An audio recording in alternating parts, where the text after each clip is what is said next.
ಅವನ ಪ್ರಶ್ನೆ, ನಿನ್ನನ್ನ ಮೋಕ್ಷ ಆದವನು ಧ್ಯಾನಿಸ್ಬೇಕು ಅಂತ ನೀನು ಹೇಳಿದೆ. ಆ ಧ್ಯಾನ ಯಾವ ರೀತಿಯಲ್ಲಿ ನಡೆಯಬೇಕು? ಒಂದು, ಯಾವ ರೀತಿಯ ವಸ್ತುವನ್ನ ಧ್ಯಾನಿಸಬೇಕು? ಒಂದು. ಇನ್ನೊಂದು, ಧ್ಯಾನದ ಸ್ವರೂಪ ಹೇಗಿರ್ಬೇಕು ಅನ್ನೋದನ್ನ 3 ಪ್ರಶ್ನೆಗಳನ್ನ ಹೇಳಿ ಧ್ಯಾನದ ವಿಚಾರವನ್ನ ಅಂತ ಹೇಳಿದಾಗ ಪರಮಾತ್ಮ ಧ್ಯಾನದ ಆರಂಭದ ವಿಷಯವನ್ನ ತೊಡಗ್ತಾರೆ. ಎತ್ತರವೂ ಅಲ್ಲದ ತಗ್ಗವೂ ಅಲ್ಲದೆ ಇರುವಂತಹ ಸಮವಾದ ಆಸನದಲ್ಲಿ ದೇಹವನ್ನ ನೇರವಾಗಿ ಇರಿಸಿಕೊಂಡು ಸುಖವಾದ ಆಸನದಲ್ಲಿ ಕುಳಿತುಕೊಳ್ಬೇಕು. 2 ಕೈಗಳನ್ನ ತೊಡೆ ಮೇಲೆ ಇಟ್ಕೊಂಡು ಮೂಗಿನ ಜೊತೆಯಲ್ಲಿ ದೃಷ್ಟಿಯಲ್ಲಿ ಇರಿಸಿ ದೇಹದ ಎಲ್ಲ ಭಾಗವನ್ನು ಸಹ ಒಂದು ಹಿಡಿತಕ್ಕೆ ತಂದುಕೊಳ್ಬೇಕು. ಅದಾದ ಮೇಲೆ ಅಂದ್ರೆ ನಮ್ಮ ದೇಹ ಎಲ್ಲದಕ್ಕೂ ಹೊಂದಿದ್ದೆ ಎನ್ನುವಂತಹ ಭಾವ ನಮ್ಗೆ ಬಂದಿರ್ಬೇಕು. ನಾನು ಮುಂದೆ ಧ್ಯಾನಕ್ಕೆ ತೆಗೆದುಕೊಳ್ಳೋಕೆ ಏನು ತೊಂದರೆ ಇಲ್ವೋ ಆ ರೀತಿಯಾಗಿ ನಮ್ಮನ್ನ ನಾವು ಮಾಡ್ಬೇಕು. ಅದಾದ್ಮೇಲೆ ಪ್ರಾಣಾಯಾಮವನ್ನ ಮಾಡ್ತಾ, ಪ್ರಾಣಾಯಾಮದಲ್ಲಿ 2 ಬಗೆ ಇದೆ. ಎಡಗಡೆಯ ಮೂಗಿನಿಂದ ವಾಯುವನ್ನು ತೆಗೆದುಕೊಂಡು ಅದನ್ನ ಮತ್ತು ನಿಲ್ಲಿಸಿ ಒಳಗಡೆ, ಅದಾದ್ಮೇಲೆ ಪಿಂಗಳೆಯಿಂದ ಬಿಡುತ್ತು, ನಾಡಿಯಿಂದ ತೆಗೆದುಕೊಂಡು ಸೂರ್ಯನಾಡಿಯಲ್ಲಿ ಬಿಡುತ್ತಲಿನ ಹೊರಡಿದ್ದ. ಆಮೇಲೆ ಪಿಂಗಳೆಯಿಂದ ತೆಗೆದುಕೊಂಡು ಕುಂಭಕ ಸ್ವಲ್ಪ ಅದಕ್ಕೆ ನಾನು ಮೊದಲು ಹೇಳಿಕೊಂಡಿದ್ದೆ. ಯಾಕೆಂದ್ರೆ ನನ್ನ ದೇಹದಲ್ಲೂ ಅದು ಇಲ್ಲ ಇವತ್ತು. ಅದಾದ ಮೇಲೆ ಎಲ್ಲ ಇಂದ್ರಿಯಗಳನ್ನು ಸಹ ಹೊರಗಡೆ ಹೋಗದೆ ಇರೋ ಹಾಗೆ ಮಾಡಿಕೊಂಡು ವಿಶೇಷವಾಗಿ ಅದಕ್ಕೆ ಅವ್ರು ಹೇಳಿದ್ರು, ನಿರ್ಭಯವಾದಂತಹ ಅಂದ್ರೆ ಯಾವ ಹೆದರಿಕೆ ಇಲ್ಲದೆ ಇರೋಂಥದ್ದು. ಯಾವಾಗಲೂ ಬಂದ್ಬಿಡುತ್ತೆ ನಾವು ಪ್ರಾಣಾಯಾಮ ಇತ್ಯಾದಿ ಯಾವ ಹೆದರಿಕೆ ಇಲ್ಲದೆ ಏಕಾಂತದಲ್ಲಿ ಕುಳಿತುಕೊಳ್ಳಿ ಅಂತ ಹಿಂದೆನೆ ಬಂತು. ಅಂದ್ರೆ ಮೊದಲೇ ನಾವು ಕುಳಿತುಕೊಳ್ಳುವಂತಹ ಸ್ಥಳವನ್ನ ನಿರ್ದೇಶ ಮಾಡಿಕೊಂಡು ಆದಷ್ಟು ಅಲ್ಲಿ ಯಾರಿಗೂ ಬರ್ದೇ ಇರುವ ಹಾಗೆ ಅಥವಾ ನಾವು ಮಾತ್ರ ಸ್ಥಳದಲ್ಲಿ ಇರುವ ಹಾಗೆ ಯಾರು ಬರ್ದೇ ಇರುವಂತಹ ವ್ಯವಸ್ಥೆ ಇರುವಂತಹ ಕಡೆನೆ ಕುತ್ಕೊಂಡು ಬಿಡ್ಬೇಕು. ಅಂದ್ರೆ ಅದಾಗ್ಲೇ ಮನಸ್ಸು ಜ್ಞಾನಕ್ಕೆ ಸಿಗೋಗುತ್ತೆ ಅಂತ ತಕ್ಷಣ ಜ್ಞಾನ ಆಗ್ಬಿಡುತ್ತೆ ಅಂತಲ್ಲ. ಮೊದಲು ಮನಸ್ಸಿಗೆ ಯಾವ ರೀತಿಯ ಒಂದು ಕಳವಳಿಕೆ ಇಲ್ಲ ಅಂತ ಆದಾಗ ಮಾತ್ರ ಧ್ಯಾನವನ್ನ ಮಾಡೋದಿಕ್ಕೆ ಸಾಧ್ಯ. ಅದಕ್ಕೆ ಸಾಮಾನ್ಯವಾಗಿ ಬೆಳಗಿನ ಜಾವ ಮಾಡಿ ಅಂತ ಹೇಳ್ತಾರೆ. ಯಾಕಂದ್ರೆ ಅವು ನಿಶಬ್ದವಾಗಿರುತ್ತೆ, ಮನೆಗೂ ಸಹ ತೊಂದರೆ ಇರೋದಿಲ್ಲ. ಹಾಗಾದಾಗ ಅದು ಬಹಳ ಬೇಗನೆ ನಮ್ಮ ಮನಸ್ಸನ್ನ ಧ್ಯಾನದ ಇದಕ್ಕೆ ಚಿಂತನೆಗೆ ಬೇಗ ಇಳಿಸಿಬಿಡುತ್ತೆ. ಧ್ಯೇಯ ವಸ್ತುವನ್ನು ನಾವು ಮೊದಲು ಬೇಗ ಮನಸ್ಸಿಗೆ ತಂದ್ಕೊಂಡ್ಬಿಡ್ಬೋದು. ಆದ್ಮೇಲೆ ಇಂದ್ರಿಯಗಳು ಎಲ್ಲೂ ಹೊರಗಡೆ ಹೋಗ್ತಾ ಇದ್ದ ಹಾಗೆ ಮಾಡಿ ಮೊದಲು ಪೂರಕ ಹೆಸರನ್ನು ತೆಗೆದುಕೊಳ್ಳೋದು, ಕುಂಭಕ ಅಲ್ಲಿ ನೆಲೆಸಿರುವುದು, ರೇಚಕ ಅಂದ್ರೆ ಬಿಡುವುದು. ಈ ಕ್ರಮದಿಂದ ಅಥವಾ ಮೊದಲು ರೇಚಕ ಮಾಡಿ ಅದು ಇದೆ ಪೂರ್ತಿ ಉಸಿರು ತೆಗೆದೇ ಬಿಡೋದು. ಆಮೇಲೆ ಇದನ್ನ ಹಾಗೆ ಇಡೋದು, ಒಳಗಿನ ಶ್ವಾಸೋಚ್ಛ್ವಾಸ ಭಾಗವನ್ನು ಅಂದ್ರೆ ಪೂರ್ತಿ ಎಲ್ಲೂ ಸಹ ಶ್ವಾಸವನ್ನು ತೆಗೆದು ಬಿಡೋದು. ಆಮೇಲೆ ಅದನ್ನ ಪೂರೈಸೋದು. ಹೀಗೆ ಮಾಡುವಂತದ್ದು ಇದೆ. ಹಾಗೆ ಮೊದಲು ಪ್ರಾಣವಾಯುವಿನ ಮಾರ್ಗವನ್ನ ಮೊದಲು ಅದನ್ನ ಶುದ್ಧ ಮಾಡ್ಕೊಳ್ಬೇಕು.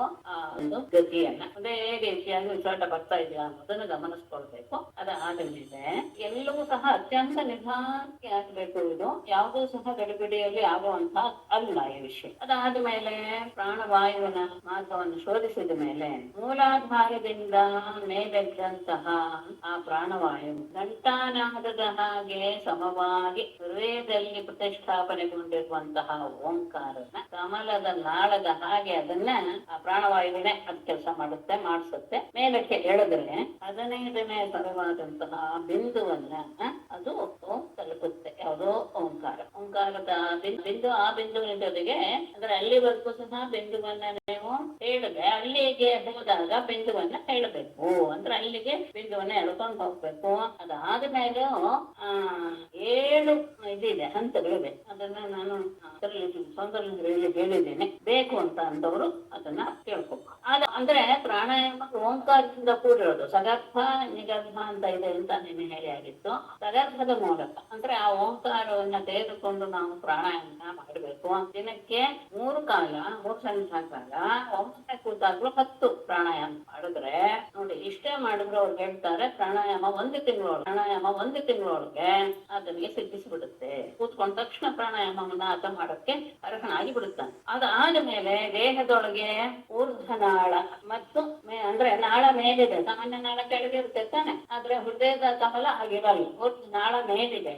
ಆಮೇಲೆ ಅರಳದೆ ಮೊಗ್ಗಿನ ಹಾಗಿರುವಂತಹ ಅಂದ್ರೆ ಬಾಳೆ ಹೂವಿನ ಹಂಚು ತಕ್ಕೊಡಿ, ಅದು ಅಧೋಮುಖವಾಗಿದೆ ಅಂತಹ ಹೃದಯ ಕಮಲ. ಆ ಹೃದಯ ಕಮಲವನ್ನ ಏನ್ ಮಾಡ್ಬೇಕು, ನಾವು ಮೇಲ್ಮುಖವಾಗಿ ಮಾಡ್ಕೊಳ್ಬೇಕು. ಮಾಡ್ಕೊಳ್ಬೇಕು ಅಂದ್ರೆ ನಾವು ಮಾಡಕ್ಕಾಗ್ತದೆ ಅಂದ್ರೆ ಇಲ್ಲ, ಆ ರೀತಿಯಾಗಿ ಭಾವಿಸ್ಬೇಕು.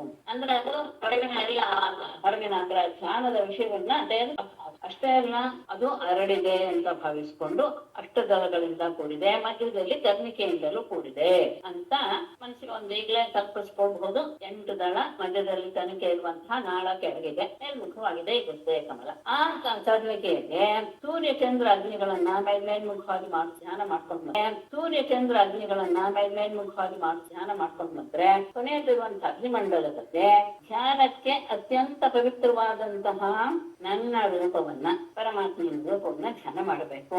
ಅದು ಹೇಗಿರುತ್ತೆ ಅನ್ನೋದನ್ನ ತಿಳಿಸ್ಕೊಟ್ಟಿದ್ದಾರೆ. ಎಲ್ಲ ರೀತಿಯ ಅವಯವಗಳು ಸಹ ಯೋಗ್ಯ ರೀತಿಯ ಇಲ್ಲಿ ಕೂಡ್ಕೊಂಡಿದೆ. ಅಂತಹ ಮುಖಮುದ್ರೆ, ಅಂತಹ ದೀರ್ಘವಾದ ಸುಂದರವಾದ 4 ತೋಳುಗಳು, ಅತ್ಯಂತ ಸುಂದರವಾದಂತಹ ಕಂಠ, ಕಪೋಲ ಮತ್ತು ಮನಸ್ಸನ್ನು ಸೆಳೆಯುವಂತಹ ಸ್ಮಿತ, ಮಂದಸ್ಮಿತ, ಅಂತಹ ಮೂರ್ತಿಯನ್ನ ಧ್ಯಾನ ಮಾಡಿ. ಮೊದಲು ಆ ಧ್ಯಾನ ಮಾಡ್ಕೊಂಡ್ ಬನ್ನಿ, ಆಮೇಲೆ ಕೆಳಗೆ ಬನ್ನಿ. ಆಗ ಆ ಮೂರ್ತಿಯಲ್ಲಿ ಉಭಯ ಕರ್ಣಗಳಲ್ಲಿಯೂ ಮಂಥರಕುಂಡಲ ಇರುವುದನ್ನ ನೋಡ್ತಾ ಕಣ್ಣು ಮುಚ್ಚಿಕೊಂಡು ಹೃದಯದಲ್ಲಿ ಇವನು ಇದ್ದಾನೆ. ಪೀತಾಂಬರಾರಿಯಾಗಿ ನಾನೇ ನೋಡದ ಹಾಗೆ ಕಪ್ಪು ವರ್ಣ, ಅಕ್ಷರಸ್ಥದಲ್ಲಿ ಶ್ರೀವತ್ಸ ಚಿಹ್ನೆಯೂ ಇದೆ, ಲಕ್ಷ್ಮಿಯೂ ಇದ್ದಾಳೆ. ಶಂಖಚಕ್ರ ಗದಾ ಪದ್ಮದಿಂದ 4 ತೋಳುಗಳು, 4 ತೋಳುಗಳಲ್ಲಿ 4 ಸಹ ಧರಿಸಿದ್ದಾನೆ. ವನಮಾಲೆ ಮೇಲಿಂದ ಕುತ್ತಿಗೆಯಿಂದ ವನಮಾಲೆಯಾಗಿ ನಾಪಿಟ್ಕೊಳ್ಳಿ, ಕೆಳಗಲೆಯಾಗಿ ನಾಪಿಟ್ಕೊಳ್ಳಿ, ಕೆಳಗಡೆವರೆಗೂ ಸಹ ಪಾದದವರೆಗೂ ಅದಿರುತ್ತೆ. ದಪ್ಪ ದಪ್ಪ ಹೂಗಳಿಂದ ಪೂರ್ಣಿಸಿರುವಂತಹ ದಪ್ಪದಾದಂತಹ ಹಾರ. ಆಮೇಲೆ ಆ ಕಾಲಿನಲ್ಲಿ ನೂಪುರದ ಇದು 2 ಕಡೆ ಕೌಸ್ತುಭಮಣಿಯ ಪ್ರಭೆ ಇದೇ ಆ ದೇಹವನ್ನ ಆವರಿಸಿದೆ. ಮತ್ತೆ ಆ ಮೂರ್ತಿಯಲ್ಲಿ ಅನೇಕ ರೀತಿಯ ಆಭರಣಗಳ ಹಾಕಿಟ್ಟ ಕಟಕ, ಕಟಿಸೂತ್ರ, ಅಂಗದ, ಹೀಗೆ ಇವುಗಳಿಂದ ಅಲಂಕೃತವಾಗಿದೆ. ಸರ್ವಾವಯವದಲ್ಲಿಯೂ ಎಲ್ಲ ಅವಯವನ್ನು ನೋಡಿದ್ರು ಸಹ ಸೌಂದರ್ಯ ಅನ್ನೋದು ಚಿಮ್ತಾ ಇದೆ. ಅಂತಹ ಮನಸ್ಸನ್ನು ಸೆಳೆಯುವಂತಹ ಪ್ರಸನ್ನವಾದ ಮುಖಮುದ್ರೆಯುಳ್ಳ ಮತ್ತು ಕಣ್ಣು ಸಹ ಅನುಗ್ರಹವನ್ನು ಸೂಚಿಸ್ತಾ ಇದೆ. ಇಂತಹ ಇಷ್ಟನ್ನು ತಂದುಕೊಂಡು, ಅಂದ್ರೆ ಮೇಲೆ ಹೋದ್ವಿ, ಮಧ್ಯ ಬಂದ್ವಿ, ಕೆಳಕ್ ಹೋದ್ವಿ, ಮತ್ತೆ ಮೇಲೆ ಬಂದ್ವಿ. ಇಷ್ಟ ಆದ್ಮೇಲೆ ಈ ಸುಂದರವಾದ ಮೂರ್ತಿಯನ್ನ, ಆದ ಮೂರ್ತಿಯ ಸರ್ವಾಭಯದಲ್ಲಿಯೂ ಸಹ ಮನಸ್ಸನ್ನ ಕೇಂದ್ರೀಕರಿಸಿ ಧ್ಯಾನ ಮಾಡಿ. ಇಂದ್ರಿಯಗಳು ಹೊರಗಡೆ ಹೋಗೋಕೆ ಪ್ರಯತ್ನ ಪಡುತ್ತೆ. ಅಲ್ಲಿ ಶಬ್ದ ಬಂದ ತಕ್ಷಣ ಅದನ್ನ ಮತ್ತೆ ಆ ವಿಷಯಗಳ ಯಾವುದೇ ಶಬ್ದ ಬಂದ ತಕ್ಷಣ ಅದ್ರ ಬಗ್ಗೆ ಏನಿರ್ಬೋದು ಅಂತ ವಿಷಯ ಯೋಚನೆ ಮಾಡಕ್ ಶುರು ಮಾಡುತ್ತೆ. ಶಬ್ದ ಬಂದ ತಕ್ಷಣ ಏನಾಗಲ್ಲ ಅಂತ ಅನ್ಕೊಳ್ತೀವಿ, ಆದ್ರೆ ಶಬ್ದ ಬಂದ ತಕ್ಷಣ ಅದು ಇದರ ಶಬ್ದ ಆಗಿರ್ಬೋದು ಅಂತ ಹೇಳಿದ ತಕ್ಷಣ ಮನಸ್ಸು ಅಲ್ಲಿ ವಿಷಯದ ಕಡೆಗೆ ಹೋಗುತ್ತೆ. ಅದನ್ನ ಆಗಾಗ ಮತ್ತೆ ನನ್ನ ಕಡೆಗೆ ಎಳೆದುಕೊಂಡು ಬಂದು ನಮ್ಮನ್ನ ಎಲ್ಲ ಕಡೆ ಕರೆದುಕೊಂಡು ಹೋಗುವಂತ ಸಹಾಯದಿಂದ ಮನಸ್ಸನ್ನು ಸಹ ಎಳೆದು ನಿಲ್ಲಿಸಿ ಅದನ್ನು ಆ ಮನಸ್ಸನ್ನ ಎಲ್ಲ ರೀತಿಯಲ್ಲಿಯೂ, ಅಂದ್ರೆ ಪರಿಪೂರ್ಣವಾಗಿ, ಅಂಶ ಭಾಗ ಅಲ್ಲ, ಪರಿಪೂರ್ಣವಾಗಿ ನನ್ನಲ್ಲಿ ನಿಲ್ಲಿಸಬೇಕು. ಅದಾದ ಮೇಲೆ ಇಡೀ ಶರೀರವನ್ನ ವ್ಯಾಪಿಸಿರುವಂತಹ ಆ ಮನಸ್ಸನ್ನ ಎಳೆದುಕೊಂಡು ಬಂದು ಮಂದಸ್ಮಿತವಿರುವಂತಹ ಮುಖದಲ್ಲಿ ಮಾತ್ರ ಬಂದು ನೆಲೆಗೊಳ್ಳುವ ಹಾಗೆ ಮಾಡಬಹುದು. ಅದನ್ನ ಮಾತ್ರ ಧ್ಯಾನ ಮಾಡ್ತಾ ಇರ್ಬೇಕು. ಉಳಿದ ಅಂಗಗಳ ಬಗ್ಗೆ ಚಿಂತಿಸಬಾರ್ದು. ಹೀಗೆ ಮುಖದ ಧ್ಯಾನದಲ್ಲಿಯೇ ಪ್ರತಿಷ್ಠಿತವಾಗುವಂತಹ ಶಕ್ತಿಯನ್ನ ಬೆಳೆಸಿಕೊಳ್ಳಬೇಕು. ಅಂದ್ರೆ ಏನಂತ ತುಂಬಾ ಬೆಚ್ಚನೆ ಯಾರಿಗೆ ಹೇಳ್ತಾ ಇರೋದು? ಯೋಗಿಗೆ, ಧೀರನ್ಗೆ ಹೇಳ್ತಾ ಇರೋದು, ನಮಗಲ್ಲ, ನಮ್ಗಂತೂ ಅಸಂಭವನೆ ಅನ್ನೋ ಹಾಗೆ. ಅದಾದ ಮೇಲೆ ಆ ಮನಸ್ಸನ್ನ ಆ ಮೂರ್ತಿಯಿಂದ, ಮುಖದಿಂದ ಎಳೆದು ಎಲ್ಲರಿಗೂ ಕಾರಣಭೂತವಾದಂತಹ ಅವ್ಯಕ್ತ ಸ್ವರೂಪದಲ್ಲಿ ಅದನ್ನ ನೆಲೆಗೊಳಿಸಬೇಕು. ಅಂದ್ರೆ ಏನೂ ಇಲ್ಲ ಅಲ್ಲಿ ನಮ್ಮ ಮನಸ್ಸು ನೆಲೆಗೊಳ್ಳದ ಮೇಲೆ ಅದನ್ನೂ ಬಿಟ್ಟು ಶುದ್ಧ ಬ್ರಹ್ಮನಾದಂತಹ ಪರಮಾತ್ಮನಲ್ಲಿ ವಿಲೀನವಾದ ತಕ್ಷಣ ನಾನು ಧ್ಯಾನ ಮಾಡ್ತಾ ಇರೋನು, ಹೇಳಿ ಆಗ್ತಾ ಇರೋದು ಆ ಒಂದು ಮುಖ, ಆಮೇಲೆ ನಿರಂತರವಾಗಿ ಚಿಂತೆ ನಡೀತಾ ಇದೆ. ಈ 3 ಸಹ ಹೊರಟು ಹೋಗುತ್ತೆ. ಕೇವಲ ಇರುವುದು ಒಂದೇ ವಸ್ತು ಎನ್ನುವುದರ ಅರಿವು ಆಗ್ತಾ ಇದೆ ಆ ರೀತಿಯಲ್ಲಿ ಇರೋದಕ್ಕೆ ಪ್ರಯತ್ನ ಪಡಬೇಕು. ಇದ್ದು ಬಿಡು. ಹೀಗೆ ಪೂರ್ತಿ ಮನಸ್ಸನ್ನ ಎಳೆದು ಒಂದೇ ಕಡೆ ಅದನ್ನ ಇರಿಸಿ ನನ್ನನ್ನೇ ತನ್ನಲ್ಲಿ ಭಾವಿಸ್ತಾ, ತನ್ನನ್ನ ಸರ್ವಾತ್ಮನಾದಂತಹ ಪರಮಾತ್ಮನಲ್ಲಿ ಭಾವಿಸ್ತಾ ಕೊಡ್ತಾನೆ. ಅಂದ್ರೆ ಭಗವನ್ನ ಹೊಂತಾನೆ. ಹೇಗೆ ಒಂದು ಜ್ಯೋತಿ ಇನ್ನೊಂದು ಜ್ಯೋತಿಯಲ್ಲಿ ಸೇರಿಕೊಂಡು ಬಿಡುತ್ತೋ, ಈ ರೀತಿಯಲ್ಲಿ ತೀವ್ರವಾದಂತಹ, ಬಹಳ ಕಷ್ಟ ಅಂತ ವಿಷಯ ಹೇಳಿರೋದು. ಈ ರೀತಿಯಾದಂತಹ ಧ್ಯಾನದಿಂದ ಮನಸ್ಸನ್ನ ಸಮಾಧಿ ಸ್ಥಿತಿಗೆ ತೆಗೆದುಕೊಂಡು ಹೋಗುವಂತಹ ಯೋಗಿಗೆ ಇದು ವಸ್ತು, ಈ ವಸ್ತುವಿನ ಜ್ಞಾನ, ಇದು ಅದರ ಕ್ರಿಯೆ ಎನ್ನುವ ಭ್ರಮೆಯನ್ನು ಶಾಂತವಾಗಿ ಬರುತ್ತೆ. ಅಂದ್ರೆ ತ್ರಿಪುಟಿ ದೃಷ್ಟರು ನೋಡುವಂತವನು, ದೃಶ್ಯ ಯಾವುದು ನೋಡ್ತೀವೋ ಅದೆರಡರಲ್ಲಿ ನಡೆಯುವಂತಹ ಒಂದು ದರ್ಶನ ಎನ್ನುವ ಕ್ರಿಯೆ, ಇದು 3 ಸಹ ಬಿಟ್ಟು ಹೋಗುತ್ತೆ. ಇರೋದು ಒಂದೇ ವಸ್ತು ಅಂತದರ ರೀತಿಯಾಗಿ ಆತ ಜ್ಞಾನಕ್ಕೆ ತನ್ನನ್ನ ಒಗ್ಗಿಸಿಕೊಡಬೇಕು. ಶ್ರೀ ಭಗವಾನ್ ವಾಚ ಜಿತೇಂದ್ರಿಯಸ್ಯ ಯುಕ್ತಸ್ಯ ಜಿತಶ್ವಾಸಸ್ಯ ಯೋಗಿನಃ ನಿಧಾರಯತಶ್ಚೇತಃ ಉಪತಿಷ್ಠಂತಿ ಸಿದ್ಧಯಃ. ಈ ರೀತಿಯಾಗಿ ಧ್ಯಾನ ಮಾಡುವಂತಹ ಆ ವ್ಯಕ್ತಿಗೆ ಎಷ್ಟೆಷ್ಟು ಬಂದು ತಾವಾಗಿಯೇ ಬಂದು ಅವನ ಪಾದ ಸ್ಥಳದಲ್ಲಿ ಬಂದು ನಿಂತುಕೊಂಡ್ಬಿಡುತ್ತಂತೆ. ಏನೇನಾಗುತ್ತೆ ಹೇಳಿದೆ. ಜಿತೇಂದ್ರಿಯಸ್ಯ ಯುಕ್ತಸ್ಯ ಜಿತಶ್ವಾಸಸ್ಯ ಮಯಿ ಚೇತಃ ಹಾರಯತಃ ಸಿದ್ಧಿಯಃ ಉಪತಿಷ್ಠತಿ. ಜಿತೇಂದ್ರಿಯಸ್ಯ ಎಲ್ಲ ಇಂದ್ರಿಯಗಳನ್ನು ತನ್ನ ವಶಕ್ಕೆ ತೆಗೆದುಕೊಂಡು, ಅಂದ್ರೆ ತಾನು ನೋಡು ಅಂದ್ರೇನೆ ನೋಡ್ಬೇಕು, ತಾನು ಕೇಳು ಅಂದ್ರೇನೆ ಕೇಳಬೇಕು, ಇಲ್ಲಿದ್ರೆ ಯಾವುದನ್ನು ಸಹ ಅದು ತಗೊಳ್ಳೇಬಾರದು. ಆ ರೀತಿಯಾಗಿ ಇಂದ್ರಿಯಗಳನ್ನ ತನ್ನ ಅಧೀನ ಮಾಡಿಕೊಂಡು ಮೇಲೆ ಯುಕ್ತಸ್ಯ ಸ್ಥಿರವಾದ ಮನಸ್ಸನ್ನ ಮಾಡಿಕೊಂಡ್ರೆ ಅದು ಸಹ ಅಲ್ಲಾಡ್ಬೇಕು. ಜಿತಶ್ವಾಸ ಉಸಿರನ್ನು ಸಹ ತನ್ನ ಅಧೀನಕ್ಕೆ ಆದಷ್ಟು ಎಷ್ಟು ಹೊತ್ತು ಒಂದೇ ಕಡೆ ನಿಲ್ಸಕ್ಕಾಗುತ್ತೋ ಅಷ್ಟು ಹೊತ್ತು ಅದನ್ನ ಅಭ್ಯಾಸ ಮಾಡ್ತಾರೆ. ಉಸಿರನ್ನ ಕಡೆ ನಿಲ್ಸೋದು ಅಂತ ಯೋಗಿಗಳಿಗೆ. ಮತ್ತೆ ಮೈ ನನ್ನಲ್ಲಿ ಚೇತಃ ಧಾರಯತಃ ಮನಸ್ಸನ್ನ ಪರಿಪೂರ್ಣವಾಗಿ ನೆಲೆಗೊಳಿಸಿದಂತಹ ಯೋಗಿಗೆ ಸಿದ್ಧಯ ಉಪತಿಷ್ಠೆ. ಅನೇಕ ರೀತಿಯ ಸಿದ್ಧಗಳು ತಾವಾಗಿಯೇ ಬಂದು ಅವನಲ್ಲಿ ನೆಲೆಗೊಳ್ಳುತ್ತೆ, ಅವನಲ್ಲಿ ಅವನ ಹತ್ರ ಕಾಣಿಸ್ಕೊಳ್ಳುತ್ತೆ. ಅಂದ್ರೆ ಏನು, ಅವನ ದೇಹದಲ್ಲಿಯೇ ಬಂದು ಅವುಗಳೆಲ್ಲ ನೆಲೆಗೊಳ್ಳುತ್ತೆ, ತಾನ ಪಡೆದುಕೊಂಡು ಉಪತಿಷ್ಠಂತೆ. ಇಲ್ಲ ಅವರು ದೇವತಾ ಸ್ವರೂಪವಾಗಿದ್ರೆ ಬಂದು ಆತನ ಸೇವೆಗೆ ನಿಂತ್ಕೊಳ್ಳುತ್ತೆ. ಏನ್ ಮಾಡುತ್ತೆ ಹೇಳಿದ್ರು ಮಾಡಕ್ಕೆ ಸಿದ್ಧವಾಗಿ ಯಾವಾಗ ಇಂದ್ರಿಯಗಳನ್ನ ತನ್ನ ವಶಕ್ಕೆ ತೆಗೆದುಕೊಳ್ತಾನ, ಮನಸ್ಸನ್ನ ಒಂದೇ ಕಡೆಗೆ ನೆಲೆಸುವ ಸ್ಥಿತಿಯಲ್ಲಿ ಶ್ವಾಸವನ್ನ ಗೆದ್ದಿರ್ತ ಅಷ್ಟೇ ಅಲ್ಲ, ಮನಸ್ಸನ್ನ ನನ್ನಲ್ಲಿಯೇ ಪರಮಾತ್ಮನಲ್ಲಿಯೇ ನೆಲೆಗೊಳಿಸಿಬಿಟ್ಟಿರ್ತಾನೆ. ಹೀಗೆ ಅನೇಕ ರೀತಿಯ ಸಿದ್ಧಿಗಳು ಕಾಣಿಸ್ಕೊಳ್ಳುತ್ತೆ. ಅವನ ಹತ್ತಿರ ಬಂದಿದ್ದರು ಯಾವುದೇ ಅದು ಮಧ್ಯದಲ್ಲಿ ಉದ್ದಾನ ಕೃಷ್ಣ. ಉದ್ಧವ ವಾಚ ತಯಾ ಧಾರಣೆಯ ಕಾಸ್ವಿತ್ ಕಥಂ ಸ್ವಿತ್ ಸಿದ್ಧಿರಚ್ಯುತ ಸತಿವಾ ಸಿದ್ಧಯೋ ಬ್ರೂಹಿ ಯೋಗಿನ ಸಿದ್ಧಿದೋ ಭವಾನ್. ಸಿದ್ಧಿಗಳು ಬರುತ್ತೆ ಅಂತ ಹೇಳಿದ ಯಾವ ಸಿದ್ಧಿಗಳು ಅಂತ ಹೇಳಿಲ್ಲ, ಅವನು ಹೇಳಿದಿ ಕೇಳ್ಬೇಕು ಅನ್ನುವಂಥದ್ದಿದೆ. ಮತ್ತೆ ಪ್ರಶ್ನೆ ಅಚ್ಯುತ ತಯಾ ಧಾರಣೆಯ, ಈ ಧಾರಣ ಅಂದ್ರೆ ಅಷ್ಟಾಂಗದ ಧಾರಣೆ, ನಮ್ಮಲ್ಲಿ ಅದನ್ನ ನಾವು ನೆಲೆಗೊಳಿಸ್ಕೊಳ್ಳೋದು ಅಂತ ಆ ಧಾರಣೆ ಧರಿಸುವುದು ಅಂತಿದೆಯಲ್ಲ ನಮ್ಮ ಮನಸ್ಸಿನಲ್ಲಿ, ಆ ಧಾರಣೆ ಕಾಸ್ವಿತ್ ಕಥಂ ಸ್ವಿತ್ ಸಿದ್ಧಿ ಗತಿವಾ ಸಿದ್ಧಯಃ ಯೋಗಿನ ಸಿದ್ಧಿತಃ ಭವಾನ್. ಬೇಡ, ಮೊದಲೇ ಹೇಳ್ಬೇಕು ಬ್ರೂಹಿ, ಅದು ಮತ್ತೊಂದು ಶಕ್ತಿ ಹೋಗಿದೆ. ಹಾಗಾಗಿ ಯೋಗಿನ ಸಿದ್ಧಯಃ ಯೋಗಿನ ಗತಿವಾ ಯೋಗಿನಾಂ ಸಿದ್ಧಯಃ ಬ್ರೂಹಿ ಭವಾನ್ ಸಿದ್ಧಿತಃ ತಯಾ ಧಾರಣ. ಅವನ ಪ್ರಶ್ನೆ, ಯಾವ ರೀತಿಯ ಧಾರಣೆಯಿಂದ ಅಚ್ಯುತ ಪರಮಾತ್ಮನೇ ಯಾವ ರೀತಿಯ ಧಾರಣೆಯಿಂದ ಅಂದ್ರೆ ಅದನ್ನ ನಾವು ನಮ್ಮ ಒಳಗೆ ನೆಲೆಗೊಳಿಸಿಕೊಳ್ತೀವಲ್ಲ, ಅದನ್ನ ಯಾವ ರೀತಿಯ ಧಾರಣೆಯಿಂದ, ಕಾಸ್ವಿತ್ ಯಾವ ರೀತಿಯ ಸಿದ್ಧಿ, ಕಥಂ ಸ್ವಿತ್ ಯಾವ ರೀತಿಯಲ್ಲಿ ಅದರ ಇದು ಏನೋ ಪ್ರಯೋಗ ಅಥವಾ ಯಾವ ಹೆಸರಿನ ಇದು ಸಿದ್ಧಿ ಎನ್ನುವುದು ಉಂಟಾಗದೆ ಸಿದ್ಧಿಗೆ ಅಷ್ಟೇ ಇಲ್ಲ. ಗತಿವಾ ಸಿದ್ಧಯ ಗತಿವಾ ಯೋಗಿನಾಂ ಸಿದ್ಧಯ ಅಥವಾ ಯೋಗಿನಾಂ ಗತಿವಾ ಸಿದ್ಧಯ ಯೋಗಿಗಳಿಗೆ ಎಷ್ಟು ರೀತಿಯ ಸಿದ್ಧಿಗಳು ಉಂಟಾಗುತ್ತೆ ಅನ್ನೋದನ್ನ ಬ್ರೂಹಿ ನನಗೆ ತಿಳಿಸು. ಸಿದ್ಧಿತಃ ನೀನು ಸಿದ್ಧಿತಃ ಸಿದ್ಧಿಂ ದದಾತಿ ಅತಃ ನೀನು ಯೋಗಿಗಳಿಗೆ ಸಿದ್ಧಿಯನ್ನು ಕರುಣಿಸುವಂತವನು ನೀನೇ. ಆದ್ದರಿಂದ ಎಷ್ಟು ರೀತಿಯ ಸಿದ್ಧಿಗಳು, ಅದು ಯಾವ ರೀತಿಯಲ್ಲಿ ಅದು ನಮ್ಗೆ ಯಾವ ರೀತಿಯ ಧಾರಣೆಯಿಂದ ಅದು ನಮ್ಗೆ ಗೊತ್ತಾಗುತ್ತೆ, ಅದು ಯಾವ ಹೆಸರಿನ ಇಷ್ಟು ವಿಷಯಗಳು ಧ್ಯಾನದ ಬಗ್ಗೆ ಅಲ್ಲ ಸಿದ್ಧಿಗಳ ಬಗ್ಗೆ ಇದನ್ನ ನನಗೆ ನೀನು ತಿಳಿಸು. ನೀನೇನೆ ಯೋಗಿಗಳಿಗೆ ಸಿದ್ಧಿಯನ್ನು ಕೊಡಬಹುದು. ಶ್ರೀ ಭಗವಾನ್ ಸಿದ್ಧಯೋ ಅಷ್ಟಾದಶತ್ರೋಕ್ತಾಃ ಧಾರಣಾಯೋಗಪಾರಗೈಃ ತಾಸಾಮಷ್ಟೋ ಮತ್ಪ್ರಧಾನಾಃ ದಶೈವ ಗುಣನೇತವಃ. ಧಾರಣ ಪಾರಗೈಃ ಅಷ್ಟಾದಶ ಸಿದ್ಧಯಃ ಕೃತಾಃ ತಾಸಾಷ್ಟೌ ಮತ್ಪ್ರಧಾನಾಃ ದಶ ಏವ ಗುಣನೇತವಃ. ಧಾರಣ ಯೋಗ ಪಾರಗೈಃ ಎಲ್ಲ ಸಿದ್ಧಿಗಳನ್ನು ತಮ್ಮಲ್ಲೇ ಸಾಧಿಸಿಕೊಳ್ಳುವಂತಹ ಸಾಮರ್ಥ್ಯ ಇರುವಂತಹ ಯೋಗದ ಅಂತ್ಯವನ್ನು ಚೆನ್ನಾಗಿ ಅರಿತಿರುವ, ಅಂದ್ರೆ ಯೋಗದ ಬಗ್ಗೆ ಸಮಸ್ತ ವಿಚಾರವನ್ನು ಅರಿತಿರುವಂತಹ ವಿದ್ವಾಂಸರಿಂದ ಅಷ್ಟಾದಶ ಸಿದ್ಧಯ ಪ್ರೋಕ್ತ 18 ಸಿದ್ಧಿಗಳು 18 ರೀತಿಯ ಸಿದ್ಧಿಗಳಿವೆ ಅಂತ ಅವರು ಹೇಳ್ತಾರೆ.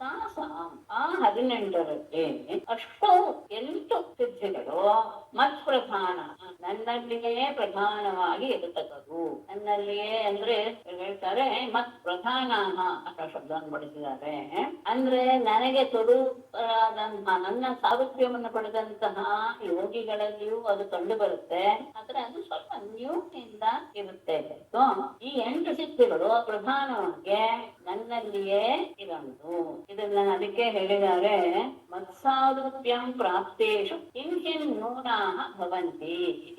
ಅದಾದ್ಮೇಲೆ ಉಳಿದ 10 ಇದೆಯಲ್ಲ ಅದು ದಶ ಏವ ಗುಣಹೇತಃ. ಇನ್ನು 10 ತತ್ವಗುಣದ ಉತ್ಕರ್ಷತೆಯನ್ನು ಹೊಂದಿದಂತಹ ಬೇರೆಯವರಿಗೂ ಅದು ಸಿದ್ಧಿಸಿದೆ. 18ರಲ್ಲಿ 8 ನನಗೆ ಮಾತ್ರ, ನನ್ನಲ್ಲಿ ಮಾತ್ರ ಪ್ರಧಾನವಾಗಿರುವುದು. ನನ್ನ ಇದನ್ನ ಹೊಂದಿದವರು, ಸ್ಥಾನವನ್ನು ಹೊಂದಿದಂತಹವರು ಸ್ವಲ್ಪ ಕಡಿಮೆ ಅಂಶದಲ್ಲಿ ಅದಕ್ಕೂ ಸಹ ಅದರ ಪ್ರಭಾವ ಇದೆ. ಉಳಿದ 10 ಸಾಮಾನ್ಯರಿಗೂ, ಅಂದ್ರೆ ಸಾಮಾನ್ಯರಿಗೆ ಅಂದ್ರೆ ಏನರ್ಥ, ಸತ್ವಗುಣದ ಅನಧಿಕ್ಯ ಇದ್ದಾಗ ಅವರಲ್ಲಿ ಈ ರೀತಿಯ ಸಿದ್ಧಿಗಳು ಕಾಣಿಸ್ಕೊಳ್ಳುತ್ತೆ. ಯಾವ್ದಾವ್ದಂತ ಪೃಥಕ್ಕಾಗಿ ಹೆಸರನ್ನು ಹೇಳಿಲ್ಲ. ಹೆಸರು ಹೇಳ್ತಾ ಹೇಳ್ತಾ ಅದು ಲಕ್ಷಣವನ್ನು ಹೇಳ್ಕೊಂಡ್ಬಿಟ್ಟಿದೆ. ಅದರಿಂದ ಹಾಗೆ ನೀವು ಅರ್ಥಂತ ಅಣಿಮಾ ಮಹಿಮಾ ಮೂರ್ತೆ ಲಘಿಮಾ ಪ್ರಾಪ್ತಿರೇಂದ್ರಿಯ ಪ್ರಾಕಾಶ್ಯಂ ಸುತ ದೃಷ್ಟೇಶು ಶಕ್ತಿ ಪ್ರೇರಣಮೀಶಿತ ಮೂರ್ತೆ ಅಣಿಮಾ ಮಹಿಮಾ ಲಘಿಮಾ. ಇಂದ್ರಿಯ ಪ್ರಾಪ್ತಿ ಅನ್ನೋದು 4, ಶುದ್ಧ ದೃಷ್ಟೇಶು ಪ್ರಾಕಾಶ್ಯಂ ಅದು 5, ಶಕ್ತಿ ಪ್ರೇರಣಂ ಈಶಿತ ಅನ್ನೋದು 6ನೇ. ಆಮೇಲೆ ಮುಂದೆ ಮೂರ್ತೆ ದೇಹಕ್ಕೆ ಸಂಬಂಧಿಸಿದ್ದು ಈ 3. ಹಾಗಾಗಿ ದೇಹಕ್ಕೆ ಅಣಿಮಾ ಮಹಿಮಾ ಅಂದ್ರೆ ಅಣುವಿನ ಹಾಗೆ, ಅಂದ್ರೆ ತನ್ನ ದೇಹವನ್ನ ಪೂರ್ತಿಯಾಗಿ ಅಣುರೂಪದಲ್ಲಿ ಮಾಡ್ಕೊಳ್ಳೋದು, ದೊಡ್ಡದಾಗಿ ಬೆಳೆಸ್ಕೊಳ್ಳೋದು, ಹಗತ್ವಾಗಿ ಮಾಡ್ಕೊಳ್ಳೋದು ಅಂತ. ಲಘಿಮಾ ಅಂದ್ರೆ ಹಗರನ್ನಾಗಿ ಮಾಡ್ಕೊಳ್ಳೋದು. ಎಷ್ಟೇ ದೊಡ್ಡದಾಗಿ ಕಂಡು ಸಹ ಅತಿ ದೊಡ್ಡ ಮೂಟೆ ಇದ್ದ ಅದನ್ನು ಸ್ವಲ್ಪ ಹಾಗೆ ಎತ್ತಬಹುದಲ್ವೇ, ಆ ರೀತಿಯಾಗಿ ಸಣ್ಣ ಸ್ವಲ್ಪ ದೊಡ್ಡದಾದ ಗಾತ್ರ ಮತ್ತು ಹಗುರವಾದದ್ದು ಈ ದೇಹಕ್ಕೆ ಸಂಬಂಧಪಟ್ಟಂತಹ 3 ರೀತಿಯ ಸಿಗು. ಆಮೇಲೆ ಇಂದ್ರಿಯ ಇಂದ್ರಿಯಗಳಿಂದ ಅಂದ್ರೆ ಎಲ್ಲ ಪ್ರಾಣಿಗಳ ಇಂದ್ರಿಯಗಳಿಂದ, ಅಂದ್ರೆ ಆ ದೇವತೆಗಳ ಅಧಿಷ್ಠಾನ ದೇವತೆಗಳ ರೂಪದಿಂದ ಅದ್ರ ಜೊತೆಗೆ ಸಂಬಂಧ ಪಡೋದಿದೆಯಲ್ಲ ಅದು ಪ್ರಾಣಿ. ಅಂದ್ರೆ ಎಲ್ಲ ಪ್ರಾಣಿಗಳ ಇಂದ್ರಿಯಗಳ ಜೊತೆಗೆ ಆ ದೇವತೆಗಳ ರೂಪದಲ್ಲಿ ಸೇರಿಕೊಳ್ಳಬಹುದಾದ ವಿದ್ಯೆ ಅಂದ್ರೆ ಅದು ಪ್ರಾಣಿ. ಆಮೇಲೆ 5ನೇದು ಶ್ರುತದೃಷ್ಟೇಶು ಪ್ರಾಕಾಶಂ. ಕೇಳಿರುವಂತಹ ವಿಷಯ ಅಂದ್ರೆ ಪರಲೋಕದ ವಿಷಯಗಳು, ಮತ್ತೆ ದೃಷ್ಟ ಇಲ್ಲೇ ನೋಡಕ್ಕೆ ಸಾಧ್ಯವಾದಂತಹ ಏನೋಕದ ವಸ್ತುಗಳು ಅನ್ನೂ ಸಹ ಇದ್ದಲ್ಲೇ ನೋಡಿಕೊಳ್ಳುವುದು. ಶ್ರುತದೃಷ್ಟೇಶು ಪ್ರಾಕಾಶಂ. ಕೇಳಿರುವಂತಹ ಪರಲೋಕ ವಸ್ತುಗಳನ್ನ, ದರ್ಶನಕ್ಕೆ ಯೋಗ್ಯವಾದಂತಹ ಇಹಲೋಕದ ವಸ್ತುಗಳನ್ನು ಸಹ ಇರುವ ಸ್ಥಾನದಲ್ಲಿಯೇ ನೋಡಬಲ್ಲಂತಹ ಸಿದ್ಧೆ ಅದು ಪ್ರಾಣ. ಹಾಗೇನೆ ಅದನ್ನ ತುಂಬಾ ಮಾಡಿದ್ದಾರೆ. ತುಂಬಾ ಜನರಿಗೆ ಆ ರೀತಿಯಾದಂತಹ ತಮ್ಮ ಶಿಕ್ಷೆಯನ್ನು ತೋರಿಸಿದ್ದಾರೆ. ಒಂದು ಹಾಗೆ ಹೇಳೋದಾದ್ರೆ, ಇಲ್ಲಿ ನವರಾತ್ರಿ ಸಂದರ್ಭದಲ್ಲಿ ದೇವಿಗೆ ಪಂಚಾಮೃತಕ್ಕೆ ತುಪ್ಪವನ್ನ ತೆಗೆದು ಕೊಡುವಂತಹ ಸಂದರ್ಭದಲ್ಲಿ ಅದಕ್ಕೆ ಸಂಬಂಧಪಟ್ಟ ಅಡುಗೆ ಪ್ರಚಾರಕನಿಗೆ ಸಂಬಂಧಪಟ್ಟವನು ಒಬ್ಬ ಆ ತುಪ್ಪವನ್ನ, ಶುದ್ಧವಾದ ತುಪ್ಪವನ್ನ ತನ್ನ ಪಾತ್ರೆಗೆ ಹಾಕಿಕೊಂಡು ಬೇರೆ ಅದನ್ನ ಅದಕ್ಕೆ ಸೇರಿಸ್ತಾ ಇದ್ದ. ಅದನ್ನ ಅವರು ತಮ್ಮ ಪಕ್ಕದಲ್ಲಿರುವಂತಹ ಪ್ರಚಾರ ಹೇಳ್ತಾರೆ, ನೋಡು ಅಲ್ಲಿ ಅಡುಗೆ ಮನೆಯಲ್ಲಿ ಈ ತರದ ಕೆಲಸ ನಡೀತಾ ಇದೆ, ನನಗೆ ಹೇಳು ದೇವಿಗೆ ಬದುಬೇಡ ಅಂತ ಹೇಳುವಂತ ಕಳಿಸ್ತಾ ಇತ್ತು. ಅಷ್ಟೇ ಅಲ್ಲ, ಅದು ಯಾರೋ ಒಬ್ರು ದಾರಿಯಲ್ಲಿ ಅವರಿಗೆ ಆಕ್ಸಿಡೆಂಟ್ ಆಗ್ಬಿಟ್ಟು ಹೋಗಿ ಅವರಿಗೆ ಸ್ವಲ್ಪ ಸಹಾಯ ಮಾಡಿ ಅಂತ ಹೇಳಿ ಕಳಿಸಿದ್ದು ಉಂಟು. ತುಂಬಾ ಇದೆ ಅನುಭವಿಸ್ತವ್ರೆ ಹೇಳಿದ್ರು. ಆಮೇಲೆ ಶಕ್ತಿ ಪ್ರೇರಣ ಈಶಾ. ಶಕ್ತಿ ಅಂದ್ರೆ ಮಾಯ. ಆ ಮಾಯ ದೊಡ್ಡದು. ಅದರ ಅಂಶಗಳಾದಂತಹ ಶಕ್ತಿ ಯಾವ ರೀತಿ ಆದಾದ್ರೂ ಶಕ್ತಿ ಇರಬಹುದು. ಅದನ್ನ ಪ್ರೇರೇಪಿಸುವಂತದ್ದು ಅದು ಈಶಾ. ಇದು ಇನ್ನೊಂದು ಇಲ್ಲಿ ಹೇಳ್ತಾರೆ ಹಿಂದಿನ ಪ್ರಕಾಶನಿಗೆ, ಕೃತೇಶು ಪಾರಲೌಕಿಕೇಶು ದೃಷ್ಟೇಶು ದರ್ಶನಯೋಗೇಶು ಅಪಿ ಸರ್ವೇಶು ಅಷ್ಟೇ ಅಲ್ಲ ಭೂವಿವರಾದಿ ಪಿಹಿತೇಶು ಅಪಿ. ಭೂಮಿ ಆಳದಲ್ಲಿ ಇರುವಂತಹ, ಕಣ್ಣಿಗೆ ಕಾಣದೇ ಇರುವಂತಹ, ಅಲ್ಲಿ ಅಡಗಿಕೊಂಡಿರುವಂತಹ ವಸ್ತುಗಳನ್ನು ಪ್ರಾಕಾಶ್ಯಂ ಅದನ್ನ ಪ್ರಕಟಪಡಿಸುವಂತದ್ದು. ಅಂದ್ರೆ ಅದು ನಮ್ಗೆ ಪ್ರಾಪ್ತಿ ಮಾಡ್ಕೊಳ್ಳೋದಕ್ಕೆ ಸಾಧ್ಯವಾಗಿರುವಂತಹದ್ದು. ಭೋಗ ದರ್ಶನ ಸಾಮರ್ಥ್ಯಂ ಸಿದ್ಧಿಗೆ ಅಂತ. ಆಮೇಲೆ ಶಕ್ತಿಯ ಮತ್ತು ಮಾಯೆಯಾದರ ಅಂಶಗಳ ಅವುಗಳನ್ನು ಸಹ ಪ್ರೇರೇಪಿಸುವಂತ ಈಶಿತ. ಅಂದ್ರೆ ಪರಮಾತ್ಮನಲ್ಲಿ ಇರುವಂತಹ ಆ ಪರಮಾತ್ಮನ ಶಕ್ತಿಯಾದಂತಹ ಮಾಯೆ ಇದೆ, ಅದರ ಒಳಗಡೆ ಇರುವಂತಹ ಅದಕ್ಕೆ ಸಂಬಂಧಪಟ್ಟಂತಹ ಅನೇಕ ರೀತಿಯ ಶಕ್ತಿಗಳನ್ನ ಎಬ್ಬಿಸುವಂತಹ ಸಾಮರ್ಥ್ಯ ಅದು ಈಶಾ. ಈಶಿತ ಅಂದರೆ ಒಡೆತನ ಅನ್ನುವಂತಹ ಆ ಸಾಮರ್ಥ್ಯ. ಅದಾದ್ಮೇಲೆ ಗುಣೇಶು ಅಸಂಗೋಷಿತ ಯತ್ತಾಹ ತದವಸ್ಯತಿ ಏತಾಹ ಸಿದ್ಧಯ ಸೌಮ್ಯ ತೌ ಉತ್ಪತ್ತಿಕಾಮತಾನ್. ಗುಣೇಶು असंगः वशिष्ठ यत् कामः तत् अवश्यते सौम्य एताः अष्टौ सिद्धयः मे ಔತ್ಪತ್ತಿಕಾಹ ಆರಾಯುಕ್ತದಿಂದ ಇನ್ನೊಂದು ವಶಿತ ಮತ್ತು ಪ್ರಾಕಾಮ್ಯ. ಪ್ರಾಕಾಮ್ಯ ಶಬ್ದವನ್ನು ಹಾಕಿಲ್ಲ, ಪ್ರಾಕಾಮ್ಯ ಅನ್ನೋದು ಗುಣೇಶು ಅಸಂಗಃ ಯಾವ ಗುಣಗಳಲ್ಲಿ ಅಂದ್ರೆ ವಿಷಯಕ್ಕೆ ಸಂಬಂಧಪಟ್ಟಂತಹ ವಸ್ತುಗಳ ವಿಷಯದಲ್ಲಿ ಯಾವ ರೀತಿಯ ಸಂಪರ್ಕವನ್ನು ಇಟ್ಕೊಳ್ಳದೆ ಇರುವಂತಹ ಬಂತು ಅಂದ್ರೆ ಅದು ವಶಿತ ಅಂದ್ರೆ ತನ್ನ ಇಟ್ಕೊಳ್ಳೋದು ಅಂತ. ಉಳಿದ ಕಡೆ ಮತ್ತೆ ಹಾಗೆ ಮಾಡ್ಕೊಳ್ಳೋದು ಅದು ವಶಿತ ಅನ್ನುವಂತ. ಅಷ್ಟೇ ಎಲ್ಲ ಪ್ರಾಕಾಮ್ಯ ಅನ್ನೋದು ಆ ಶಬ್ದ ಹಾಕಿಲ್ಲ. ಯಾವ ಯಾವ ಸುಖವನ್ನ ಕಾಮ ಯಾವ ಸುಖವನ್ನ ಬಯಸ್ತಾನೋ ಅದರು ತದ್ ಅವಶ್ಯತೆ, ಅದೆಲ್ಲವನ್ನೂ ಸಹ ಅವಶ್ಯತೆ ಅಂತ ಹೇಳ್ತಾರೆ. ಅದು ಎಷ್ಟು ಸಾಮರ್ಥ್ಯ ಇದೆಯೋ ಅಷ್ಟು ಅದನ್ನ ತಗೊಳ್ಳೋಕೆ ಸಾಧ್ಯ. ಅಂದ್ರೆ ಅತ್ಯಂತ ಹೆಚ್ಚಿನ ಮಟ್ಟದಲ್ಲಿ ಅದನ್ನ ನಾವು ಪಡೆಯೋದಕ್ಕೆ ಸಾಧ್ಯ. ಇದು ಪ್ರಾಕಾಮ್ಯ. ಏತಾಹ ಅಷ್ಟೌ ಸಿದ್ಧಯನೇ ಅಷ್ಟೌ ಸಿದ್ಧಯ ಉದ್ಧವನೇ, ಈ 8 ಸಿದ್ಧಿಗಳು ನನಗೆ ಔತ್ಪತ್ತಿಕಾಹ ಅಂತ. ಔತ್ಪತ್ತಿಕ ಅಂದ್ರೆ ಸ್ವಭಾವ ಸಹಜವಾಗಿಯೇ ಇರುವಂತದ್ದು. ಅದೇನು ಹೊಸದಾಗಿ ಬಂದು ಸೇರಿದ್ದಲ್ಲ, ನನ್ನಲ್ಲಿ ಸಹಜವಾಗಿಯೇ ಹೋದೆ. ಮೇಡಮ್ ಗರಿಮಾ ಹೇಳಲಿಲ್ಲ ಅಲ್ಲ ಇದ್ರಲ್ಲಿ? ಅದೇನೆ ಅದನ್ನ ಇಲ್ಲಿ ಗರಿಮಾ ಅನ್ನೋದು ಹೇಳಿಲ್ಲ, ಪ್ರಾಕಾಶ್ಯ ಅನ್ನೋ ಶಬ್ದವನ್ನ ಹೇಳಿದ. ಅಮರಕೋಶದಲ್ಲಿ ನಾವು ಅಣಿಮಾ ನಿಮಾ ಶೈವ ಗರಿಮಾ ಲಘಿಮಾ ತತ್ವ ಅಂತ ತಗೊಳ್ತೇವೆ. ಅದರ ಸ್ಥಳದಲ್ಲಿ ಪ್ರಾಕಾಶ್ಯ ಅನ್ನೋ ಶಬ್ದವನ್ನ ಒಂದು ಸಿದ್ಧಿಯನ್ನ ಇಲ್ಲಿ ಹೇಳಿದ್ದಾರೆ. ಅಂದ್ರೆ ಆ ಸಿದ್ಧಿಯ ಒಂದು ಇದು ಇಲ್ಲಿ ಈ ಸಿದ್ಧಿಯಲ್ಲಿ ಇಲ್ಲಿವೇನೋ ಗೊತ್ತಿಲ್ಲ. ಅಂದ್ರೆ ಅದು ಪ್ರಾಕಾಶಕ್ಕೂ ಗರಿಮಾಗೂ ಯಾವ ಇದು ಸಂಬಂಧ ಇಲ್ಲ ಪ್ರಕಾಶ ಶಬ್ದದಿಂದ. ಹಾಗಾಗಿ ಅದು ನಿಜ, ಅದನ್ನ ನಾನು ಗಮನಿಸಿದೆ. ಇಲ್ಲಿರುವಂತಹ ಸಿದ್ಧಿ ಹೀಗೆ ಗರಿಮಾ ಎಂದು ಬೇಕಾಗೋದಿಲ್ವೇನೋ ಪರಮಾತ್ಮನಿಗೆ. ಪರಮಾತ್ಮನಲ್ಲಿರುವ ಶಕ್ತಿ ಅಲ್ವೇ ಇದು ಈಗ 8 ಸಹ. ಹಾಗಾಗಿ ಪ್ರಾಕಾಶ ಎನ್ನುವಂತಹ ಆ ಶಕ್ತಿಯನ್ನ ಹಾಕಿದ್ದಾರೆ. ಪ್ರಾಕಾಶ ಅಂದ್ರೆ ಏನು ಗೊತ್ತಾಗಿದೆ, ಎಲ್ಲೂ ಸಹ ಅದ ಇದ್ದಲ್ಲೇ ಎಲ್ಲೋ ತಿಳ್ಕೊಳ್ತಾಂತ. ಅದೇನೋ ಸಹ ಆತನಲ್ಲಿರುವಂತಹ ಸಿದ್ಧಿಗಳು ಅಂದ್ರೆ ಎಲ್ಲೇ ಇರಲಿ, ಯಾರ ಕಣ್ಣಿಗೂ ಕಾಣದೇ ಇರೋದು ಸಹ ಆತನಿಗೆ ಕಾಣುತ್ತೆ ಅಂತದ್ದು. ಹಾಗಾಗಿ ಗರಿಮಾ ಅಂದ್ರೆ ಏನರ್ಥ ಅಂದ್ರೆ ಭಾರವಾಗೋದು ಅಂತ. ನೋಡಕ್ಕೆ ಬಹಳ ಪುಟ್ಟದಾಗಿದ್ರು ಸಹ ಎತ್ತಕ್ಕೆ ಹೋದ್ರೆ ತುಂಬಾ ಭಾರ ಅಂತ ಅನ್ಸೋದು ಗರಿಮಾ. ಅದು ಲೋಕದಲ್ಲಿ ಬರುವಂತಹ ಸಿದ್ಧಿಯಲ್ಲಿ ಏನಾದ್ರೂ ಇರುತ್ತೇನೋ, ಆದ್ರೆ ಉಳಿದ ಹತ್ತರಲ್ಲಿಯೂ ಅದನ್ನ ನಾನು ಗಮನಿಸಿಲ್ಲ. ಈಗೇನಾದ್ರೂ ಬಂದಿದ್ರೂ ಗೊತ್ತು. ಆದ್ರೆ ಮೇಲೆ ಹೇಳಿದಂತಹ 8 ಆತನಲ್ಲಿ ಸಹಜವಾಗಿ ಪರಮಾತ್ಮನಲ್ಲಿ ಸಹಜವಾಗಿರುವಂತಹ ಸಿದ್ಧಿಗಳು. ಆದರೆ ಆತನ ಯೋಗಿಗಳಾದವರು ಕೆಲವರು ಪರಮಾತ್ಮನ ಸಾರೂಪ್ಯವನ್ನು ಪಡೆದವರಿಗೂ ಸಹ ಈ ಸಿದ್ಧಿಗಳು ಬಂದು ಸೇರ್ಕೊಳ್ಳುತ್ತೆ.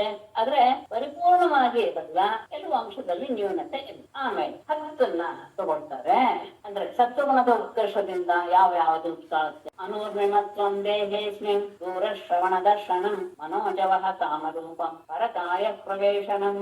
ಇನ್ನೊಂದು ಹೇಳಿದ್ರೆ ಹತ್ತಾಗ್ಬಿಡುತ್ತೆ. ಅವ್ರು ಹೇಳಿದ್ರು ಸ್ವಚ್ಛಂದ ಮೃತ್ಯುರ್ದೇವಾನಂ ಸಹ ಕ್ರೀಡಾನ ದರ್ಶನಂ ಯಥಾ ಸಂಕಲ್ಪ ಸಂಸಿದ್ಧಿ ಆಜ್ಞಾ ಅಪ್ರತಿಹತಾಗತಿ.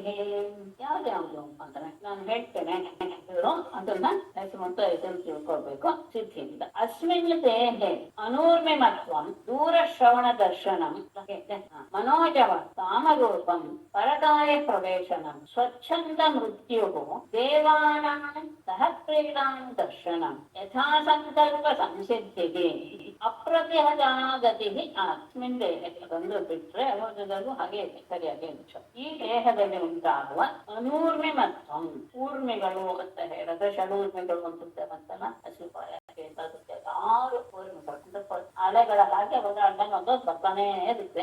ಅದು ಇಲ್ಲದೆ ಇರುತ್ತೆ. ಹಸಿವು ಬಾಯಾರಿಕೆ ಇವುಗಳು ಯಾವುದು ಸಹ ಉಂಟಾಗದೆ ಯಾವಾಗಲೂ ಆನಂದವಾಗಿ ಇರುವಂತಹ ಸಿದ್ಧಿ ಅದು ಒಂದು ರೀತಿ ಅನೂರ್ಮಿಮತ್ವ. ಇನ್ನೊಂದು ದೂರ ಶ್ರವಣ ದರ್ಶನ, ದೂರದಲ್ಲಿ ಉಂಟಾಗುವ ಶಬ್ದವನ್ನ ಇಲ್ಲೇ ಕೇಳ್ಬೋದು. ಮನೋಜವ ಮನಸ್ಸು ಎಲ್ಲಿ ಹೋಗುತ್ತೋ, ಮನಸ್ಸಿನಷ್ಟು ವೇಗವಾಗಿ ಯಾವುದೇ ಇಲ್ಬಾರ್ದು. ಹಾಗಾಗಿ ಮನಸ್ಸು ಎಲ್ಲಿಗೆ ಹೋಗುತ್ತೋ ಹೋಗುತ್ತೋ ಅಲ್ಲಿ ದೇಹ ಅಲ್ಲಿರುತ್ತೆ. ಅಂದ್ರೆ ಮನೋವೇಗದಿಂದ ದೇಹ ಹೋಗುವಂತಹ ಕ್ರಿಯೆ ಅದು ಮನೋಜವಹ. ಜವಹ ಅಂದ್ರೆ ಕಾಮರೂಪಂ. ಅವನು ಯಾವ ರೂಪವನ್ನ ಧರಿಸಬೇಕು ಅಂತ ಇಷ್ಟಪಡ್ತಾನೋ ಆ ಇಷ್ಟ ರೂಪ ಧಾರಣೆ ಕಾಮರು. ಆಮೇಲೆ ಪರಕಾಯ ಪ್ರವೇಶಂ, ಇನ್ನೊಬ್ಬರ ದೇಹದಲ್ಲಿ ಪ್ರವೇಶ ಮಾಡು.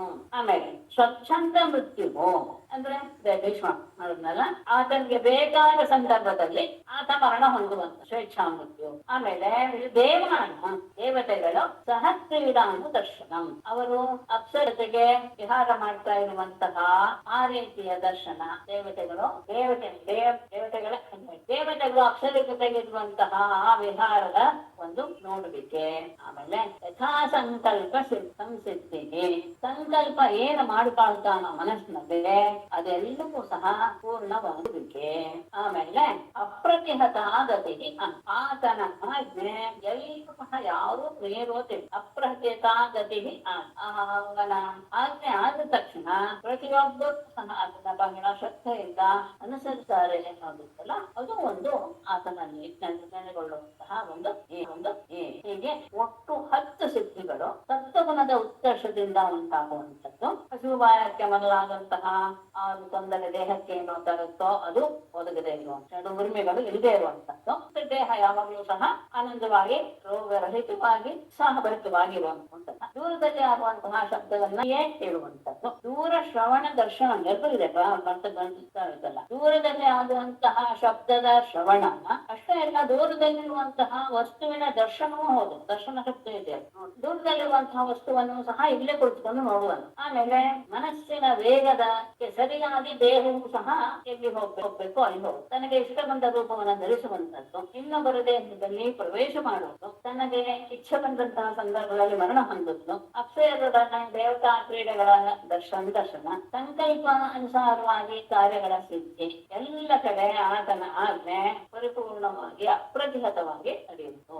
ಇನ್ನು ಕೆಲವು ಸಿದ್ಧಿಗಳು ಸಹ ಇವೆ ಅಂತ ತಗೊಳ್ತಾರೆ. ಅಂದ್ರೆ ಅದು ಅಷ್ಟು ಸತ್ವಗುಣದ ಉತ್ಕರ್ಷ ಇಲ್ಲದೆ ಇದ್ದವರು ಸಹ ಪಟ್ಟುಕೊಳ್ಳುವಂತ ತ್ರಿಕಾಲಗ್ನತ್ವ ಅದ್ವಂದ್ವ ಪರಚಿತ್ತ ಅಭಿಜ್ಞದ ಅಜ್ಞರ್ಕಾಂಬು ವಿಷಾದೀನ ಪ್ರತಿಷ್ಠಂಭೋ ಅಪರಾಧೇನಂತೂ ಸ್ವಲ್ಪ ದೇಹವನ್ನು ದಂಡಿಸಿ ತಾಂತ್ರಿಕ ರೂಪದಲ್ಲಿ ಮಾಡ್ಕೊಳ್ಳುವಂತ ಇದು ಕ್ರಮವಾಗೇ ಇದೆ.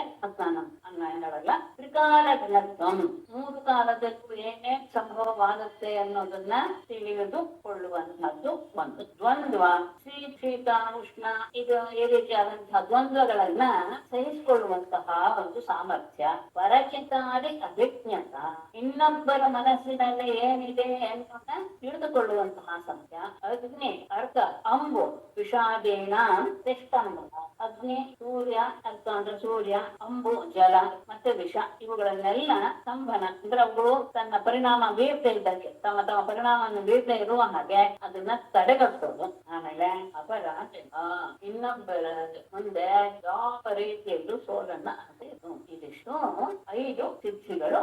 ಅದು ಇದಕ್ಕಿಂತ ಸ್ವಲ್ಪ ಕಡಿಮೆಯ ಸಾಮರ್ಥ್ಯ ಇರುವಂತಹವರು ಸಹ ಸಿದ್ಧತೆ ಅನ್ನೋದು. ಏತಾಶ್ಚ ಉದ್ದೇಶತಃ ಪ್ರೋಕ್ತಾಃ ಯೋಗ ಧಾರಣ ಸಿದ್ಧಯಃ ಯಯಾ ಧಾರಣಯ ಯಾ ಸ್ಯಾತ್ ಯಥಾ ವಾ ಸ್ಯಾತ್ ನಿಬೋಧಮೆ.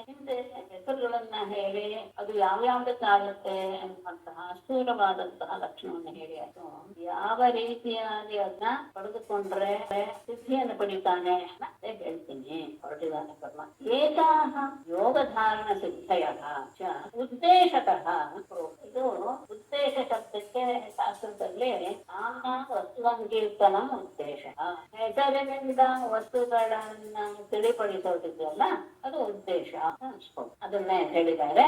ಏತಾಹ ಯೋಗ ಯೋಗಧಾರಣ ಸಿದ್ಧಯ ಉದ್ದೇಶತಃ ಯಥಾವಾ ಸ್ಯಾತ್ ಮೇ ಏತಾಹ ಯೋಗಧಾರಣ ಸಿದ್ಧ.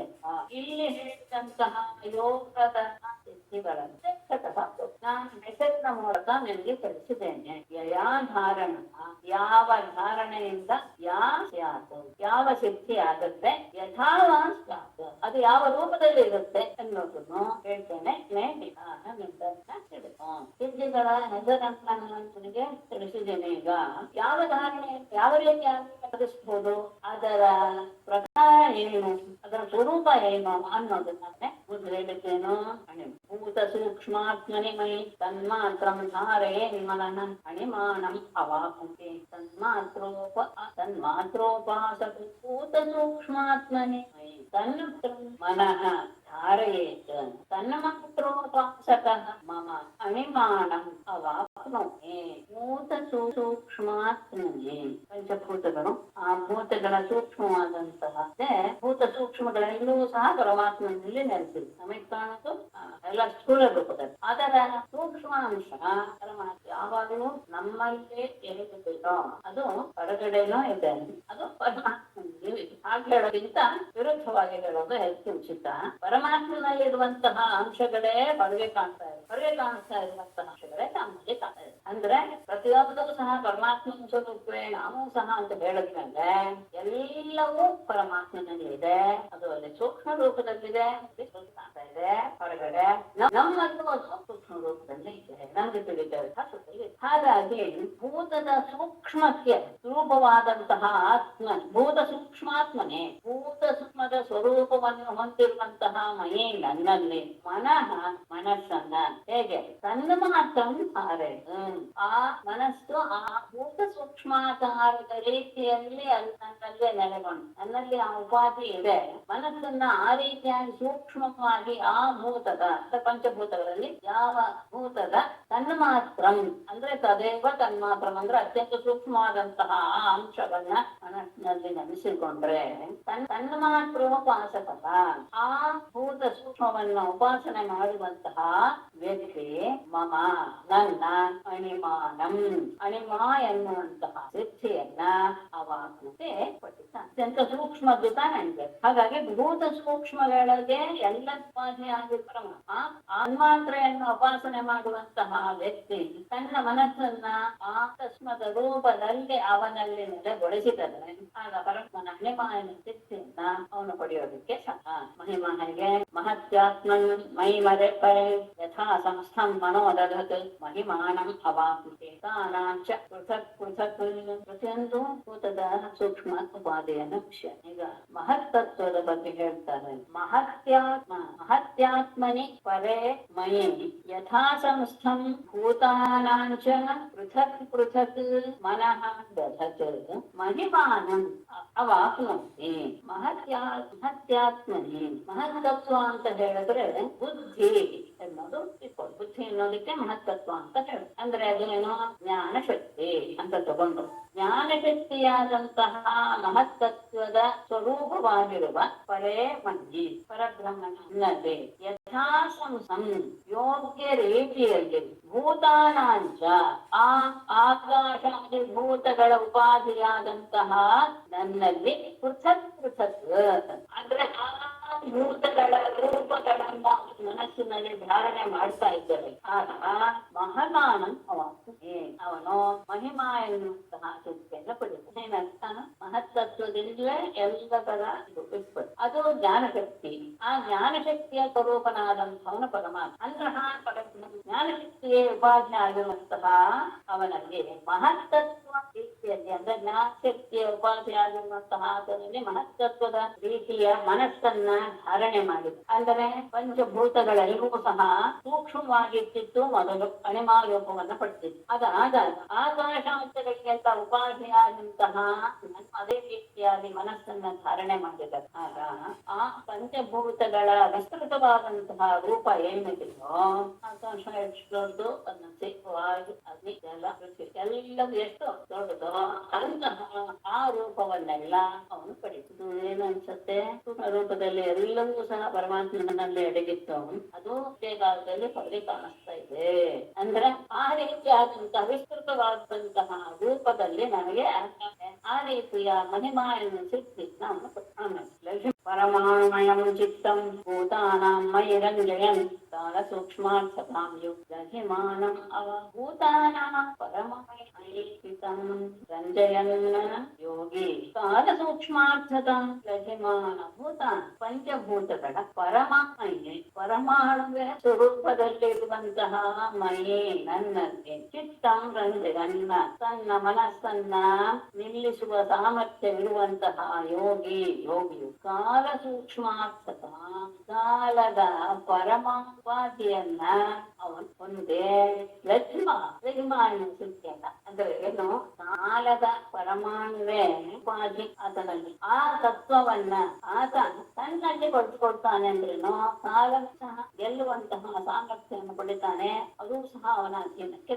ಎಲ್ಲದರ ಎಲ್ಲ ಪಂಚಭೂತಗಳ ಪರಮಾಣುವೇ ಉಪಾಧಿಯಾಗಿ ಉಪಾಧಿ ರೂಪದಲ್ಲಿ ಪರಮಾತ್ಮನಲ್ಲಿ ಇದೆ. ಅಂತಹ ಉಪಾಧಿ ಸ್ವರೂಪನಾದಂತಹ ಪರಮಾತ್ಮನಲ್ಲಿ ಮನಸ್ಸನ್ನ ಸತತವಾಗಿ ನೆಲೆಗೊಳಿಸುವಂತಹ ಯೋಗಿ ಆ ಲಘಿಮಾ ಸಿದ್ಧಿಗೆ ಕಾಲ ಪರಮಾಣುವೇ ಉಪಾಧಿ. ಅಂತಹ ಕಾಲ ಉಪಾಧಿಯ ಹಿಮಾ ಸಿದ್ಧಿಯನ್ನ ಪಡಿತಾನೆ. ಕಾಲವನ್ನು ಸಹ ಗೆಲ್ಲಬಲ್ಲ ವಿಷ್ಣು ಅದಾದ ಮೇಲೆ ಮನೋವೈಕಾರಿಕೆ ಚಿರಂ ಸರ್ವೇಂದ್ರಿಯಾಣ ಆತ್ಮ ಪ್ರಾಪ್ತಿಂ ಪ್ರಾಪ್ನೋತಿ ಮನ್ಮನ ಪ್ರಾಪ್ತಿ ಅನ್ನೋದನ್ನ ತಿಳಿಸ್ಕೊಡ್ತಿದ್ದಾರೆ. ವೈಕಾರಿಕೆ ಅಹಂತತ್ವೇ ಮಯಿ ಅಖಿಲಂ ಮನ ಧಾರೆಯನ್ನ ಮನ್ಮನ ಸರ್ವೇಂದ್ರಿಯಾಣ ಪ್ರಾಪ್ತಿಂ ಪ್ರಾಪ್ನೋತಿ.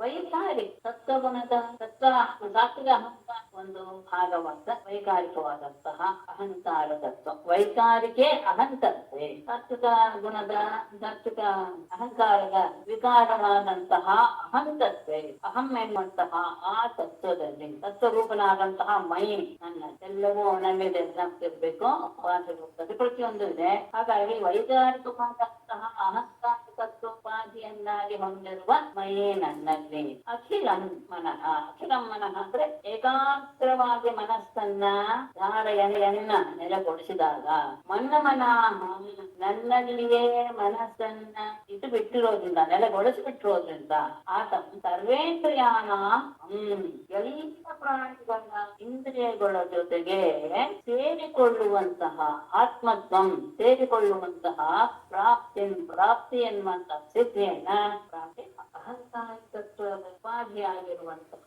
ನನ್ನಲ್ಲಿ ಪರಮಾತ್ಮ ಮನಸ್ಸನ್ನ ಏಕಾಗ್ರತೆಯಿಂದ ನೆಲೆಗೊಳಿಸಿದಂತಹ ವ್ಯಕ್ತಿ ನನ್ನಲ್ಲಿಯೇ ಮನಸ್ಸನ್ನ ಪೂರ್ಣವಾಗಿ ಇಟ್ಟು ಬಿಟ್ಟಿದ್ರಿಂದ ಅವನು ಯಾಕೆಂದ್ರೆ ಪರಮಾತ್ಮ ಹೇಗೆ ಎಲ್ಲರಲ್ಲೂ ಇದ್ದಾನೋ ಹಾಗೆ ಅವನು ಸಹ ಎಲ್ಲ ಪ್ರಾಣಿಗಳ ಇಂದ್ರಿಯಗಳ ಜೊತೆಗೆ ಸೇರಿಕೊಳ್ಳುವಂತಹ ಪ್ರಾಪ್ತಿ ಎನ್ನುವಂತಹ ಸಿದ್ಧಿಯನ್ನ ಪಡಿತಾನೆ. ಎಲ್ಲ ಜೀವಿಗಳಲ್ಲಿಯೂ ಪ್ರವೇಶ ಮಾಡಿ ಇರುವಂತಹ ಸಾಮರ್ಥ್ಯವನ್ನು ಪಡಿತಾನೆ. ಆಮೇಲೆ ಪ್ರಾಕಾಶ್ಯ ಮಹತ್ಯಾತ್ಮನೆ ಸೂತ್ರೆ ಧಾರೆ ಮೈ ಮಾನಸಂ ಪ್ರಾಕಾಶ್ಯಂ ಪಾರಮೇಶ್ಯಂ ಮೇ ವಿದ್ಯತೆ ಅವ್ಯಕ್ತ ಮಹತ್ಯ.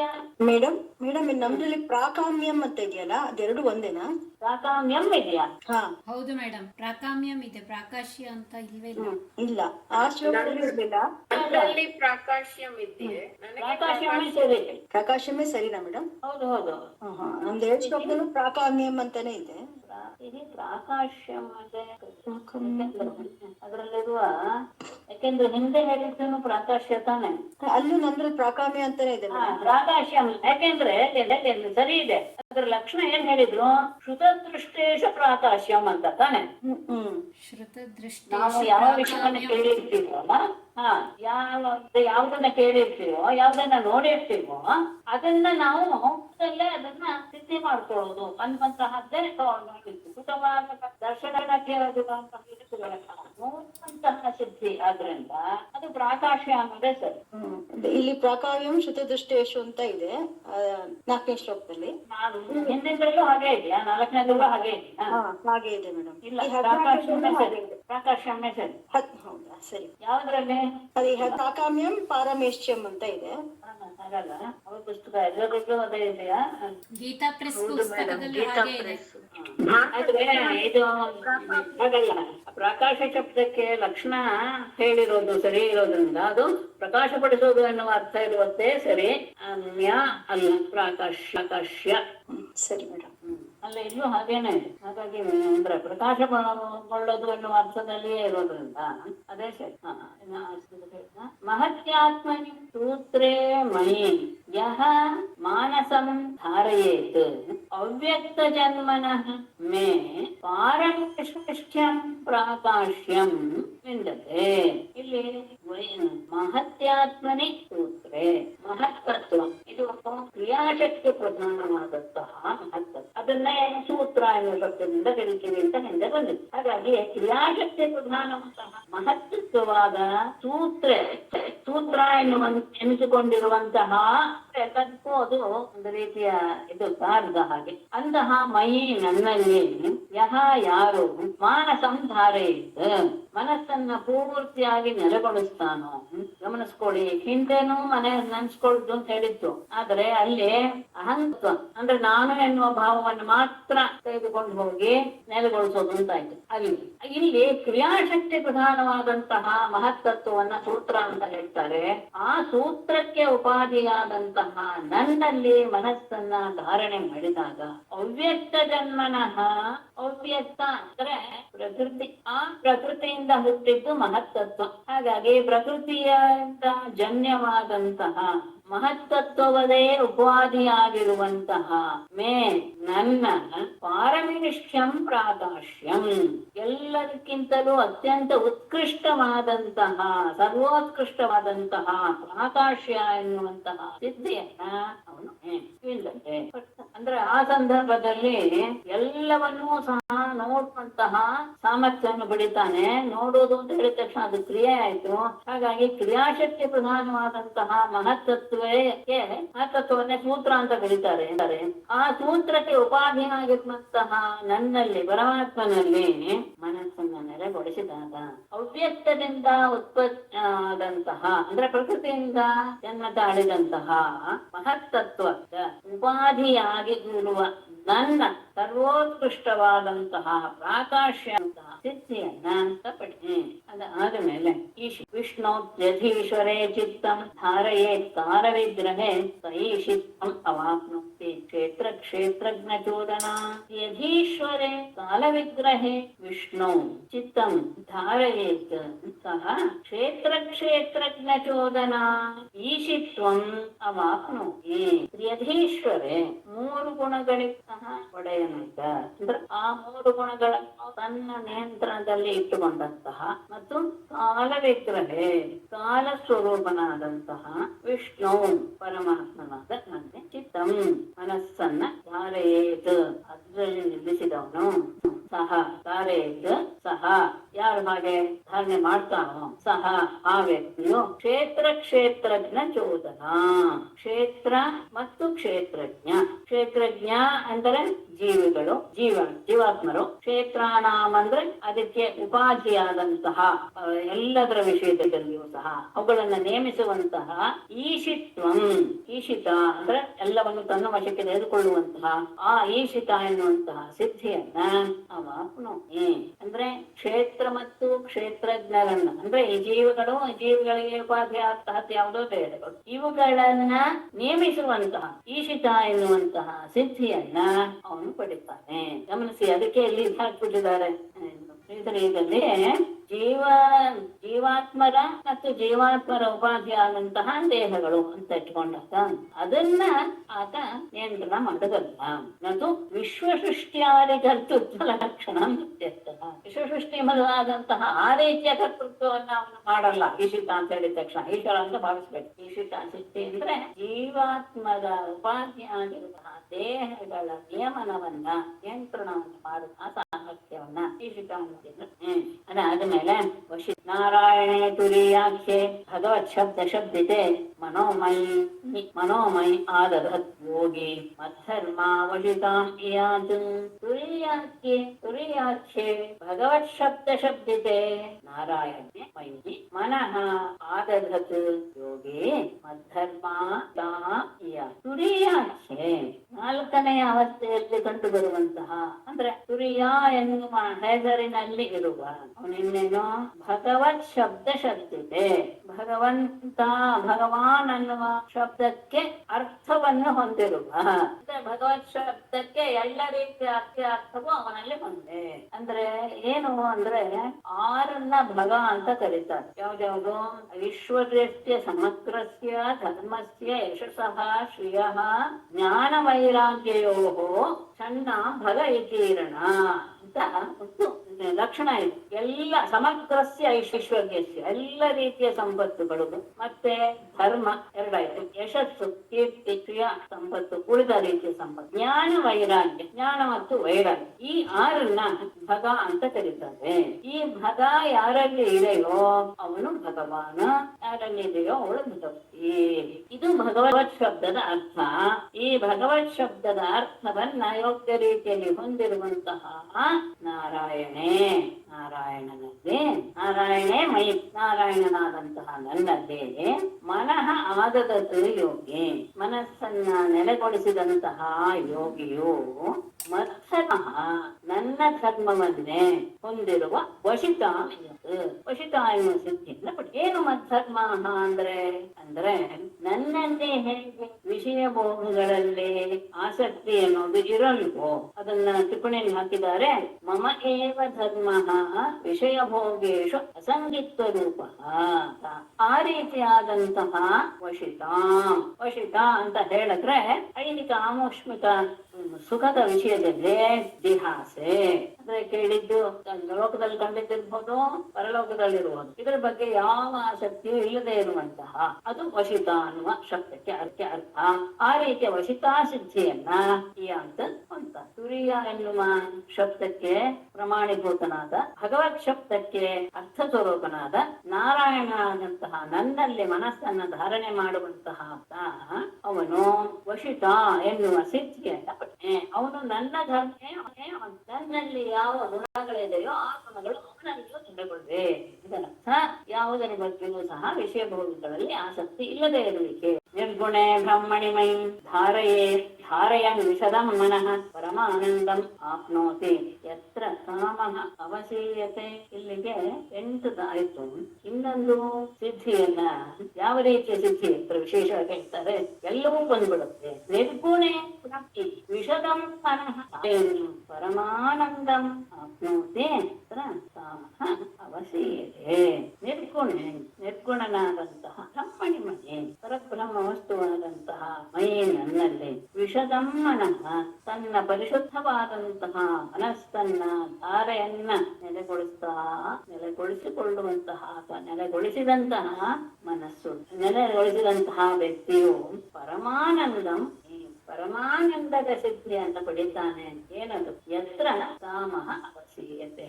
ಎಲ್ಲಿ ಆ ಮನಸ್ಸನ್ನು ನೆಲೆಗೊಳಿಸಿದಾಗ ಎಲ್ಲ ರೀತಿಯ ಕಾಮಗಳು ಅಲ್ಲಿ ಸಮಾಪ್ತವಾಗಿ ಬಿಡುತ್ತೆ. ಅಂತಹ ಪರಮಾನಂದ ಸಿದ್ಧಿಯನ್ನ ಅವನು, ಯಾಕೆ ಅಂದ್ರೆ ಆ ಪರಮಾನಂದವನ್ನು ಹೊಂದಿದಾಗ ಉಳಿದ ವಸ್ತುವಿನ ಬಗ್ಗೆ ಯಾವ ಕಾಮನೆಯೂ ಸಹ ಇರೋದಿಲ್ಲ. ಎಲ್ಲ ರೀತಿಯ ಕಾಮಗಳು ಸಹ ಆತದ ಒಂದೊಂದು ಲೇಷವೇ ಆಗಿರುತ್ತೆ ಹೊರತು ಆ ಆನಂದದ ಪರಾಕಾಷ್ಠತೆಯನ್ನು ಹೊಂದಿ ಬಿಡುತ್ತಾನೆ.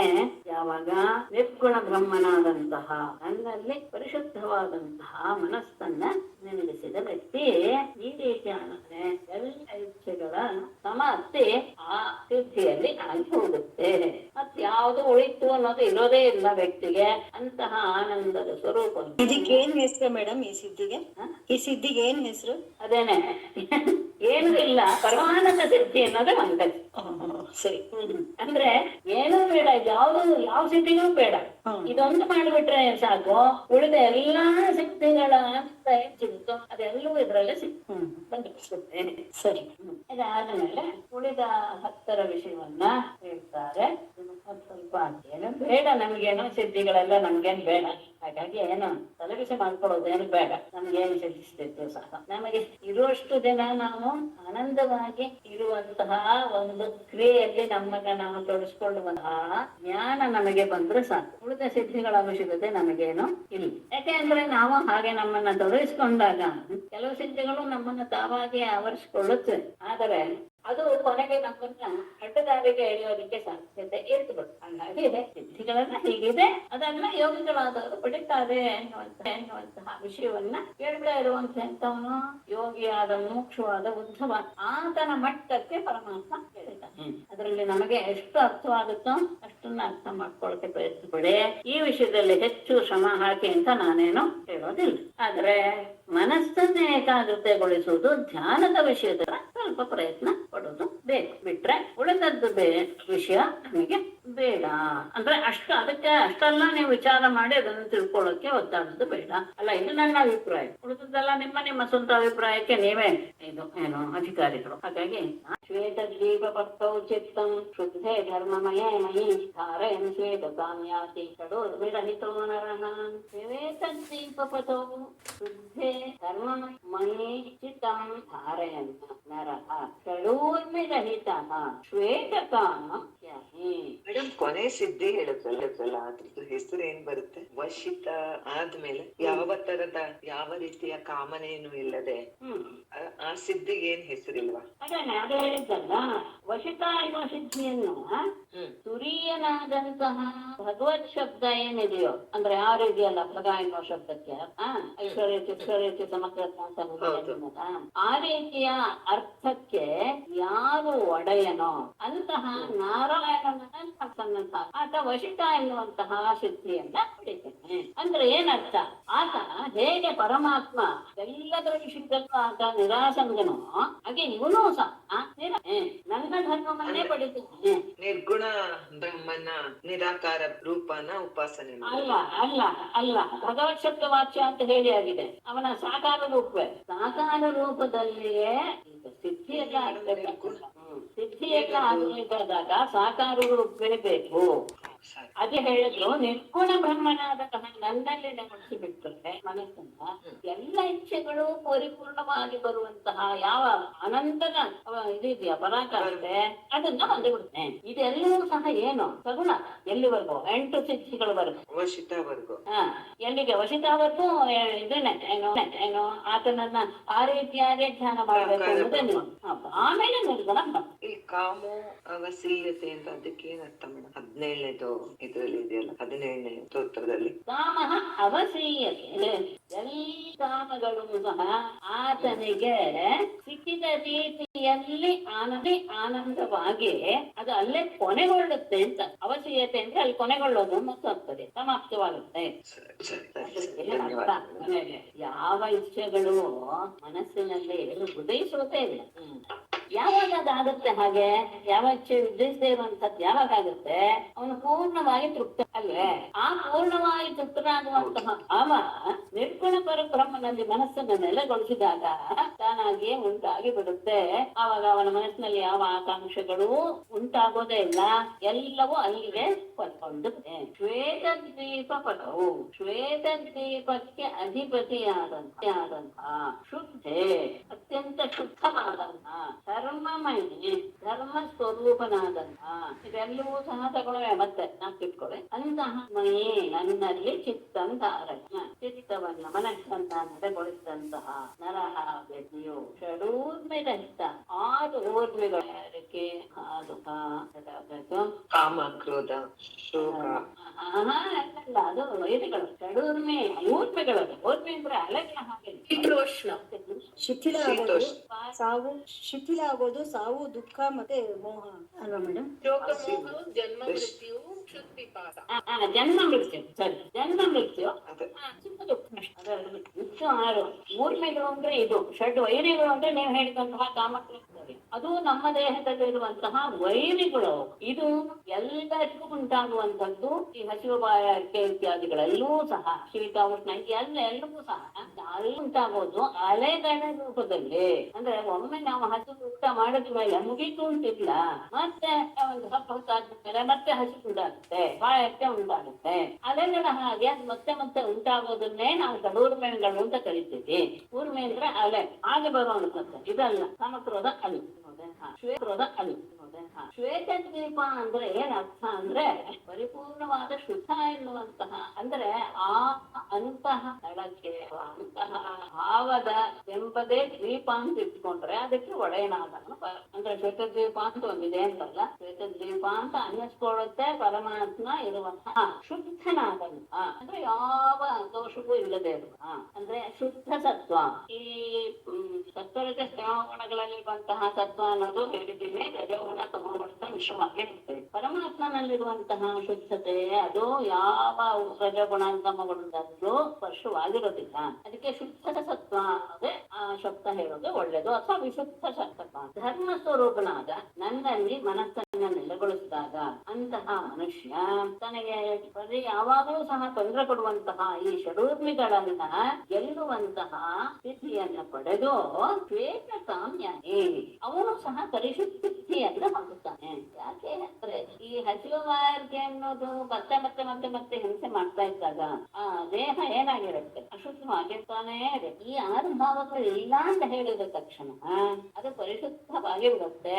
ಹಾಗೆ ಆತನು ಪರಿಶುದ್ಧವಾದಂತಹ ಆ ರೂಪವನ್ನು ನೆನೆಸಿಕೊಂಡು ಮನಗೊಳಿಸಿದ್ರೆ ಈತನು ಸಹ ಪರಿಶುದ್ಧನಾಗ್ತಾನೆ.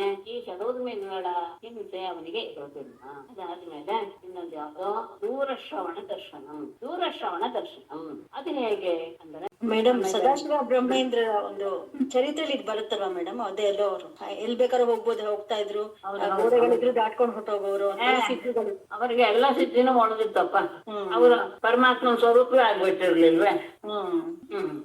ಆತ ದೇಹ ಬಂದು ಇದು ಪ್ರಾರಬ್ಧ ಕರ್ಮದಿಂದ ಓಡಾಡ್ತಾ ಇತ್ತು ಬಿಟ್ರೆ ಅವರು ಸಾಕ್ಷಾತ್ ಪರಮಾತ್ಮನಿಗೂ ಅವ್ರಿಗೂ ಏನು ಭೇದ ಇರ್ಲಿಲ್ಲ. ಅದು ನಮ್ಮ ಜೀವನ ಎಲ್ಲರಿಗೂ ಕಾಣುವ ರೀತಿಯಲ್ಲಿ ಪರಮಾತ್ಮ ಇತ್ತು ಅಂತ ವಿಶೇಷವಾಗಿ ಹೇಳ್ಬೋದು. ಶಂಕರಾಚಾರ್ಯರು ಅಷ್ಟೇ ಪರಕಾಯ ಪ್ರವೇಶ ಬರ್ತಲ್ಲ, ತಾಯಿ ಹುಷಾರಿಲ್ಲ ಇದ್ದಾಗ ಯೋಗ ಮಾರ್ಗದಲ್ಲಿ ಅದೇನೆ ಮಂಡನ ಮಿಶ್ರ ತಾಯಿ ನೆನೆಸ್ಕೊಂಡ ಯೋಗ ಮಾರ್ಗದಲ್ಲಿ. ಹೌದು, ಪರಾಯ ಪ್ರವೇಶನ ಅದೊಂದು ಸಿದ್ಧಿ ಅಂತಾನೆ ಹೇಳ್ತಾರಲ್ಲ.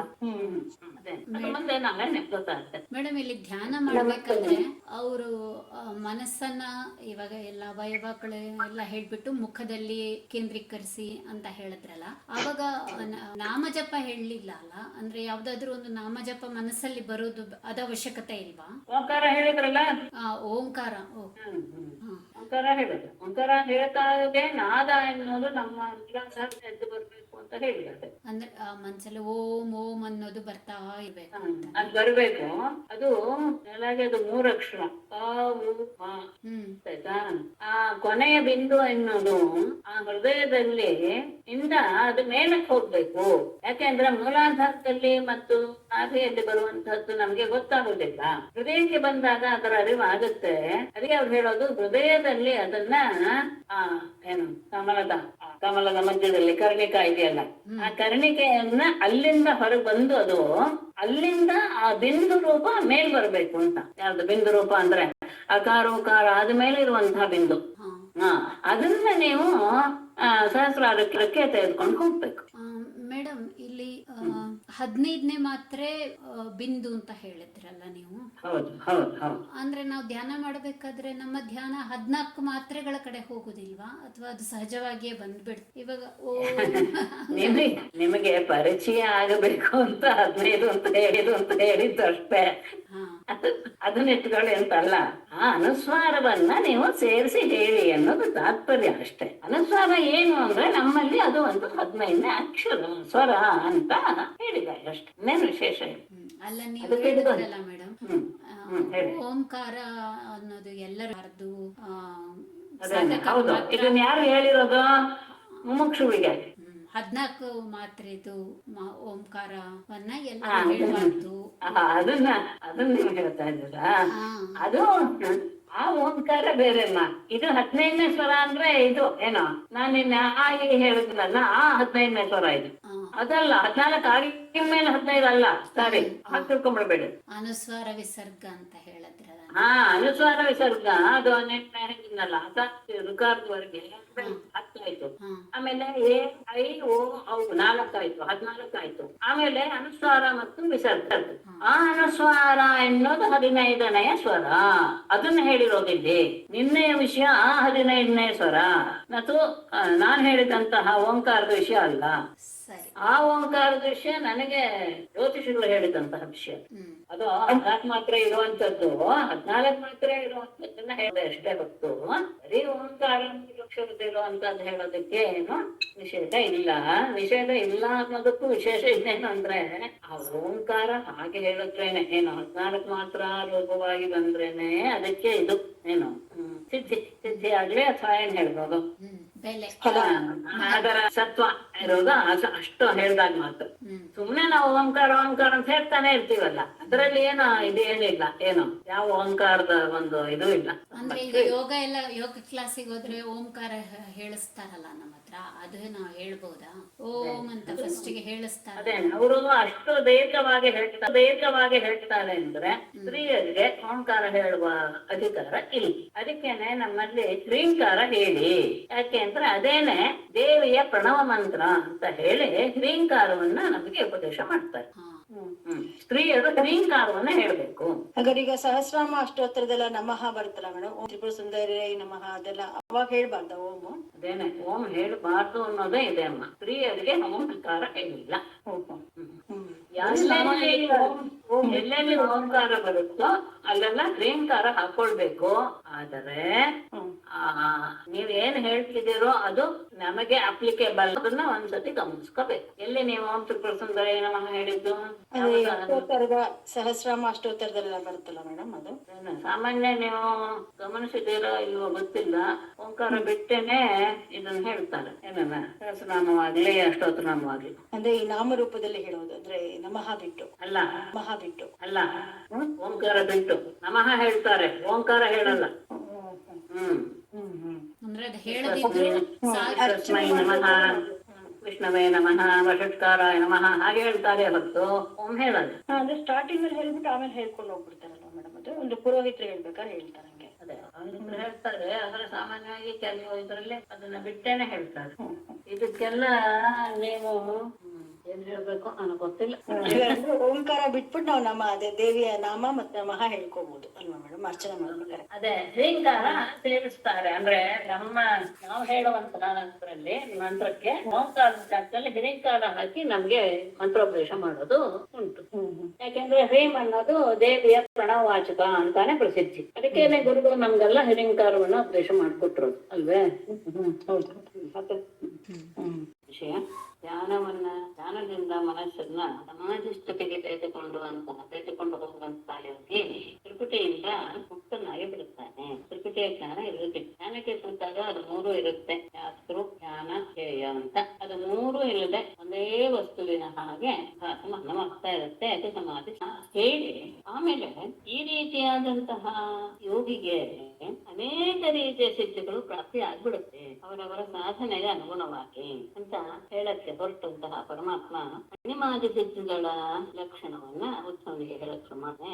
ಎಂಥವರಿಗೂ ಇಂದ್ರಿಯಗಳ ನಿಗ್ರಹ ಮಾಡಿದಂತಹ ವ್ಯಕ್ತಿ, ಮನಸ್ಸನ್ನ ಏಕಾಗ್ರಗೊಳಿಸುವಂತಹ ವ್ಯಕ್ತಿ, ಮತ್ತೆ ಶ್ವಾಸವನ್ನ ಗೆದ್ದಂತಹವನು, ಮತ್ತೆ ನನ್ನಲ್ಲಿಯೇ ಮನಸ್ಸನ್ನ ನೆಲೆಗೊಳಿಸಿ ಇಂತಹ ಯೋಗಿಗೆ ಅನೇಕ ರೀತಿಯ ಸಿದ್ಧಿಗಳು ಪ್ರಾಪ್ತಿ ಆಗುತ್ತೆ, ಕಂಡು ಬರುತ್ತೆ. ಅವನ ಹತ್ರ ತಾವಾಗಿಯೇ ಬರುತ್ತೆ, ಒಬ್ರು ನನ್ನನ್ನ ಉಪಯೋಗಿಸ್ಕೋ ಎನ್ನುವ ಭಾವದಲ್ಲಿ. ಆಗ ಉತ್ಸವ ಹೇಳ್ತಾನೆ ಯಾವ ರೀತಿಯ ಧಾರಣೆ ಮಾಡಿದರೆ ಎಂತಹ ಸಿದ್ಧಿ ಕಾಣಿಸ್ಕೊಳ್ಳುತ್ತೆ, ಆ ಸಿದ್ಧಿಗಳ ಹೆಸರೇನು, ಸಿದ್ಧಿಗಳು ಎಷ್ಟಿವೆ, ಯಾಕೆಂದ್ರೆ ಯಾವುದೇ ಯೋಗಿಗಳಿಗೆ ಸಿದ್ಧಿ ಪ್ರಾಪ್ತವಾಗುತ್ತೆ ಅಂದ್ರೆ ಅದನ್ನೆಲ್ಲ ಕರುಣಿಸುವವನು ನೀನೆ. ಹಾಗಾಗಿ ಅದನ್ನ ನನಗೆ ತಿಳಿಸುವಂತಹ ಪರಮಾತ್ಮ ಹೇಳ್ತಾನೆ. ಧಾರಣೆಯನ್ನು ಮಾಡುವಂತಹ ಯೋಗದಲ್ಲಿ ಅತ್ಯಂತಾಗಿ ಒಟ್ಟು 18 ಸಿದ್ಧಿಗಳನ್ನ ಹೇಳ್ತಾರೆ. ಅದರಲ್ಲಿ ಪ್ರಧಾನವಾಗಿ 8 ಸಿದ್ಧಿಗಳು ನನ್ನಲ್ಲಿ ಮಾತ್ರ ಇರುವಂತದ್ದು. ನನ್ನಲ್ಲಿ ಇರ್ತಂಥದ್ದು ಅಂದ್ರೇನು, ನನ್ನ ಸ್ವರೂಪವನ್ನು ಪಡೆದಂತಹ ಯೋಗಿಗಳಲ್ಲಿಯೂ ಸಹ ಅದು ಅಲ್ಪ ಸ್ವಲ್ಪ ನ್ಯೂನತೆ ಇಲ್ಲ, ಅವರಲ್ಲಿಯೂ ಅದು ಪ್ರಕಾಶಿಸುತ್ತೆ. ಉಳಿದ 10 ಸತ್ವಗುಣದ ಉತ್ಕರ್ಷದಿಂದ ಕೂಡಿರುವಂತಹ ಉಳಿದ ವ್ಯಕ್ತಿಗಳಿಗೂ ಸಹ, ಉಳಿದ ಯೋಗಿಗಳಿಗೂ ಸಹ ಇವುಗಳಲ್ಲಿ ಅನೇಕ ವಿಧ ಅವರವರ ಸಾಧನೆ ಮೇಲೆ ಅದು ಅವಲಂಬಿಸಿರುತ್ತೆ. ಹಾಗಾಗಿ ಆ ಸತ್ವಗುಣದ ಉತ್ಕರ್ಷದಿಂದ ಉಳಿದವರಿಗೂ ಸಹ ಅದು ಸಾಧ್ಯ. ಉಳಿದ ದೇಹಕ್ಕೆ ಸಂಬಂಧಪಟ್ಟಿದ್ದು 3 ಅಣಿಮ ಮಹಿಮಾ ಲಘಿಮ ಅಂತ. ಪ್ರಾಪ್ತಿ ಅನ್ನೋದು ಇನ್ನೊಂದು. ಎಲ್ಲ ಪ್ರಾಣಿಗಳ ಇಂದ್ರಿಯಗಳ ಜೊತೆಗೆ ಸೇರಿಕೊಳ್ಳಬಹುದಾದಂತಹ ಒಂದು ಸಿದ್ಧಿ, ಅದನ್ನ ಪ್ರಾಪ್ತಿ ಅಂತ ಹೇಳ್ತಾರೆ. ಆಮೇಲೆ ನಾವು ಏನೇನ್ ಕೇಳಿರ್ತೀವೋ ಅಂದ್ರೆ ನೋಡಕ್ಕೆ ಆಗದೆ ಇರೋದು, ಯಾರಿಗೂ ನೋಡಕ್ ಆಗದೆ ಇರುವಂತದ್ದು ಪರಲೋಕದ ವಸ್ತುಗಳು, ಮತ್ತೆ ಈ ಲೋಕದಲ್ಲಿ ಎಷ್ಟೋ ನಾವು ನೋಡಿರೋಲ್ಲ, ಬೇರೆ ಕಡೆ ಇವೆ ಅಂತಹ ವಸ್ತುಗಳನ್ನ ನೋಡುವಂತಹ ಸಾಮರ್ಥ್ಯವನ್ನು ಹೊಂದುವುದೇ ಪ್ರಾಕಾಶ್ಯ.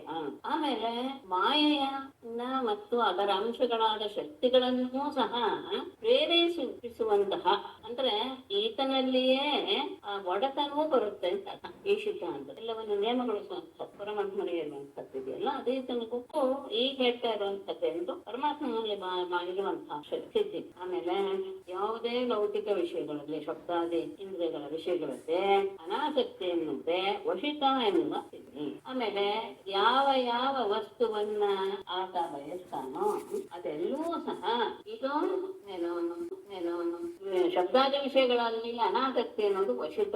ಯಾವ ಯಾವ ವಸ್ತುವನ್ನ ಬಯಸ್ತಾನೋ ಅದೆಲ್ಲವನ್ನು ಪಡೆದು ಆನಂದವಾಗಿರುವಂತದ್ದು, ಸುಖಿ ಆಗಿರುವಂತಹದಕ್ಕೆ ಸುಖಿಯಾಗುವಂತಹ ಕೊಡುವಂತಹ ಸಿದ್ಧಿ ಪ್ರಾಕಾಮ್ಯ ಅಂತ ಸಿದ್ಧಿ. ಹೀಗೆ 8 ಸಿದ್ಧಿಗಳನ್ನ ಹೇಳಿದ್ದಾರೆ. ಇನ್ನು ಈ ಪ್ರಾಕಾಮ್ಯದ ಬಗ್ಗೆ ಏನೋ ಒಂದು ವೈಶಿಷ್ಟ್ಯ ಇದು ಬಂತ ವ್ಯತ್ಯಾಸ. ಪ್ರಾಕಾಶ್ಯ ಅಂತ ಪ್ರಾಕಾಮ್ಯ ಅಲ್ಲ, ಪ್ರಾಕಾಶ್ಯ ಬಂದಿದ್ದೇ ಇದೆ, ಅದು ಶುದ್ಧವಾದದ್ದು ದುಷ್ಟವಾದದ್ದನ್ನ ನೋಡುವಂತದ.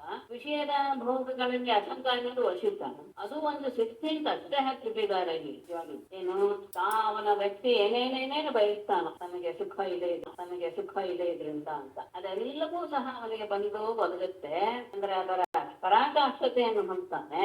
ಅದು ಒಂದು ರೀತಿಯ ಸಿದ್ಧಿ ಅಂತ ಅಷ್ಟೇ ತಗೊಂಡ್ರು ಇದರಲ್ಲಿ ಮೂಲದಲ್ಲಿ ಇದಕ್ಕೆ ಇದೇ ಕೊಟ್ಟಿಲ್ಲ, ಹೆಸರನ್ನೇ ಕೊಟ್ಟಿಲ್ಲ. ಗುಣೇಶ ಅಸಂಗ್ರಹ ವಸಿತ ಆದ್ಮೇಲೆ ಎತ್ತು ಕಾಮಃ ತದ ಅವಶ್ಯತೆ ಅಂತ. ಹಾಗಾಗಿ ಅಲ್ಲ, ನಿನ್ನೆ ಪ್ರಾಕಾಮ್ಯ ಇದೆ ಪ್ರಾಕಾಶ್ಯ ಇಲ್ಲ ಅಂತ ಏನೇನೋ ಒಂದಷ್ಟು ಮಾತುಗಳು ಬಂತಲ್ಲ. ಹೌದು ಮೇಡಮ್, ಆ ಬುಕ್ಕಲ್ಲಿ ಪ್ರಾಕಾಮ್ಯ ಅಂತಾನೆ ಇತ್ತು. ಆಯ್ತು, ಸರಿ, ಅದು ಕೊನೆ ಸಿದ್ಧಿ ಆಯ್ತಲ್ಲ, ಅದು ಇದೆಯಾ? ಒಂದ್ ನಿಮಿಷ ಹೇಳೋದನ್ನು ಕೇಳಿಸ್ಕೊಳ್ಳಿ. ಅಣಿಮ ಮಹಿಮ ಪ್ರಾಪ್ತಿಗೆ ಪ್ರಾಕಾಶ್ಯಂ, ಆಮೇಲೆ ಈಶಿತ ವಶಿತ ಮತ್ತು ಪ್ರಾಕಾಮ್ಯ. ಹಂಗಾರೆ ಅದು ಪ್ರಾಕಾಮ್ಯನೂ ಇದೆ. ಹಂಗಾರೆ ಅದ್ರ ಅರ್ಥ ಏನ್ ಮೇಡಮ್? ಪ್ರಾಕಾಶ್ಯ ಇಲ್ಲ ಅಂತ ಏನೋ ಹೇಳದಂಗಿತ್ತು ನಿಮ್ಮನೆ. ಪ್ರಾಕಾಶ್ಯಂ ಅಂತ ಇಲ್ಲ, ಪ್ರಾಕಾಮ್ಯ ಅಂತ ಇತ್ತು ಮೇಡಮ್. ನಿನ್ನೆ ನಾವು ಗರಿಮ ಇಲ್ಲ ಮೇಡಮ್ ನಮಗೆ. ಗರಿಮ ಬೇಡಪ್ಪ, ಗರಿಮ ಜಾಗದಲ್ಲೇ ಪ್ರಕಾಶ ಹಾಕೊಂಡಿದಾರಲ್ಲ ಇದು.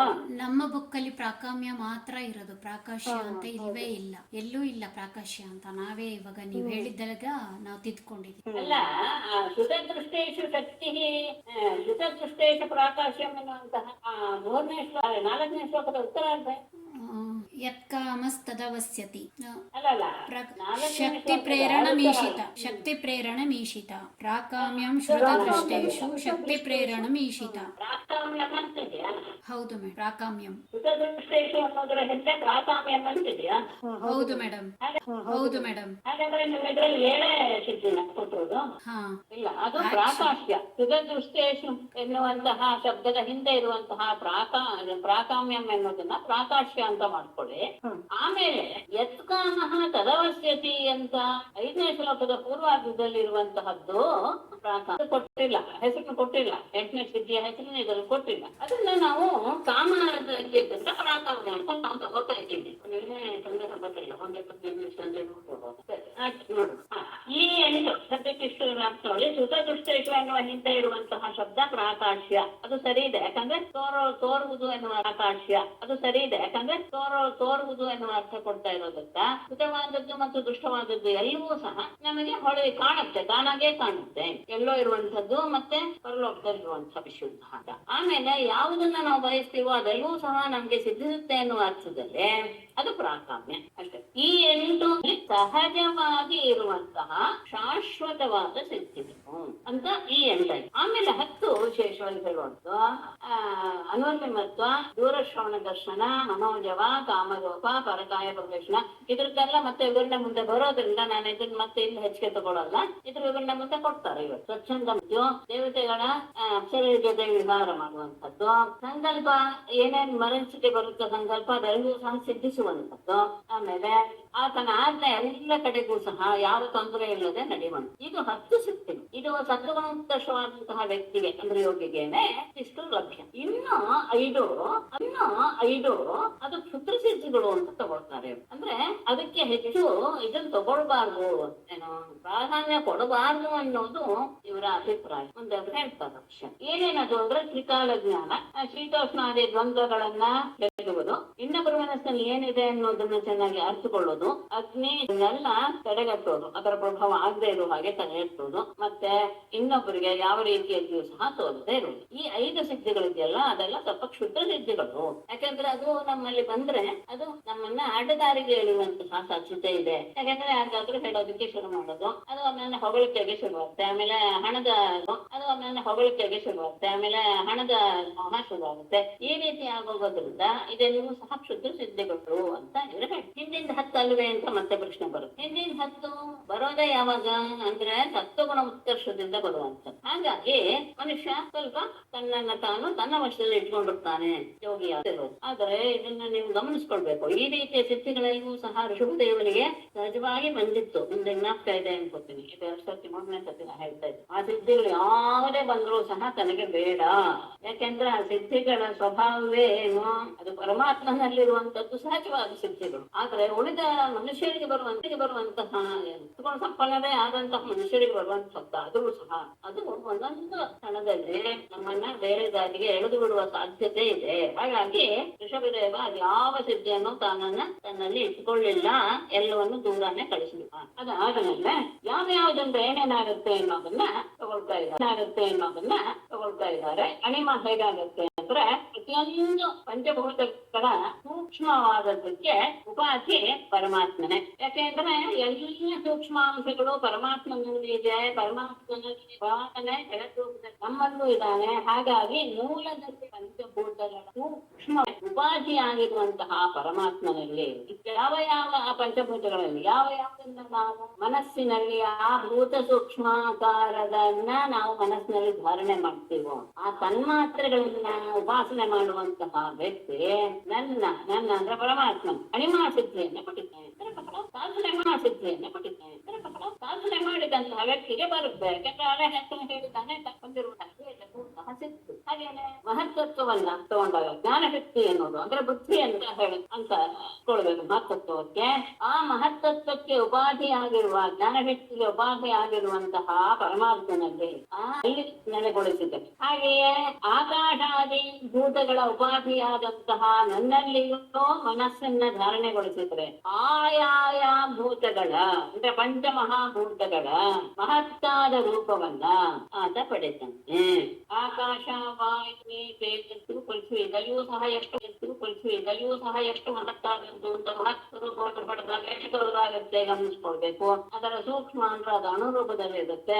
ಅಂದ್ರೆ ಅಣಿಮ ಎನ್ನುವ ಸಿದ್ಧಿಯನ್ನು ಪಡೆದು ಮಹತ್ತತ್ವವನ್ನ ಮನಸ್ಸಿನಲ್ಲಿ ಧಾರಣೆ ಮಾಡಿದಾಗ ಪರಮಾತ್ಮ ಜೊತೆಗೆ ಜೋಡಿಸಿಕೊಂಡಾಗ ಆ ಪಂಚಭೂತಗಳ ಮಹತ್ತಾದ ರೂಪವನ್ನ ಪಡೆದು ಆಮೇಲೆ ವಾಯುವಾದಿಗಳ ಪರಮಾಣುವೇ ಉಪಾಧಿ, ಎಲ್ಲರ ಪರಮಾಣುವಿನ ಉಪಾಧಿ ಪರಮಾತ್ಮ. ಆ ಪರಮಾತ್ಮನಲ್ಲಿ ಮನಸ್ಸನ್ನ ನೆಲೆಗೊಳಿಸುವಂತಹ ಯೋಗಿ ಕಾಲ ಪರಮಾಣುವೇ ಉಪಾಧಿಯಾಗಿರುವಂತಹ ಲಘಿಮಾ ಸಿದ್ಧಿಯನ್ನ ಪಡಿತಾನೆ. ಕಾಲವು ಆತನ ಮಹತ್ತತ್ವದಿಂದ ಉಂಟಾಗುವಂತಹ ಆ ಸಾತ್ವಿಕ ಅಹಂಕಾರದಲ್ಲಿ ಬರುವಂತಹ ವೈಕಾರಿಕವಾದಂತಹ ಅಹಂಕಾರ ತತ್ವವನ್ನ ಅದು ಪರಮಾತ್ಮನಲ್ಲಿ ಇದೆ. ಅಂತಹ ಪರಮಾತ್ಮನಲ್ಲಿ ಅದರ ಉಪಾಧಿಯಾಗಿರುವ ಪರಮಾತ್ಮನಲ್ಲಿ ಮನಸ್ಸನ್ನ ಏಕಾಗ್ರವಾಗಿ ನಿಲ್ಲಿಸಿದವನು ಅಂದ್ರೆ ಅಲ್ಲಿಯೇ ತನ್ನನ್ನ ಪೂರ್ತಿಯಾಗಿ ನೆಲೆಗೊಳಿಸಿಕೊಂಡಂತಹ ವ್ಯಕ್ತಿ ನನ್ನಲ್ಲಿ ಮನಸ್ಸನ್ನ ಧಾರಣೆ ಮಾಡಿದ್ರಿಂದ ಎಲ್ಲ ಪ್ರಾಣಿಗಳ ಇಂದ್ರಿಯಗಳ ಜೊತೆಗೆ ಸೇರಿಕೊಳ್ಳುವಂತಹ ಪ್ರಾಪ್ತಿಯನ್ನು ಶಕ್ತಿಯನ್ನ ಪಡೆದ. ಜ್ಞಾನಶಕ್ತಿಯಾದಂತಹ ಮಹತ್ತತ್ವದ ಬಗ್ಗೆ ತಗೊಂಡ್ರೆ ಪಂಚಭೂತಗಳ ಬಗ್ಗೆ. ಅದೇ ಕ್ರಿಯಾಶಕ್ತಿ ಪ್ರಧಾನವಾದಂತಹ ಮಹತ್ತತ್ವ ಅದನ್ನ ಸೂತ್ರ ಅಂತ ಕರೀತಾರೆ. ಆ ಸೂತ್ರದ ಉಪಾಧಿ ಪರಮಾತ್ಮನೇ. ಆ ಪರಮಾತ್ಮನಲ್ಲಿ ಮನೋಧಾರಣೆ ಮಾಡಿದಾಗ ಅವ್ಯಕ್ತದಿಂದ ಹುಟ್ಟಿದ, ಅವ್ಯಕ್ತ ಅಂದ್ರೆ ಪ್ರಕೃತಿ, ಅದು ವ್ಯಕ್ತವಲ್ಲ. ಮಹತ್ತಿಂದ ಅದು ಇದು ವ್ಯಕ್ತ. ಅವ್ಯಕ್ತವಾದಂತಹ ಆ ಪ್ರಕೃತಿಯಿಂದ ಜನ್ಯವಾದಂತಹ ಮಹತ್ತತ್ವವನ್ನೇ ಉಪಾಧಿಯಾಗಿ ಹೊಂದಿರುವಂತಹವನು ಪರಮಾತ್ಮನಲ್ಲಿ ಮನಸ್ಸನ್ನ ನೆಲೆಗೊಳಿಸಿದಾಗ ಸರ್ವೋತ್ಕೃಷ್ಟವಾದಂತಹ ಆಕಾಶ ಪ್ರಕೃತವಾದದ್ದು ದೃಷ್ಟವಾದದ್ದು ಇಟ್ಟಾಗ ಇವನ್ನ ತಗೊಂಡ್ವಲ್ಲ, ಆ ರೀತಿಯ ಎಲ್ಲ ವಸ್ತುಗಳನ್ನ ವಿಷಯಗಳನ್ನ ಆತ ಪ್ರತ್ಯಕ್ಷವಾಗಿ ನೋಡು. ಅದಾದ್ಮೇಲೆ ಈಶಿತಾ ಸಿದ್ಧಿ ಸೃಜನಾತ್ಮಕವಾದಂತಹ ಮಾಯೆಗೆ ನಿಯಂತ್ರಣ ಮಾಡುವಂತಹ ಮತ್ತು ಕಾಲ ಸ್ವರೂಪನಾದಂತಹ ವಿಷ್ಣುವಿನಲ್ಲಿ ಮನಸ್ಸನ್ನ ನೆಲೆಗೊಳಿಸಿದಂತಹ ಕ್ಷೇತ್ರಜ್ಞರನ್ನ ವಿಭಾಗ ಮಾಡುವಂತಹ, ಅಂದ್ರೆ ಕ್ಷೇತ್ರಜ್ಞರನ್ನು ಸಹ ನಿಯಮಿಸುವಂತಹ ಈಶಿತಾ ಶುದ್ಧಿಯನ್ನ ಪಡಿದೆ. ಅವರೆಲ್ಲವನ್ನ ತನ್ನ ಆಡಳಿತಕ್ಕೆ, ತನ್ನ ಅಧೀನಕ್ಕೆ ತೆಗೆದುಕೊಳ್ಳುವ ಸಾಧ್ಯತೆಯನ್ನು ಪಡಿಸಿದೆ. ಮತ್ತೆ ತುರಿಯ ಎನ್ನುವ ಹೆಸರಿನಿಂದ ಹೇಳಲ್ಪಡುವ ಭಗವತ್ತು ಎನ್ನುವ ಶಬ್ದಕ್ಕೆ ಅರ್ಥರೂಪವಾಗಿರುವ ನಾರಾಯಣನು ಆದಂತಹ ನನ್ನಲ್ಲಿ, ಪರಮಾತ್ಮನಲ್ಲಿ ಮನಸ್ಸನ್ನ ಧಾರಣೆ ಮಾಡುವಂತಹ ನನ್ನ ಭಕ್ತನಾದ ಯೋಗಿ ವಶಿತ ಎನ್ನುವ ಸಿದ್ಧಿಯನ್ನ ಪಡೆದಿದೆ. ಇದೆಲ್ಲೂ ಸಹ ಪೃಥಕ್ಕಾಗಿ ಆ ಸಂದರ್ಭದಲ್ಲಿ ಹೀಗೆ ಮನಸ್ಸನ್ನ ಧಾರಣೆಗೊಳಿಸಿದ್ರೆ ಆಗುವಂತಹ ಸಿದ್ಧಿ. ಏನೂ ಇಲ್ಲದೆ ನಿರ್ಗುಣ ಬ್ರಹ್ಮನಾದಂತಹ ಪರಮಾತ್ಮನಲ್ಲಿ ಪರಿಶುದ್ಧವಾದ ಮನಸ್ಸನ್ನ, ಇಲ್ಲಿ ಯಾವಾಗ ಹೆಚ್ಚು ಇಲ್ಲ, ಯಾವ ಸಿದ್ಧಿ ಇದು ಇಲ್ಲ, ಬಯಕೆನೂ ಇಲ್ಲ, ಪರಿಶುದ್ಧವಾದ ಮನಸ್ಸನ್ನ ನೆಲೆಗೊಳಿಸಿಬಿಟ್ರೆ ಆತನಿಗೆ ಎಲ್ಲ ಇಚ್ಛೆಗಳು ಸಹ ಬಂದು ಸೇರುವಂತಹ, ಅಂದ್ರೆ ಕೊನೆಯಾಗುವಂತಹ, ಸಮಾಪ್ತಿಯಾಗುವಂತಹ ಪರಮಾನಂದ ಸಿದ್ಧಿಯನ್ನ ಹೇಳಿ 8 ಇದು ಪರಮಾತ್ಮನಲ್ಲಿ ಸಹಜವಾಗಿರುವಂತಹ ಗುಣದ ವಿಷಯವನ್ನ ತಿಳ್ಕೊಂಡೆ. ಕೇಳಿಸ್ತಾ ಇದೆಯಾ? ಹೌದು ಮೇಡಮ್. ಈಗ ತಗೊಳ್ತಾರೆ 10 ಸಿದ್ಧಿಗಳು ಸತ್ಯೋತ್ಕೃಷ್ಟವಾದಂತಹ ವ್ಯಕ್ತಿಗಳಿಗೆ ಸಿಗುವಂತಹದ್ದು ಇದೆಯಲ್ಲ, ಅದು ಹೇಗೆ, ಯಾವ ರೀತಿಯಾಗಿ ಮಯ್ಯಾಕಾಶ ಪ್ರಾಣೆ ಮನಸಾಘೋ ಸಮುದ್ವಹನ್ ತತ್ರೋಪಲಬ್ಧ ಭೂತಾನಾಂ ವಾಚಃ ಶೃಣೋತ್ಯಸೌ ಆಕಾಶಾತ್ಮನೆ ಪ್ರಾಣೇ ಮಯಿ ಮನಸ ಘೋಷಂ ಉದ್ವಹನ್ ಅಸೌ ತತ್ರ ಅಸೌ ಹಂಸಃ ಭೂತಾನ್ ತತ್ರ ಉಪಲಬ್ಧ ಆಕಾಶ ಸ್ವರೂಪವಾದಂತಹ ಯಾವ ಪ್ರಾಣೆ ನೋಡಿದರೆ ಯಾವ ಪ್ರಾಣ ಉಂಟು ಅಂದ್ರೆ ಈ ಪ್ರಾಣ ಶಬ್ದ ಆ 5 ವಾಯುವನ್ನ ಹೇಳುವಂತದ್ದು ಅಲ್ಲ. ಇಡೀ ದೇಹದಲ್ಲಿ ಯಾವುದು ಚೈತನ್ಯ ರೂಪದಲ್ಲಿ ಇದೆಯೋ ಪರಬ್ರಹ್ಮ ವಸ್ತು ಅಂತಾನೆ ಆ ಪ್ರಾಣ ಶಬ್ದಕ್ಕೆ ಕೇಳಿದ್ದಾರೆ. ಅಂತಹ ಸಮಷ್ಟಿ ರೂಪನಾದಂತಹ ಪ್ರಾಣದಲ್ಲಿ ಅಂತಹ ಪ್ರಾಣ ರೂಪನಾದಂತಹ ಮೈ ನನ್ನಲ್ಲಿ ಅಂದ್ರೆ ಚೈತನ್ಯ ಇಟ್ಕೊಳ್ಳೋದು ಹೆಚ್ಚು ಉಚಿತ. ಮನಸ್ಸಿನಿಂದ ಘೋಷಂ ಅಂದ್ರೆ ನಾದವಲ್ಲ, ಉದ್ವಹನ್ನ ಮನಸ್ಸಿನಲ್ಲಿ ಆ ನಾದವನ್ನೇ ತೆಗೆದುಕೊಂಡು ಅದನ್ನೇ ಧ್ಯಾನಿಸ್ತಾ ಇರುವಂತಹ ವ್ಯಕ್ತಿ ಆ ವ್ಯಕ್ತಿಯು ಹಂಸ ಅಂದ್ರೆ ಹಂಸ ರೂಪನಾದ ಜೀವಾತ್ಮನು ತತ್ರ ಉಪಲಬ್ಧ. ತತ್ರ ಅಂದ್ರೆ ಆಕಾಶದಲ್ಲಿ ಅಭಿವ್ಯಕ್ತಿಗೊಳ್ಳುವಂತಹ ಶಬ್ದವನ್ನ ಭೂತಾನಂ ಪಾಚಕ ಆ ಶಬ್ದಗಳನ್ನ ಶೃಣೋತಿ, ಇವನು ದೂರದಲ್ಲಿಯೇ ಕೇಳುವ ಸಾಮರ್ಥ್ಯ. ಶಬ್ದವಾದ ಆಕಾಶ, ಶಬ್ದ ಹುಟ್ಟೋದು ಆಕಾಶದಲ್ಲಿ. ಹಾಗಾಗಿ ಆಕಾಶ ಸ್ವರೂಪನಾದಂತಹ ಚೈತನ್ಯವಾದ ಸ್ವರೂಪನಾದ ನನ್ನಲ್ಲಿ ಮನಸ್ಸಿನಿಂದ ಆ ನಾದ ಸ್ವರೂಪವನ್ನ ಚಿಂತಿಸುವಂತಹ ವ್ಯಕ್ತಿ, ಅಂತಹ ಇರುವಂತಹ ಜೀವಾತ್ಮ ಆಕಾಶದಲ್ಲಿ ಅಭಿವ್ಯಕ್ತಗೊಳ್ಳುವಂತಹ ಆತನ್ನ ದೂರದಲ್ಲಿಯೇ ಕೇಳುವಂತಹ ಸಾಮರ್ಥ್ಯನ ಪಡಿದೆ. ದೂರ ಶ್ರವಣ ಅಷ್ಟೇ ಬಂದಿರೋದು, ದರ್ಶನ ಮುಂದೆ. ಯಾಕೆ ಹೇಗೆ ಆಕಾಶವಾಣಿ ನಾವು ಇಟ್ಕೊಳ್ಬಹುದು, ಎಲ್ಲ ಕಡೆ ಇದೆ ಶಬ್ದ, ಕೇಳಲ್ಲ ಯಾಕೆ? ಅದಕ್ಕೆ ಬೇಕಾದಂತಹ ಒಂದು ಉಪಾಧಿ. ಹಾಗೆ ಈಗ ಯಾವಾಗ ಆಕಾಶ ರೂಪವಾದಂತಹ ಪರಮಾತ್ಮನ ನೆಲೆಗೊಳಿಸಿ ಬಿಡುತ್ತಾನೋ ಆಕಾಶದ ಗುಣವಾದಂತಹ ಶಬ್ದವನ್ನ ಅದು ಎಲ್ಲೇ ಇದ್ರೂ ಸಹ ಅವನು ಕೇಳುವಂತಹ ಸಾಮರ್ಥ್ಯವನ್ನು ತೆಗೆದುತ್ತಾನೆ. ಮೇಡಮ್, ಹಾಗಾದ್ರೆ ಆಕಾಶದಲ್ಲಿ ಹಾರಾಡೋ ಪಕ್ಷಿಗಳ ಇದನ್ನು ಕೇಳಕ್ಕೆ ಆಗುತ್ತೆ ಅವ್ರಿಗೆ? ಎಲ್ಲವೂ ಆಗುತ್ತೆ. ಹೌದು, ಎಲ್ಲವೂ ಆಗುತ್ತೆ, ಪ್ರತಿಯೊಂದು ಆಗುತ್ತೆ. ಅಂದ್ರೆ ದೇವತೆಗಳು ಸಂಚಾರ ಮಾಡ್ತಾ ಇದ್ರೆ ಅದು ಸಹ ಗ್ರಹಿಸಕ್ಕೆ ಆಗುತ್ತೆ ಅವ್ರಿಗೆ? ಆಕಾಶದಲ್ಲಿ ದೇವತೆಗಳು ಸಂಚಾರ ಮಾಡ್ತಾರೆ ಅಂತ ಹೇಳ್ತಾರಲ್ಲ ಕೆಲವು. ಹೌದು, ಎಲ್ಲೆಲ್ಲಿ ಶಬ್ದ ಎನ್ನುವುದು ಹೊರಹೊಮ್ಮುತ್ತೋ ಆ ಶಬ್ದಗಳನ್ನೆಲ್ಲ ಗಮನಿಸ್ಬೇಕು. ಆತನ ಮನಸ್ಸಿಗೆ ಅದು ಬರಬೇಕು, ಈ ಶಬ್ದ ನಾನು ಕೇಳಬೇಕು ಅಂತ. ಆಗ ಬರುತ್ತೆ. ಅವನಲ್ಲಿ ಇಚ್ಛೆ ಉಂಟಾದಾಗ ಎಲ್ಲ ರೀತಿಯ ಶಬ್ದಗಳ ಶ್ರವಣವನ್ನು ಅವನು ಮಾಡಬಹುದು. ಅದು ಎಲ್ಲೇ ಇರಲಿ, ಎಷ್ಟೇ ದೂರದಲ್ಲಿ ಅವನು ಮಾಡಬಹುದು. ಸರಿ. ಆಮೇಲೆ ನೋಡೋದು, ದೂರ ದರ್ಶನ. ಚಕ್ಷುಸ್ತಷ್ಟರಿ ಸಂಯೋಜ್ಯ ತ್ವಷ್ಟಾರನು ವಿಚಕ್ಷುಷಿ ಮಾಂ ತತ್ರ ಮನಸಾಧ್ಯಾಯನ್ನ ವಿಶ್ವಂ ಪಶ್ಯತಿ ಸೂಕ್ಷ್ಮದೃಕ್. ಇಡೀ ವಿಶ್ವವನ್ನೇ ನೋಡಬಹುದಂತೆ. ಹೇಗೆ? ಚಕ್ಷು ತ್ವಷ್ಟರಿ ಚಕ್ಷುಷಿ ತ್ವಷ್ಟಾರಂ ಅಪಿ ಸಂಯೋಜ್ಯ ತತ್ರ ಮನಸ ಮಾ ಧ್ಯಾಯನ್ ಸೂಕ್ಷ್ಮದೃಕ್ ವಿಶ್ವ ಪಶ್ಯೇ ಚಕ್ಷು ಆತನ ಕಣ್ಣು ತ್ವಷ್ಟೇ ತ್ವಷ್ಟ ಅಂದ್ರೆ ಸೂರ್ಯನಲ್ಲಿ ಚಕ್ಷುಷಿ ತನ್ನ ಕಣ್ಣಿನಲ್ಲಿ ತ್ವಷ್ಟಾರ ಮತ್ತೆ ಸೂರ್ಯನನ್ನ ಸಂಯೋಜ್ಯ ಸೇರಿಸಿ ಅಂದ್ರೆ ತನ್ನ ಕಣ್ಣು ಸೂರ್ಯನನ್ನ ನೋಡ್ತಾ ಇರೋದು, ಸೂರ್ಯನನ್ನ ತನ್ನ ಕಣ್ಣಿನಲ್ಲಿ ಆವಾಹನೆ ಮಾಡ್ಕೊಳ್ತಾ ಇರೋದು, ಮಾಡಿಕೊಂಡು ತತ್ರ ಅದರಲ್ಲಿ ಅಂದ್ರೆ ಎರಡೂ ಸಹ ಸೇರಿದ ಮೇಲೆ ಅದರಲ್ಲಿ ಮನಸ್ಸಿಟ್ಟು ಅದರಲ್ಲಿ ನಾನಿದ್ದೀನಿ ಅಂತ ಭಾವಿಸಿ ಮನಸ ಮಾಂಧ್ಯಾಯನ್ ಮನಸ್ಸಿನಿಂದ ಅದರಲ್ಲಿ ನನ್ನನ್ನ ಧ್ಯಾನಿಸ್ತಾ ಇದ್ದರೆ ಆಗ ಆತ ಸೂಕ್ಷ್ಮದರ್ಶಿಯಾಗಿ ಅಂದ್ರೆ ಸಣ್ಣದು ಅವನಿಗೆ ಕಣ್ಣು ಕಾಣುವಂಥದ್ದಾಗತ್ತೆ. ಆಗ ಅವನು ವಿಶ್ವಂ ಪಶ್ಯತಿ ಸಮಸ್ತ ವಿಶ್ವವನ್ನು ಸಹ ನೋಡುವಂತಹ ಸಾಮರ್ಥ್ಯವನ್ನು ಹೊಂದಿಬಿಡುತ್ತೆ. ಆದಿತ್ಯನಲ್ಲಿ ನೇತ್ರ, ಆ ನೇತ್ರದಲ್ಲಿ ಆದಿತ್ಯ, ಇದೆರಡನ್ನೂ ಸೇರಿಸಿ ಅಂದ್ರೆ ಇದಕ್ಕೆಲ್ಲ ಏಕಾಗ್ರತೆ ಎಷ್ಟು ಹೇಗಿರ್ಬೇಕು ಅನ್ನೋದನ್ನ ಊಹಿಸ್ಕೊಳ್ಬಹುದು ಅಂತ ಭಾವಿಸ್ತೇನೆ. ಸೇರಿಸಿದ ಮೇಲೆ ಅದೆರಡೂ ಲೀನವಾದ ಮೇಲೆ ಆ ಎರಡರಲ್ಲಿ ತನ್ನ ಮನಸ್ಸನ್ನ ಪೂರ್ತಿಯಾಗಿ ಏಕಾಗ್ರಗೊಳಿಸಿ ಅದರಲ್ಲಿ ನಾನಿದ್ದೀನಿ ಪರಮಾತ್ಮ ಇದ್ದಾನೆ ಅಂತ ಭಾವಿಸಿದಾಗ ಅವನು ಸೂಕ್ಷ್ಮದರ್ಶಿ ಆಗಿ ಬಿಡುತ್ತಾನೆ. ಇಡೀ ನೋಡಬಲ್ಲ ಸಾಮರ್ಥ್ಯವನ್ನು ಅದಾದ ಮೇಲೆ ಮೇಡಮ್, ಇದು ಜ್ಯೋತಿಷಿಗಳಿಗೆ ಉಪಯೋಗ ಕೂತ್ಕಡನೆ ಹೇಳ್ತಾರಲ್ವಾ, ಯಾರು ಇಲ್ಲಿದ್ದಾರೆ ಅಥವಾ ಯಾರು ಕಾಣದೆ ಹೋದ್ರೆ ಮಾಡಿದ್ರೆ ಅದು ಇವ್ರಿಗೂ ಆ ಶಕ್ತಿಯಿಂದ ಹಂಗ್ ಬಂದಿರುತ್ತಾ ಅಥವಾ ಇದೇ ಬೇರೆ? ನಮಗೆ ಈಗ ಕೆಲವು ಜ್ಯೋತಿಷಿಗಳು ಇವರು ಯಾರು ಕಳ್ದು ಹೋಗಿದ್ದಾರೆ ಅಥವಾ ಪ್ರಾಣಿಗಳೆಲ್ಲ ಕಳ್ದು ಹೋಗಿದೆ ಅಂತ ಹೇಳಿದಾಗ ಇಲ್ಲ, ಅದು ಅವರ ಗ್ರಹದ ಇದು ಲೆಕ್ಕಾಚಾರ, ಅದಕ್ಕೂ ಇದಕ್ಕೂ ಸಂಬಂಧ ಇಲ್ಲ. ಇದೇ ಬೇರೆ ಜ್ಯೋತಿಷಿಗಳು ಅದನ್ನ ಶಾಸ್ತ್ರದ ಮೂಲಕವೇ ತಿಳ್ಕೊಳ್ಬಹುದು. ಆದ್ರೆ ಅಲ್ಲಿ ಒಂದು ಇದಿರುತ್ತೆ, ಲಿಮಿಟ್ ಇರುತ್ತೆ, ಎಲ್ಲ ಕಡೆ ಹೋಗಕ್ಕಾಗಲ್ಲ. ಜ್ಯೋತಿಷಿಗಳ ಜ್ಞಾನಕ್ಕೆ ಒಂದು ಲಿಮಿಟ್ ಇರುತ್ತೆ.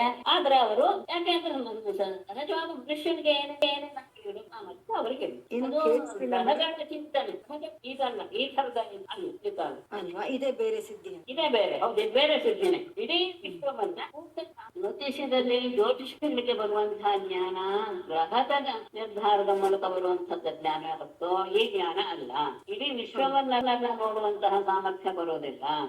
ಆ ವಸ್ತು ಎಲ್ಲಿದೆ ಅನ್ನೋದು ಆ ವ್ಯಕ್ತಿ ಯಾರು ಕಳ್ಕೊಂಡಿದಾನೋ ಆ ವ್ಯಕ್ತಿಯ ಗ್ರಹದ ದಶೆಯಿಂದ, ಗ್ರಹಗಳ ಇದು ಏನು ತಿರುಗುವಿಕೆಯಿಂದ ಅವನು ಎಲ್ಲಿ ಕಳ್ಕೊಂಡಿದ್ದಾನೆ ಅನ್ನೋದನ್ನ ತಿಳಿಸಿ ಅಷ್ಟೇ ಇದೆ ಅಂತ ಹೇಳ್ಬಾರ್ದು. ಅದೆಲ್ಲೂ ಸಹ ಗ್ರಹದ ಜ್ಞಾನದಿಂದಲೇ ಹೊತ್ತು ಈ ರೀತಿಯ ಜ್ಞಾನ ಅಲ್ಲ. ಇದು ಪರಮಾವಧಿ, ಅದು ಗ್ರಹಗಳ ಜ್ಞಾನದಿಂದ ಬರೋದು, ಇದಲ್ಲ, ಈ ತರದ್ದಲ್ಲ, ಈ ಸಿದ್ಧಿ ಅಲ್ಲ. ಆತ ಇಡೀ ವಿಶ್ವವನ್ನೆಲ್ಲ ನೋಡುವಂತ ಸಾಮರ್ಥ್ಯ ಹೊಂದಿರೋದಿಲ್ಲ ಜ್ಯೋತಿಷಿ. ಬಂದಂತಹ ಸಂದರ್ಭದಲ್ಲಿ ಆ ವ್ಯಕ್ತಿಯ ಗ್ರಹಗಳ ಓಡಾಡಿದೆ ಅಂತ ನೋಡ್ಕೊಂಡು ಯಾವ ಗ್ರಹ ಅವನಿಂದ ಈ ರೀತಿಯಾಗಿ ಕಳ್ಕೊಳ್ಳುವಂತಹ ಸಾಧ್ಯತೆ ಉಂಟು ಮಾಡಿದೆ ಅನ್ನೋದನ್ನ ತಿಳಿದುಕೊಂಡು ಆ ಗ್ರಹಗಳಿಗೆ ಸಂಬಂಧಪಟ್ಟಂತಹ ಸ್ಥಳವನ್ನ ಅವರು ನಿರ್ದೇಶನ ಮಾಡಿ ಕಾಣ್ತಾರೆ. ಸರಿ, ಧನ್ಯವಾದ. ಇಲ್ಲಿ ಬಂದೆ ಮನೋಜವಾಯ ಕಾಮರೂಪ ಫಲಕಾಯ ಪ್ರತ್ಯಕ್ಷ ಮನೋಮಯಿ ಸಂಯೋಜ್ಯ ದೇಹಂ ತದನುವಾಯುನ ಮಧಾರಣಾನುಸಾರೇಣ ತಥಾತ್ಮ ಯತ್ರ ವೈ ಮನಃ ದೇಹ ಮನಃ ತದನು ವಾಯುನ ಮಯಿ ಸುಸಂಯೋಜ್ಯ ಮಧಾರಣಾನುಸಾರೇಣ ಯತ್ರ ಮನಃ ತತ್ರ ಆತ್ಮ ವೈ. ಮನಸ್ಸೆಲ್ಲಿರುತ್ತೋ ಅಲ್ಲಿ ಇವನಿರುತ್ತಾನೆ ಅಂದ್ರೆ ಮನೋವೇಗ.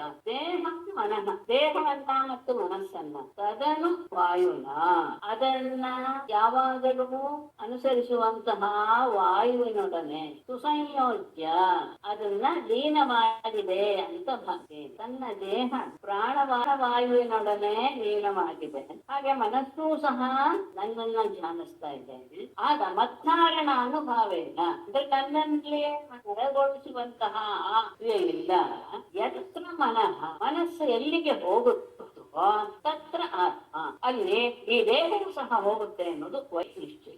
ದೇಹ ಮತ್ತು ಮನಸ್ಸು ಅದನ್ನ ಅನುಸರಿಸುವಂತಹ ವಾಯುವಿನೊಡನೆ ಸೇರಿಕೊಂಡು ನನ್ನಲ್ಲಿ ಅವೆರಡನ್ನೂ ಸಹ ನೆಲೆಗೊಳಿಸಿಕೊಂಡ್ರೆ ಅಂದ್ರೆ ಮನಸ್ಸನ್ನು ಮತ್ತು ದೇಹವೂ ಸಹ ದೇಹ ಅದಕ್ಕೆ ಸರಿ ಅಂತಾನೆ ಹೋಗುತ್ತೆ. ಹೋದಾಗ ಆ ಮನಸ್ಸನ್ನ ನೆಲೆಗೊಳಿಸಿದರೆ ಆಗ ಅವನ ಮನಸ್ಸು ಎಲ್ಲಿ ಹೋಗಿರುತ್ತೋ ಅಲ್ಲಿ ಇವನ ದೇಹವೂ ಹೋಗುತ್ತೆ. ವಿಶೇಷವಾದ ದೇಹ ಅಲ್ಲಿ ಹೋಗಿ ಸೇರಿ ಹೇಳಿದ ಹಾಗೇನೆ ಗೊತ್ತಾಗುತ್ತೆ. ಅಲ್ಲಿರುವಂತಹ ಎಲ್ಲ ವಿಷಯದ ಅರಿವು ಸಹ ಆತನಿಗೆ ಆಗುತ್ತೆ. ಮನೋವೇಗದಿಂದ ಅವನು ಹೋಗಿ ನೋಡಬಲ್ಲ. ಅದಾದ್ಮೇಲೆ ಸಾಮರ್ಥ್ಯ ಪಡುವಂತಹ ರೂಪವನ್ನು ಧರಿಸಿ ಯದಾ ಮನಃ ಉಪಾದಾಯ ಯದ್ಯದ್ರೂಪಂ ವಿಭೂಷತಿ ತತ್ತದ್ಭವೇನ್ ಮನೋರೂಪಂ ಮಧ್ಯೋಗ ಬಲ ಆಶ್ರಯ. ಯದ ಮನಃ ಉಪಾದಾಯ ಯದ್ಯದ್ರೂಪಂ ವಿಭೂಷತಿ ಮಧ್ಯೋಗ ಬಲಂ ಆಶ್ರಯ ತತ್ತತ್ ಮನೋರೂಪಂ ಭವೇತ್. ಯೋಗಿಯಾದ ವ್ಯಕ್ತಿ ಯದಾ ಯಾವಾಗ ಮನಃ ಉಪಾದಾಯ ಮನಸ್ಸಿನಲ್ಲಿ ನೆಲೆಗೊಳಿಸಿಕೊಂಡು ಮನಸ್ಸಿನಲ್ಲಿ ಇಂಥದ್ದಾಗ್ಬೇಕು ಅಂತ ಇದು ಮನಸ್ಸನ್ನ ತನ್ನ ನಿಯಂತ್ರಣದಲ್ಲಿ ತೆಗೆದುಕೊಂಡು ಯದ್ಯದ್ ರೂಪಂ ವಿಭೂಷತಿ ಯಾವ ಯಾವ ರೂಪವನ್ನ ಪಡೆಯಬೇಕು ಅಂತ ಇಚ್ಛೆ ಪಡ್ತಾನೋ ಮಧ್ಯೋಗ ಬಲ ಆಶ್ರಯ. ನನ್ನಲ್ಲಿ ಮನಸ್ಸಿನ ಸಂಪರ್ಕವನ್ನು ಉಂಟು ಮಾಡಿದ್ರಿಂದ ಅಂದ್ರೆ ನನ್ನ ಮನಸ್ಸಿನ ಯೋಗದ ಮೂಲಕ ನನ್ನನ್ನ ಆತ ಸೇರಿ ನನ್ನಲ್ಲಿಯೇ ನೆಲೆಗೊಂಡಿದ್ದರಿಂದ ತತ್ತತ್ ಆ ಮನೋರೂಪಂ ಮನಸ್ಸಿಗೆ ಬಂದಂತಹ ಮನೋಮಯ ರೂಪ ಮನಸ್ಸಿನಲ್ಲಿ ಯಾವುದು ಇಷ್ಟಪಟ್ಟನೋ ಆ ರೂಪವನ್ನ ಭವೇತ್. ಮನಸ್ಸಿನಲ್ಲಿ ಆ ರೀತಿಯ ಸಂಕಲ್ಪ ನಾನೇ ರೂಪ ತಳಿಬೇಕು ಅಂತ ಆ ತಳಿಬೇಕು ಅನ್ನುವಂತಹ ಭಾವ ಇಟ್ಟುಕೊಂಡು ಆ ಮನಸ್ಸನ್ನ ಪರಿಪೂರ್ಣವಾಗಿ ಪರಮಾತ್ಮನಲ್ಲಿ ಯಾಕೆಂದ್ರೆ ಪ್ರತಿಯೊಂದು ಯೋಗದ ಒಂದು ಅಂತಿಮ ಪರಮಾತ್ಮ ಬಲದಿಂದ ಅದನ್ನೇ ಆಶ್ರಯವಾಗಿ ಮಾಡಿಕೊಂಡು ಆತ ಚಿಂತಿಸಿದರೆ ಆಗ ಅವನು ಇಷ್ಟಪಟ್ಟಂತಹ ರೂಪವನ್ನ ಅವನು ಕೊಡ್ತಾನೆ. ಆಮೇಲೆ ಪರಕಾಯಂ ವಿಷನ್ ಸಿದ್ಧ ಆತ್ಮಾನಂ ತತ್ರ ಭಾವಯೇ ಹಿತ್ವಾ ವಿಶ್ಚೇತ್ ಪ್ರಾಣಃ ವಾಯುಭೂತಃ ಷಡಂತ್ರಿವತ್. ಪರಕಾಯಂ ವಿಷಣ್ಯ ಸಿದ್ಧ ತತ್ರ ಆತ್ಮಾನಂ ಭಾವಯೇ ಪಿಂಡಂ ಹಿತ್ವಾ ಪ್ರಾಣಃ ವಾಯುಭೂತಃ ಷಡಂತ್ರಿವತ್.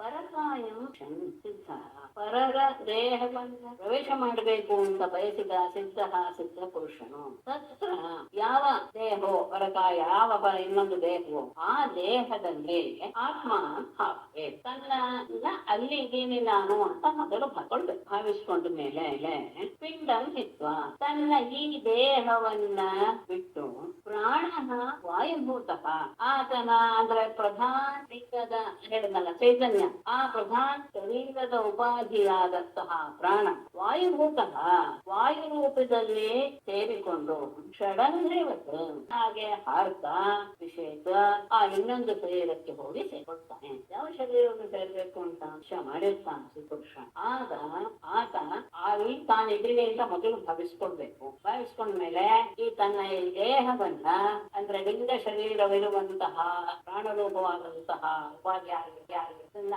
ವಾಯುವಿನಲ್ಲಿ ಸೇರಿಸಿ ಹೇಗೆ ದುಂಬೆಯು ಇನ್ನೊಂದ್ ಕಡೆ ಹಾಗೆ ಹಾಗೆ ಹೋಗುತ್ತೋ ಹಾಗೆ ಆ ವಾಯು ರೂಪದಲ್ಲಿ ಅಲ್ಲಿ ಹೋಗಿ ಶಂಕರಾಚಾರ್ಯರಿಗೆ ಅದಕ್ಕೆ ಅವರು ಅಲ್ಲಿ ನಿಂತ್ಕೊಂಡು ಅವರು ಪದ್ಮಪಾದರಿಗೆ ಹೇಳಿದ್ರು ನಾನೀಗ ಅಲ್ಲಿ ಪ್ರವೇಶ ಮಾಡ್ತೇನೆ ನೀನು ನನ್ನ ಇದೆ ಅಂತ. ಆ ಪ್ರಾಣದ ಲಿಂಗ ಶರೀರದ ಮೂಲಕವೇ ಅವರು ವಾಯುವಿನ ಮೂಲಕವೇ ಅಲ್ಲಿ ಆ ದೇಹವನ್ನ ಪ್ರವೇಶ ಮಾಡಿಬಿಟ್ಟು ಅಲ್ಲೇ ಅಮರ್ತನ ದೇಹದಲ್ಲಿ. ಅಂದ್ರೆ ಅದು ಮೃತದೇಹನೇ ಆಗಿರ್ಬೇಕಲ್ವಾ ಪರಕಾಯ ಪ್ರವೇಶ? ಮೃತದೇಹನೇ ಆಗಿರ್ಬೇಕಲ್ವಾ ಪರಕಾಯ ಪ್ರವೇಶ ಮಾಡಕ್ಕೆ? ಎಂತ ದೇಹ? ಇನ್ನೊಂದು ಜೀವ ಇಲ್ದಿರೋ ದೇಹ ಅಂದ್ರೆ ಮೃತದೇಹನೇ ಮೃತದೇಹ ಹಾಗೇನೂ ಇಲ್ಲ ಇದು ಮೃತದೇಹ ಆಗಿತ್ತು ಬೇರೆ ಇನ್ನೊಂದು ಶರೀರದಲ್ಲಿ ಸೇರ್ಕೊಳ್ಳೋದು ಉಂಟಲ್ಲ. ಇಲ್ಲಿ ಇನ್ನೊಂದು ಕಥೆ ಇನ್ನೊಂದು ವಿಷಯ ಇದೆ ಇಲ್ಲಿ ಗಮನಿಸ್ಕೊಳ್ಬೇಕು ನೀವು. ಅಂದ್ರೆ ಈ ತರದ್ದು ಒಂದಿದೆ. ಆ ಜನಕನ ಹತ್ತಿರ ಒಬ್ಳು ಸುಲಭ ಅಂತ ಒಬ್ಬಳು ಯೋಗಿನಿ ಅವನನ್ನ ಭೇಟಿ ಮಾಡಕ್ಕೆ ಹೋಗ್ತಾಳೆ. ಅಲ್ಲಿ ಹೋಗಿ ಅವಳು ಅವನ ದೇಹದಲ್ಲಿ ಸೇರ್ಕೊಂಡು ಬಿಡ್ತಾಳೆ. ಸೇರಿಕೊಂಡು ಅನೇಕ ರೀತಿಯ ಪ್ರಶ್ನೆಗಳನ್ನ ಅವನಿಗೆ ಮಾಡ್ತಾಳೆ. ಅದು ಅತ್ಯಂತ ಅದ್ಭುತವಾದಂತಹ ಸಿದ್ಧಿ ಅವಳಿಗೆ. ಆಮೇಲೆ ಆ ಸುಲಭತೆ ವಾದ ಅನ್ನೋದಿದೆಯಲ್ಲ ಅದು ಪರಾಕಾಷ್ಠೆ, ಜ್ಞಾನದ ಪರಾಕಾಷ್ಠೆ ಅವರಿಬ್ಬರು ಆಡುವ ಮಾತುಗಳು. ಅದಾದ್ಮೇಲೆ ಇಬ್ಬರಲ್ಲಿಯೂ ಸಹ ವಾದವಿವಾದಗಳೆಲ್ಲ ನಡೆದು ಅಂದ್ರೆ ಅವನ ದೇಹದಲ್ಲೇ ಇದ್ದುಕೊಂಡು ಮಾತಾಡ್ತಾಳೆ. ಆಮೇಲೆ ಅವಳು ಹೇಳ್ತಾಳೆ ನನಗೆ ಜೊತೆ ಮಾತಾಡಿ ಬಹಳ ಸಂತೋಷವಾಯ್ತು, ನಾನು ಇವತ್ತು ಇಲ್ಲೇ ಇದ್ದು ಅಂದ್ರೆ ನಿನ್ನ ದೇಹದಲ್ಲೇ ಇದ್ದು ನಾಳೆ ನಾನು ಹೋಗ್ತೀನಿ ಅಂತ ಹೇಳ್ತಾಳೆ. ಅಷ್ಟು ಸಾಧ್ಯತೆ ಅಂದ್ರೆ ಯೋಗಿನಿಗೆ ಅಷ್ಟಿತ್ತು ಆ ಸುಲಭ ಅನ್ನೋಳಿಗೆ ಇದ್ದವಳು. ಹಾಗಾಗಿ ಅದೇನೋ ಇದಲ್ಲ ವಿಶೇಷವೇನಿಲ್ಲ. ಎರಡು ಜೀವ ಚೈತನ್ಯಗಳು ಒಂದೇ ಇರ್ಬೋದಾ ಮೇಡಮ್? ಹಾಗಾದ್ರೆ ಎರಡು ಚೈತನ್ಯಗಳು ಒಂದೇ ದೇಹದಲ್ಲಿ ಇರ್ಬೋದು. ಅದೇನೆ ಹೇಳಿದ್ನಲ್ಲ, ಇಬ್ಬರಿಗೂ ಸಾಮರ್ಥ್ಯ ಇರ್ಬೇಕು. ಆಗತ್ತಲ್ಲ ಆತ ಒಂದ್ರಲ್ಲೇ ಆಗಲ್ಲ, ಇಬ್ಬರಿಗೂ ಸಾಮರ್ಥ್ಯ ಇರ್ಬೇಕು. ಆತನೂ ಹಾಗೆ ಇರ್ಬೇಕು, ತನಗೂ ಹಾಗೆ ಇದ್ದ, ಅವಳು ಹಾಗೆ ಇದ್ರು. ಅಷ್ಟೇ ಅನ್ಸ್ತು. ಅದು ಅತ್ಯಂತ ಅದ್ಭುತವಾದಂತಹ ಒಂದು ಸಂದರ್ಭ. ಇದು ಮಹಾಭಾರತದ ಶಾಂತಿ ಪರ್ವದಲ್ಲಿ ಬರುತ್ತಲ್ವಾ ಆರ್ಯ? ಈ ವಿಷಯನ ಹೌದು. ಇಲ್ಲ, ನಾನು ಇದನ್ನ ಅವಾಗಲೂ ತುಂಬಾ ಹಿಂದೆ ಓದಿದ್ದೆ ಆಕ್ಚುಲಿ ನಾನು. ಯಾರೊಬ್ರು ಉಪನ್ಯಾಸ ಮಾಡಿದ್ರು ಇದ್ರ ಬಗ್ಗೆ, ಶಾಂತಿ ಪರ್ವತ ಇದರಲ್ಲಿದೆ ಅಂತ. ನನಗೆ ಈ ಸಂದರ್ಭ ಕೇಳಿದಾಗ ಅದು ವಿಶೇಷ ಯಾಕಿರ್ಬೋದು ಹೇಳಿ, ಅವಳು ಸ್ತ್ರೀ ಆದ್ದರಿಂದ ಅವಳು ಕಷ್ಟ ಸಮಸ್ಯೆ ಇತ್ತಲ್ಲ ಅಂತ. ಅದು ಏನು ಜನತಿನ ಜೊತೆಗೆ ಮಾತಾಡಿ ಎಲ್ಲ ರೀತಿಯ ಆತನ ಪ್ರಶ್ನೆಗಳು ಸಹ ಇರ್ತಾರೆ. ಇವತ್ತೊಂದು ದಿವಸ ನಾನು ಇಲ್ಲೇ ಜನಕ್ಕಂತ ಆಗ್ಬಿಡುತ್ತೆ, ಅವಳು ತನ್ನ ದೇಹದಲ್ಲೇ ಇದ್ಕೊಂಡು ಮಾತಾಡ್ತಿದ್ದಾಳೆ ಅಂದ್ರೆ ಆಮೇಲೆ ಎಲ್ಲೂ ಇಲ್ಲ. ಮೇಡಮ್ ಕೇಳಿಸ್ತಾ ಇಲ್ಲ, ಮತ್ತೆ ಕೇಳಿಸ್ತಾ ಇಲ್ಲ. disturbance ಆಗ್ತಾ ಇದೆ.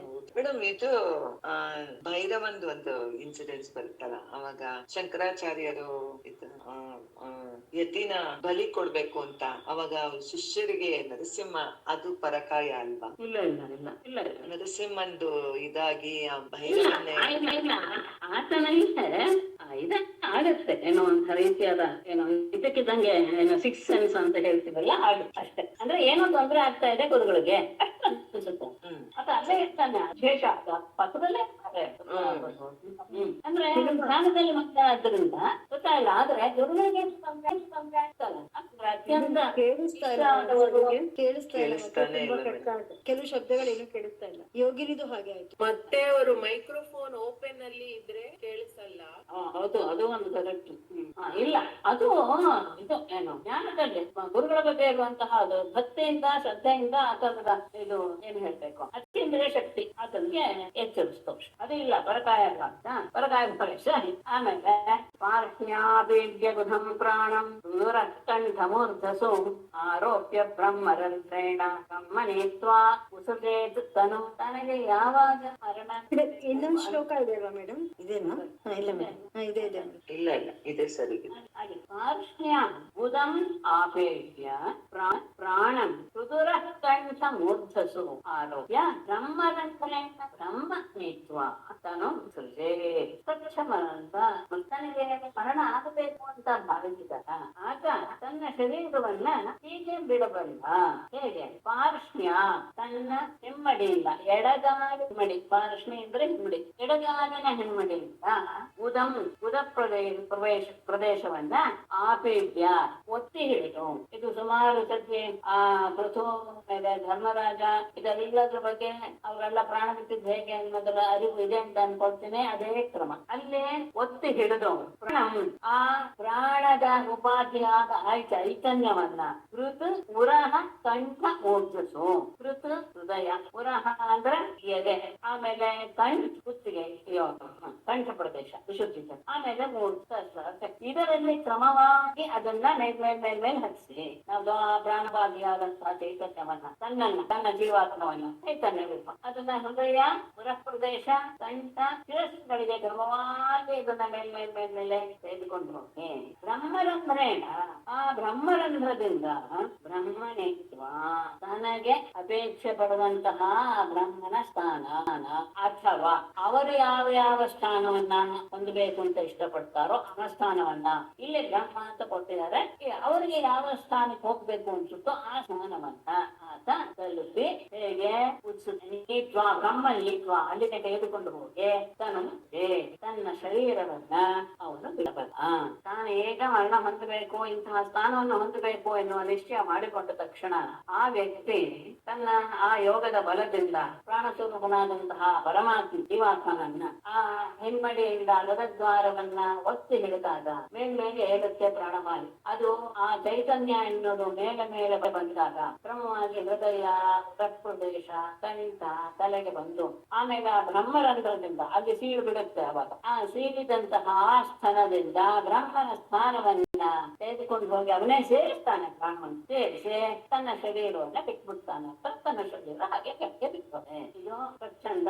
ಅದಾದ್ಮೇಲೆ ದೇವತೆಗಳ ವ್ಯವಹಾರ. ವಿಹರಿಷ್ಯನ್ ಸುರಾ ಕ್ರೀಡೆ ಮತ್ಸಂ ಸತ್ವಂ ವಿಭಾವಯೇ ವಿಮಾನೇನ ಉಪತಿಷ್ಠಂತೆ ಸತ್ವವೃತ್ತಿ ಸುರಶ್ರೇಣ.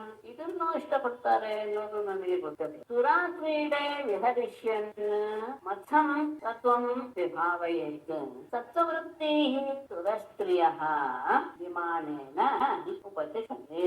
ಸುರಾ ಕ್ರೀಡೆ ದೇವತೆ ದೇವತೆಗಳ ಉದ್ಯಾನದಲ್ಲಿ ಹರಿಷ್ಯನ್ನ ನೀವು ವಿಹಾರ ಮಾಡ್ಬೇಕು ಅಂತ ಅವನಿಗೆ ಇಚ್ಛೆ ಆದರೆ ಮತ್ಸಂ ತತ್ವಂ ನನ್ನ ಇಲ್ಲಿ ನೆಲೆಗೊಂಡಿರುವಂತಹ ಅಂದ್ರೆ ನನ್ನ ಮೂರ್ತಿ ರೂಪವಾದಂತಹ ಸತ್ವಂ ಶುದ್ಧ ಸತ್ವವನ್ನ ವಿಭಾವನೆ ಚಿಂತಿಸಬೇಕು.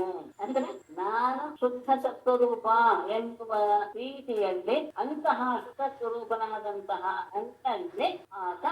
ನನ್ನನ್ನ ಆತ ಮನಸ್ಸಿನಲ್ಲಿ ಚಿಂತಿಸಿದಾಗ ಸತ್ವವೃತ್ತಿಗೆ ಸತ್ವಾಂಶ ಸಂಭೂತರಾದಂತಹ ಸುರಸ್ತ್ರೀಯ ಅಪ್ಸರೆಯರು ವಿಮಾನದ ಮೂಲಕ ಉಪತಿಷ್ಠಂತೆ ಅವನ ಹತ್ತಿರ ಬಂದು ಉಪಸ್ಥಿತರಾಗಿ ದೇವತೆಗಳ ಉದ್ಯಾನದಲ್ಲಿ ವಿಹರಿಸಬೇಕು ಎನ್ನುವ ಇಚ್ಛೆ ಆದರೆ ಆ ಯೋಗಿ ನನ್ನ ಸ್ವರೂಪವಾದಂತಹ ಶುದ್ಧ ಸತ್ವವನ್ನ ಧ್ಯಾನಿಸಬೇಕು. ಆಗ ಅವರೆಲ್ಲರೂ ಸತ್ವಾಂಶ ಸಂಭೂತರೆ ಅಂತಹ ಅಪ್ಸರೆಯರು ವಿಮಾನದಲ್ಲಿ ಬಂದು ಅವನ ಹತ್ತಿರ ಅದಾದ ಮೇಲೆ ಸಹಕ್ರೀಡಾನ ದರ್ಶನ ದೇವಾನ ಸಹಕ್ರೀಡಾನ ದರ್ಶನ ಯಥಾ ಸಂಕಲ್ಪ ಸಿದ್ಧಿಗೆ ಯಥಾ ಸಂಕಲ್ಪಯೇ ಬುದ್ಧ್ಯ ಯದಾ ವಾ ಮತ್ಪರ ಪುಮಾನ್ ಮಯಿ ಸತ್ಯೇ ಮನೋಯುಜ್ಯನ್ನ ತಥಾ ತತ್ ಸಮುಪಾಶ್ನುತೆ ಮತ್ಪರ ಮಯಿ ಸತ್ಯೇ ಮನಃ ಯುಂಜನ್ನ ಬುದ್ಧ್ಯ ಯಥಾ ಯದಾ ವಾ ಸಂಕಲ್ಪಯೇ ತಥಾ ತತ್ ಸಮುಪಾಶ್ನುತೆ ಮತ್ಪರ ನನ್ನಲ್ಲಿಯೇ ನಿರಂತರವಾಗಿ ಮನಸ್ಸನ್ನ ಇಟ್ಟಂತಹ ವ್ಯಕ್ತಿ ಮಯಿ ನನ್ನ ಸತ್ವೇ ಮನಃ ಸತ್ಯ ಸಂಕಲ್ಪನಾದಂತಹ ಸತ್ಯ ಸ್ವರೂಪನಾದಂತಹ ನನ್ನ ಮನಸ್ಸನ್ನ ನೆಲೆಗೊಳಿಸಿ ಬುದ್ಧಿಯ ತನ್ನ ಬುದ್ಧಿಯಿಂದ ಯಥಾ ಯಾವ ರೀತಿಯಾಗಿ ಯದಾವ ಯಾವ ಸಂದರ್ಭದಲ್ಲಿ ಕಾರ್ಯ ಆಗಬೇಕು ಅಂತ ಸಂಕಲ್ಪಗೆ ಸಂಕಲ್ಪಿಸ್ತ ಅಂದ್ರೆ ಯಾವ ಕಾರ್ಯವಾಗಬೇಕು ಯಾವಾಗ ಆಗ್ಬೇಕು ಎನ್ನುವ ವಿಷಯವನ್ನ ತನ್ನ ಬುದ್ಧಿಯಿಂದ ಸಂಕಲ್ಪ ಮಾಡ ತಥಾ ಹಾಗೆಯೇ ತತ್ ಸಮುಪದೆ ಆ ಕಾರ್ಯ ಸಿದ್ಧಿಯನ್ನು ಸತ್ಯ ಸಂಕಲ್ಪ ಹಾಗಾಗಿ ಸತ್ಯ ಸಂಕಲ್ಪನಾದಂತಹ ನನ್ನಲ್ಲಿ ನಿರಂತರವಾಗಿ ಶ್ರದ್ಧೆಯನ್ನಿಟ್ಟು ನನ್ನನ್ನು ಆರಾಧಿಸುವಂತಹ ಪರಮ ಭಕ್ತ ನನ್ನಲ್ಲಿ ಪೂರ್ತಿಯಾಗಿ ಮನಸ್ಸನ್ನು ನೆಲೆಗೊಳಿಸಿ ತನ್ನ ಬುದ್ಧಿಯಿಂದ ಯಾವ ಕಾರ್ಯ ಆಗಬೇಕು ಹೇಗೆ ಆಗ್ಬೇಕು ಯಾವಾಗ ಆಗ್ಬೇಕು ಅನ್ನೋದನ್ನ ಮನಸ್ಸಿನಲ್ಲಿ ಸಂಕಲ್ಪ ಮಾಡ್ಕೊಳ್ತಾನೋ ಅದು ಹಾಗೆಯೇ ಆ ಕಾರ್ಯ ಸಿದ್ಧಿ. ಆಮೇಲೆ ಆಜ್ಞಾ ಅಪ್ರಹೃತ್ಯ ಆಗತ್ತೆ ಯೋ ವೈ ಮದ್ಭಾವನಾಪನ್ನಃ ಈಶಿತು ವಶಿತು ಪುಮಾನ್ ಕಶ್ಚಿತ್ ನ ವಿಹನ್ಯೇತ ತಸ್ಯ ಆಜ್ಞಾ ಯಥಾ ಮಮ ಯಹ ವೈ ಪುಮಾನಂ ಈಶಿತು ವಶಿತು ಮಮ ಮತ್ ಅಲ್ಲಿದೆ ಗಮನಿಸಿ ಯೋ ವೈ ಮದ್ಭಾವಂ ಅಂತ ಇದೆ. ಮತ್ ಎನ್ನುವಂತಹ ಪಂಚಮಿಗೆ ಮಮ ಎನ್ನುವ ಮತ್ ಭಾವಂ ಆಪನ್ನಃ ತಸ್ಯ ಆಜ್ಞಾ ಯಥಾ ಮಮ ಕುತಶ್ಚಿತ್ ನ ಯಾವ ನನ್ನ ಭಕ್ತನು ಈಶಿತು ವಶಿತು ಅಂದ್ರೆ ಈಶಿತ ಮತ್ತು ವಶಿತ ಎನ್ನುವಂತಹ ಎರಡು ಎಲ್ಲದಕ್ಕೂ ಒಡೆಯ ಮತ್ತೆ ಯಾವುದರಲ್ಲಿಯೂ ಸಹ ಶಕ್ತಿ ಇರುವಂತಹ ಆ ರೀತಿಯಾದಂತಹ ಶಕ್ತಿಯನ್ನು ಹೊಂದಿರುವಂತಹ ಮತ್ತು ನನ್ನ ಆ ಸ್ವಭಾವವನ್ನ ಆಪನ್ನ ಪಡೆದವನಾಗಿ ತಸ್ಯ ಆಜ್ಞಾ ಆ ಭಾವವನ್ನು ಪಡೆದ ತಕ್ಷಣ ಅವನು ಮಾಡಿದ ಆಜ್ಞೆ ಯಥಾ ಮಮ ನನ್ನ ಆಜ್ಞೆಯ ರೀತಿಯಲ್ಲಿದೆ ಕುತಶ್ಚಿತ್ ಎಂತಹ ಸಂದರ್ಭದಲ್ಲಿಯೂ ಸಹ ನಾವಿಹನ್ಯತ ಪ್ರತಿರೋಧವಿಲ್ಲದೆ ಅದು ಚಾಲನೆಯಲ್ಲಿ ಇರುತ್ತೆ. ಅಂದ್ರೆ ಆ ಆಜ್ಞೆ ಎಂತಹ ಆಜ್ಞೆ ಆಗಿರಲಿ ಅದು ಪೂರೈಸಿ ಯಾವ ಪರಮ ಭಕ್ತನಾದಂತಹ ವ್ಯಕ್ತಿ ಈಶಿತ ಮತ್ತು ವಶಿತ ಎನ್ನುವಂತಹ ಅಷ್ಟಸಿದ್ಧಿಗಳ ಈ ಎರಡು ಸಿದ್ಧಿಗಳ ಒಡೆಯನಾದಂತಹ ರೀತಿಯಲ್ಲಿ ನನ್ನನ್ನ ತನ್ನಲ್ಲಿ ತಾನು ಭಾವಿಸಿಕೊಳ್ತಾನೋ ಭಾವಿಸಿಕೊಂಡು ಆತ ಯಾವುದೇ ಆಜ್ಞೆ ಮಾಡಿದರೂ ಸಹ ನನ್ನ ಆಜ್ಞೆ ಹೇಗೆ ಪ್ರತಿಹತವಾಗೋದೇ ಇಲ್ವೋ ಹಾಗೆ ಆತನ ಆಜ್ಞೆಯು ಎಲ್ಲಿಯೂ ಪ್ರತಿಬಂಧನವನ್ನ ಹೊಂದೋದಿಲ್ಲ. ಅಂದ್ರೆ ಎಲ್ಲ ಕಡೆ ಆತನ ಆನೆ ಆದಮೇಲೆ ಇದಿಷ್ಟು 10 ಸಿದ್ಧಿಗಳು ಅಂತ. ಇದಾದ ಮೇಲೆ 5 ಹೇಳಿದ್ರಲ್ಲ ಶುದ್ಧ ಸಿದ್ಧಿಗಳು, ಅದ್ರ ಬಗ್ಗೆ ಹೇಳುತ್ತೆ. ಮದ್ಭಕ್ತ ಶುದ್ಧ ಸತ್ವಸ್ಯ ಯೋಗಿನೋ ಧಾರಣಾ ವಿಡಃ ತಸ್ಯ ತ್ರೈಕಾಲಿಕೇ ಬುದ್ಧಿಃ ಜನ್ಮ ಮೃತ್ಯೂಪಬೃಂಹಿತ ತ್ರಿಕಾಲಜ್ಞತ್ವ ಆದ್ಮೇಲೆ ಅದು ಹೇಳ್ತಾ ಇದ್ದಾರೆ. ಮದ್ಭಕ್ತ್ಯ ಶುದ್ಧ ಸತ್ವಸ್ಯ ಧಾರಣಾ ವಿಡಃ ಯೋಗಿನ ತ್ರೈಕಾಲಿಕೆ ಬುದ್ಧಿಃ ಜನ್ಮ ಮೃತ್ಯೂಪಬೃಂಹಿತ ನನ್ನಲ್ಲಿ ಉಂಟಾದ ಭಕ್ತಿಯಿಂದ ಶುದ್ಧ ತತ್ವಸ್ಯ ಶುದ್ಧವಾದ ಮನಸ್ಸುಳ್ಳ ಧಾರಣಾವಿಧ ತನ್ನಲ್ಲಿ ಎಲ್ಲ ರೀತಿಯ ಶಕ್ತಿಯನ್ನು ಧಾರಣೆ ಮಾಡಿಕೊಳ್ಳುವಂತಹ ಸಾಮರ್ಥ್ಯವಿರುವಂತಹ ಯೋಗಿನಃ ತಸ್ಯ ಯೋಗಿಯಾದ ಆ ವ್ಯಕ್ತಿಗೆ ತ್ರೈಕಾಲಿಕಿ ಬುದ್ಧಿ ಮೂರು ಕಾಲದಲ್ಲಿಯೂ ನೆರವೇರಿದ ಎಲ್ಲ ವಿಷಯಗಳ ಬುದ್ಧಿಯೂ ಸಹ ಉಂಟಾಗತ್ತೆ.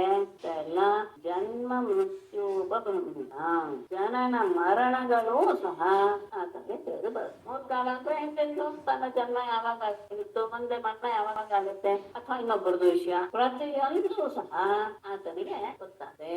ಯಾಕೆ ಅಂದರೆ ವಿಶೇಷ ನನ್ನಲ್ಲಿ ಭಕ್ತಿ ಇಟ್ಟಿದ್ರಿಂದ ಆತ ಶುದ್ಧ ಚಿತ್ತನಾಗಿ ಬಿಟ್ಟಿದ್ದಾನೆ. ಆಮೇಲೆ ಪ್ರತಿಯೊಂದು ಶಕ್ತಿಯನ್ನು ತನ್ನ ಧಾರಣೆ ಮಾಡಿಕೊಳ್ಳುವಂತಹ ಸಾಮರ್ಥ್ಯ ಹೊಂದಿದ್ದಾನೆ, ಮತ್ತೆ ತಿಳ್ಕೊಂಡಿದ್ದಾನೆ. ಅಂತಹ ಯೋಗಿ ಮೂರು ಕಾಲದಲ್ಲಿ ಏನು ನಡೀತಾ ಇದೆಯೋ ಎಲ್ಲವನ್ನೂ ತಿಳಿದುಕೊಳ್ಳುವ ಸಾಮರ್ಥ್ಯ ಇಲ್ಲ.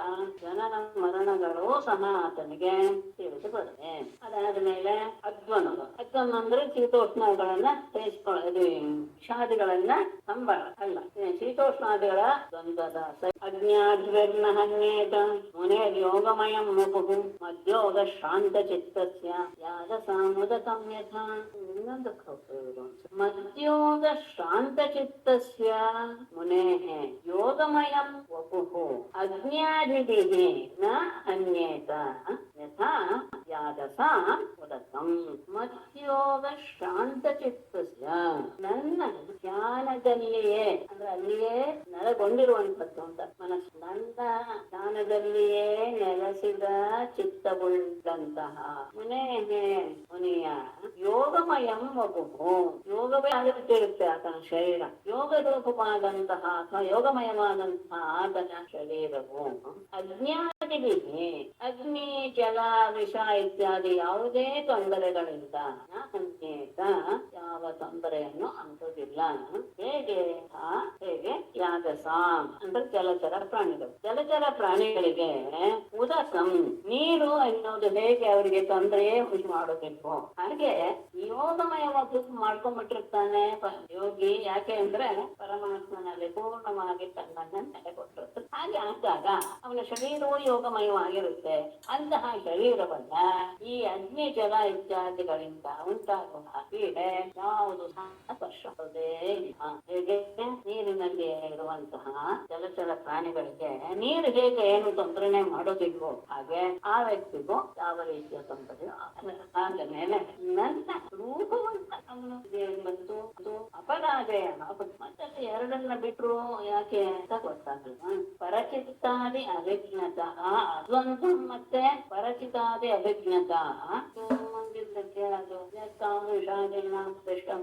ನೋಟದಲ್ಲಿ ಅದು ಸೇರ್ಕೊಳ್ತೆ ಅಂತ ಭಾವ. ಅದರ ಬಗ್ಗೆ ಇಲ್ಲೇನೋ ಹೇಳಿ ಅಪರಾಧೇಯ ಅನ್ನೋದನ್ನ ಇಲ್ಲಿ ತಗೊಳ್ತಾ ಇದ್ದಾರೆ. ಮದ್ವಿಭೂತಿ ಅಭಿಜ್ಞಾಯನ್ನ ಶ್ರೀವತ್ಸಾಸ್ತ್ರ ವಿಭೂಷಿತಾ ಧ್ವಜಾತಪತ್ರ ವ್ಯಜನೈಃ ಸಭವೇದ ಅಪರಾಜಿತಃ.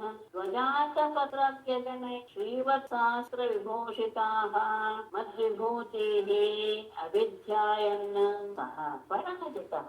ಆರಿಂದಲೂ ಸೋಲನ್ನ ಧ್ವಜ ಆತಪತ್ರ ವ್ಯಜನೈ ಧ್ವಜ ಬೆಳ್ಳುಗೊಡೆ ಚಾಮರ ಇವುಗಳಿಂದ ಕೂಡಿ ಶ್ರೀವತ್ಸ ಅಸ್ತ್ರ ವಿಭೂಷ ಎದೆಯಲ್ಲಿ ಶ್ರೀವತ್ಸ ಚಿಹ್ನೆ ಮತ್ತು ಸುದರ್ಶನಾದಿ ಅಸ್ತ್ರಗಳು ಇವುಗಳಿಂದ ಅಲಂಕೃತವಾದಂತಹ ಮದ್ವಿಭೂತಿಗೆ ನನ್ನ ಮೂರ್ತಿಗಳನ್ನ ನನ್ನ ರೂಪವನ್ನ ಅಭಿಧ್ಯಾಯನ್ನ ಧ್ಯಾನ ಮಾಡ್ತಾನೇ ಇರುವಂತಹ ಸಹ ಆ ವ್ಯಕ್ತಿಯು ಅಪರಾಜಿತ ಯಾರಿಂದಲೂ ಪರಾಜಯವನ್ನ.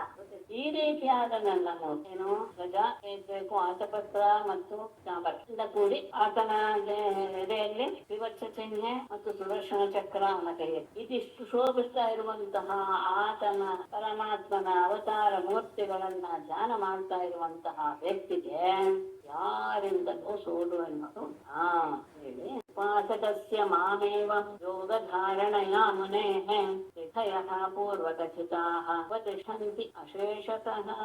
ಏವಂ ಮಾ ಯೋಗಧಾರಣ ಉಪಾಸಕಸ್ಯ ಮುನೇಃ ಪೂರ್ವಕಥಿತಾಃ ಸಿದ್ಧಯಃ ಅಶೇಷತಃ ವತಿಷ್ಠಂತಿ. ಏವಂ ಈ ಪ್ರಕಾರವ ಮಾಂ ನನ್ನನ್ನ ಯೋಗ ಧಾರಣನ್ನ ಏಕವಚನ ಹಾಕಿದ್ದಾರೆ, ಅದನ್ನ ಸಮೂಹ ಅಂತ ತಗೊಳ್ಬೇಕು. ಅನೇಕ ರೀತಿಯ ಧಾರಣಗಳನ್ನ ಅಂತ ಹೇಳಿದ್ದಾರೆ. ಹಾಗಾಗಿ ಅನೇಕ ರೀತಿಯ ಯೋಗ ರೂಪವಾದಂತಹ ಧಾರಣೆಗಳಿಂದ ಉಪಾಸಕಸ್ಯ ನನ್ನನ್ನ ಉಪಾಸನೆ ಮಾಡುವಂತಹ ಯೋಗಿಗೆ ಪೂರ್ವದರ್ಶಿತಾಹ ಹಿಂದೆ ಇದುವರೆಗೂ ಹೇಳಿದಂತಹ ಸಿದ್ಧಯ ಸಿದ್ಧಿಗಳು ಅಶೇಷತಃ ಪರಿಪೂರ್ಣವಾಗಿ ಉಪದಿಶಂತೆ ಒಂದು ಸಿಗುತ್ತೆ ಅವನಲ್ಲಿ ಆವಿರ್ಭಾವ. ಈ ಹೇಳಿದಂತಹ ಅನೇಕ ರೀತಿಯ ಯೋಗದ ಧಾರಣೆಗಳನ್ನ ಮನಸ್ಸಿನಲ್ಲಿ ಮಾಡ್ತಾ ಅಂದ್ರೆ ಆ ಸೂಕ್ಷ್ಮ ತತ್ವ, ಮಹತ್ತತ್ವ ಇತ್ಯಾದಿ ಎಲ್ಲೋ ಏನೇನ ಪ್ರಕಾರ ಹೇಳಿದಾರೋ ಎಲ್ಲ ರೀತಿಯ ಧಾರಣಾ ಪ್ರಕಾರಗಳನ್ನ ಅಳವಡಿಸಿಕೊಂಡು ನನ್ನನ್ನ ಆರಾಧನೆ ಮಾಡ್ತಾ ಇರುವಂತಹ ವ್ಯಕ್ತಿಗೆ ಇಲ್ಲ ಅಂತ ಹೇಳಿದಂತಹ ಎಲ್ಲ ರೀತಿಯ ಸಿದ್ಧಿಗಳು ಸಹ ಪೂರ್ಣವಾಗಿ ಅವನನ್ನ ಬಂದು ಹೊಂದಿದೆ. ಅದು ಯಾಕೆ ಅಂದ್ರೆ ಜಿತೇಂದ್ರಿಯಸ್ಯ ದಾಂತಸ್ಯ ಜಿತ ಶ್ವಾಸಾತ್ಮನೋ ಮನೇಃ ಮಧ್ಯಾಹ್ನ ಧಾರಯತಃ ಸಾಸಾ ಸಿದ್ಧಿ ಸುದುರ್ಲಭ ಜಿತೇಂದ್ರಿಯಸ್ಯ ದಾಂತಸ್ಯ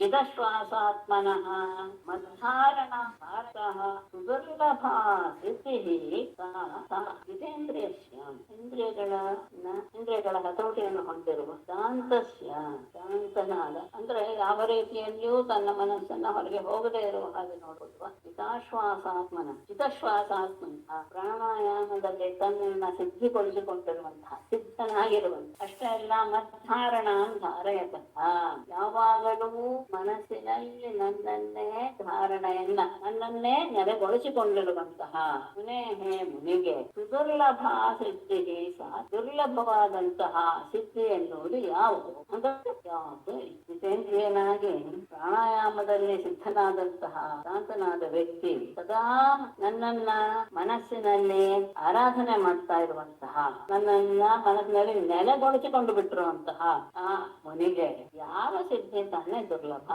ಯಾವುದು ಅಲ್ಲ, ಎಲ್ಲವೂ ಅವನಿಗೆ ಒರೆಯಿದೆ. ಆದರೆ ಇದೆಲ್ಲ ವಿಘ್ನಕ್ಕೆ ಕಾರಣವಾಗಬಹುದು. ಅಂತರಾಯಾಂಗದಂಕೇತಾಃ ಯುಂಜತೋ ಯೋಗಮುತ್ತಮಂ ಮಯಾ ಸಂಪದ್ಯಮಾನಸ್ಯ ಕಾಲ ಕಪನ ಹೇತವಃ ಸಿದ್ಧಿಗಳು ಅಂತ ಉತ್ತಮಂ ಯೋಗಂ ಯುಂಜತಃ ಏತಾಃ ಅಂತರಾಯಾನ್ ವದಂತಿ ಮಯಾ ಸಂಪದ್ಯಮಾನಸ್ಯ ಕಾಲಕ್ಷಪನ ಹೇತವಃ ಉತ್ತಮಂ ಯೋಗಂ ಯುಂಜತಃ ಶ್ರೇಷ್ಠವಾದಂತಹ ಯೋಗದಲ್ಲಿ ತನ್ನನ್ನ ಪೂರ್ತಿಯಾಗಿ ಕೊಡಿಸಿಕೊಂಡು ಅದರಲ್ಲಿಯೇ ತನ್ನ ಚಿತ್ತವನ್ನ ತೋರಿಸ್ತಾ ಇರುವಂತಹ ವ್ಯಕ್ತಿಗೆ ಏಕಾಹ ಈ ಎಲ್ಲ ಸಿದ್ಧಿಗಳು ಸಹ ಅಂತರಾಯ ಅನ್ನೋದಕ್ಕೆ ಇವುಗಳೆಲ್ಲೂ ಸಹ ವಿಘ್ನಗಳು ಅಂತಾನೆ ನಿಜವಾದ ತಿಳಿದವರು ಹೇಳ್ತಾರೆ. ಯಾಕೆ ಅಂದ್ರೆ ಮಯಾ ಸಂಪದ್ಯಮಾನಸ್ಯ ನನ್ನನ್ನ ಪಡಿಬೇಕು ಎನ್ನುವ ದೇಶದಲ್ಲಿರುವಂತಹ ಭಕ್ತನಿಗೆ ಇದು ಕಾಲಕ್ಷಪಣ ಹೇತವ ಕಾಲವನ್ನ ಯಾಪನೆ ಮಾಡೋದಿಕ್ಕೆ ಕಾರಣವಾಗದೆ. ಅಂದ್ರೆ ಏನರ್ಥ, ನನ್ನನ್ನ ಪಡುವಂತಹ ಕಾಲ ಸ್ವಲ್ಪ ವಿಳಂಬವಾಗದೆ. ಅಂದ್ರೆ ಇದೆಲ್ಲ ಮಾಡ್ತಾ ಇದ್ದಾಗ ಅನೇಕ ಜನರಿಗೆ ಸಹಾಯ ಮಾಡುವಂತಹ ಪರಿಸ್ಥಿತಿ ಆಗ ಮಾಡ್ತಾ ಬಂದ ಹಾಗೆ ಆತನಿಗೆ ಪರಮಾತ್ಮನ ಸಿದ್ಧಿ ಆಗೋದು ತಡವಾಗುವಂತಹ ಸಾಧ್ಯತೆ ಇದೆ. ಆತ ಆಗದೆ ಇರ್ಬೋದು, ಭ್ರಷ್ಟನಾಗದೇ ಇರ್ಬೋದು. ಆದರೆ ಪರಮಾತ್ಮನ ವಿಷಯದಲ್ಲಿ ಅವನನ್ನ ಪ್ರಾಪ್ತಿ ಮಾಡುವಂತಹ ಸಂದರ್ಭದಲ್ಲಿ ಅದು ತೊಂದರೆಯನ್ನು ಮಾಡುವುದು. ಜನ್ಮೌಷಧಿ ತಪೋಮಂತ್ರೈಃ ಯಾವತೀರಿ ಹಸಿದ್ಧಯ ಯೋಗೇನಾಪ್ನೋತಿ ಸರ್ವಾಃ ನಾಣ್ಯೈಃ ಯೋಗಗತಿಂ ವ್ರಜೇತ್. ಶೇಷ ಹೇಳ್ತಾ ಇದ್ದಾರೆ, ಜನ್ಮೌಷಧಿ ತಪೋಮಂತ್ರೈಃ ಇಹ ಯಾವತೀಃ ಸಿದ್ಧಯಃ ತಾಃ ಸರ್ವಾಃ ಯೋಗೇನ ಆಪ್ನೋತಿ ಅನ್ಯೈಃ ಯೋಗಗತಿಂ ನ ವ್ರಜೇತ್. ಜನ್ಮೌಷಧಿ ತಪೋಮಂತ್ರೈ ಜನ್ಮ ಕೆಲವರಿಗೆ ಗೊತ್ತಾಗಲಿಲ್ಲ, ಕೆಲವರಿಗೆ ಸ್ಥಿತಿಗಳು ಬಂದ್ಬಿಟ್ಟಿವೆ. ಔಷಧಿ ಸಸ್ಯಮು ಕೆಲವು ಆ ರೀತಿಯ ಸಾಮರ್ಥ್ಯವನ್ನು ಕೊಡುವ. ಆಮೇಲೆ ತಪಸ್ಸು, ಮಂತ್ರ, ಇವುಗಳೆಲ್ಲದರಿಂದ ಈ ಲೋಕದಲ್ಲಿ ಯಾವತೀಹಿ ಸಿದ್ಧಯ ಯಾವ ಸಿದ್ಧಿಗಳು ಇವೆಯೋ ತಾಹ ಸರ್ವಾಹ ಎಲ್ಲವನ್ನೂ ಸಹ ಯೋಗೇನ ಯೋಗದಿಂದ ಸಾಧಿಸಬಹುದು. ಅಂತಾರೆ ಆ ಜನ್ಮದಲ್ಲಿಯೇ ಕೆಲವು ಪಕ್ಷಿಗಳಿಗೆ ಹಾರಾಡುವ ಸಿದ್ಧಿ, ಆಕಾಶದಲ್ಲಿ ಓಡಾಡುವಂಥದ್ದು, ಜಲಚರಗಳಿಗೆ ನೀರೇನು ಮಾಡಿರುವಂಥದ್ದು, ಇದನ್ನು ಸಹ ಕೆಲವಕ್ಕೆ ಜನ್ಮದಲ್ಲೇ ಸಿದ್ಧವಾಗಿರ್ತಕ್ಕಂಥ ಅಂತ ಸಿದ್ಧಿಗಳನ್ನ ವ್ಯಕ್ತಿಯೂ ಸಹ ಪಡ್ಕೊಳ್ಬಹುದು, ಯೋಗದಿಂದ ಪಡೆದುಕೊಳ್ಳಬಹುದು. ಆದರೆ ಅನ್ಯೈಹಿ ಯೋಗಗತಿಂ ನ ವ್ರಜೇತ್. ಈ ರೀತಿಯಾದಂತಹ ಜನ್ಮಾದಿಗಳಿಂದ ಯೋಗಗತಿ, ಯೋಗದ ಗತಿಯಾದಂತಹ ಅಂದ್ರೆ ಸಾಲೋಕ್ಯ, ಸಾಮರ್ಥ್ಯ ಇತ್ಯಾದಿ ಸಿದ್ಧಿಗಳನ್ನ ಹೊಂದೋಕೆ ಸಾಧ್ಯವಿಲ್ಲ. ಅದನ್ನ ಆ ಯೋಗದಲ್ಲಿ ಆ ರೀತಿಯಾದಂತಹ ಧಾರಣೆ ಅಂದ್ರೆ ಏನು, ತನ್ನ ಮನಸ್ಸಿನಲ್ಲಿ ಆ ರೀತಿಯ ವಸ್ತುವನ್ನು ಕಲ್ಪಿಸಿಕೊಂಡು ಅದು ಪರಮಾತ್ಮನಲ್ಲಿದೆ ಅಂತ ಭಾವಿಸ್ತಾ ಆ ಪರಮಾತ್ಮನ ಮೂಲ ರೂಪಕ್ಕೆ ಹೋಗಿ ಮನಸ್ಸನ್ನ ನೆಲೆಗೊಳಿಸಿದಾಗ ಯಾವ ಯಾವ ಸಿದ್ಧಿಗಳಾಗುತ್ತೋ, ಸಾಲೋಕ್ಯ ಇತ್ಯಾದಿ ಸಿದ್ಧಿಗಳೆಲ್ಲ ಆಗುತ್ತೋ ಆ ಸಿದ್ಧಿಗಳನ್ನ ಯೋಗ ಧಾರಣೆಯಿಂದಲೇ ಸಾಧಿಸ್ಕೊಳ್ಬೇಕೆ ಹೊತ್ತು ಈ ಜನ್ಮ ಮಂತ್ರ ಔಷಧಿ ಇವುಗಳಿಂದ ಪಡೆಯೋದಕ್ಕೆ ಸಾಧ್ಯ. ಸರ್ವಾಸಾಮಪಿ ಸಿದ್ಧೀನಾಂ ಹೇತುಃ ಪತಿರಹಂ ಪ್ರಭುಃ ಅಹಂ ಯೋಗಸ್ಯ ಸಾಂಖ್ಯಸ್ಯ ಧರ್ಮಸ್ಯ ಸಮವಾದಿನಾಂ ಸರ್ವಾಸಾಮಪಿ ಸಿದ್ಧೀನಾಂ ಅಹಂ ಪತಿಃ ಹೇತುಃ ಪತಿಃ ಅಹಂ ಯೋಗಸ್ಯ ಸಾಂಖ್ಯಸ್ಯ ಧರ್ಮಸ್ಯ ಸಮವಾದಿನಾಂ ಸರ್ವಾಸಾಮಪಿ ಸಿದ್ಧೀನಾಂ. ಈ ಎಲ್ಲ ಹೇಳಿದಂತಹ ಪ್ರತಿಯೊಂದು ಸಿದ್ಧಿಗಳಿಗೂ ಅಹಂ ನಾನು ಹೇತುಃ ಪತಿ, ನಾನೇ ಕಾರಣವೂ ಹೌದು, ಅದಕ್ಕೆ ಒಡೆಯನೂ ನಾನೇ. ಗೊತ್ತೇ ಇಲ್ಲ. ಅಹಂ ಯೋಗಸ್ಯ ಸಾಂಖ್ಯಸ್ಯ, ಆ ಯೋಗವೆನ್ನುವುದು ಅಂದ್ರೆ ಪರಮಾತ್ಮನಲ್ಲಿ ಕೇವಲ ಭಾವವನ್ನು ಹೊಂದೋದು, ಕೈವಲ್ಯ ಎನ್ನುವುದು. ಸಾಂಖ್ಯ ಎನ್ನುವಂತಹ ಜ್ಞಾನಕ್ಕೂ ಧರ್ಮಕ್ಕೂ ಬ್ರಹ್ಮವಾದಿಗಳಿಗೂ ನಾನೇ ಪ್ರಭು, ನಾನೇ ಅಂದ್ರೆ ಈ ಸಿದ್ಧಿಗಳಿಗೂ ಸಹ ನಾನೇ ಕಾರಣ, ನಾನೇ ಅದರ ಒಡೆಯ. ಅಷ್ಟೇ ಇಲ್ಲ, ಈ ಕಡೆಯಿಂದ ಶಾಸ್ತ್ರಗಳಿಂದ ಆಗುವಂತಹ ಕೈವಲ್ಯಕ್ಕಾಗಲಿ ಜ್ಞಾನಕ್ಕಾಗಲಿ ಧರ್ಮಕ್ಕೆ ಬ್ರಹ್ಮವಾದಿಗಳಿಗೆ ಪ್ರತಿಯೊಬ್ಬರಿಗೂ ಸಹ ನಾನೇ ಒಡೆಯ.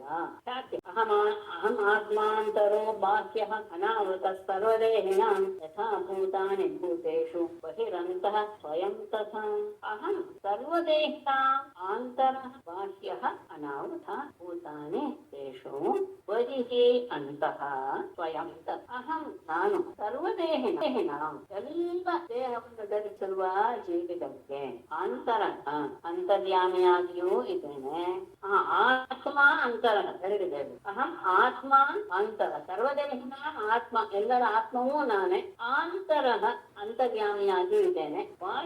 ಬಾಹ್ಯದಲ್ಲಿಯೂ ಇದ್ದು ಅನಾವೃತ ಅಂದ್ರೆ ಯಾವ ಆವರಣವೂ ಇಲ್ಲ, ವ್ಯಾಪಕನಾಗಿದ್ದೇನೆ.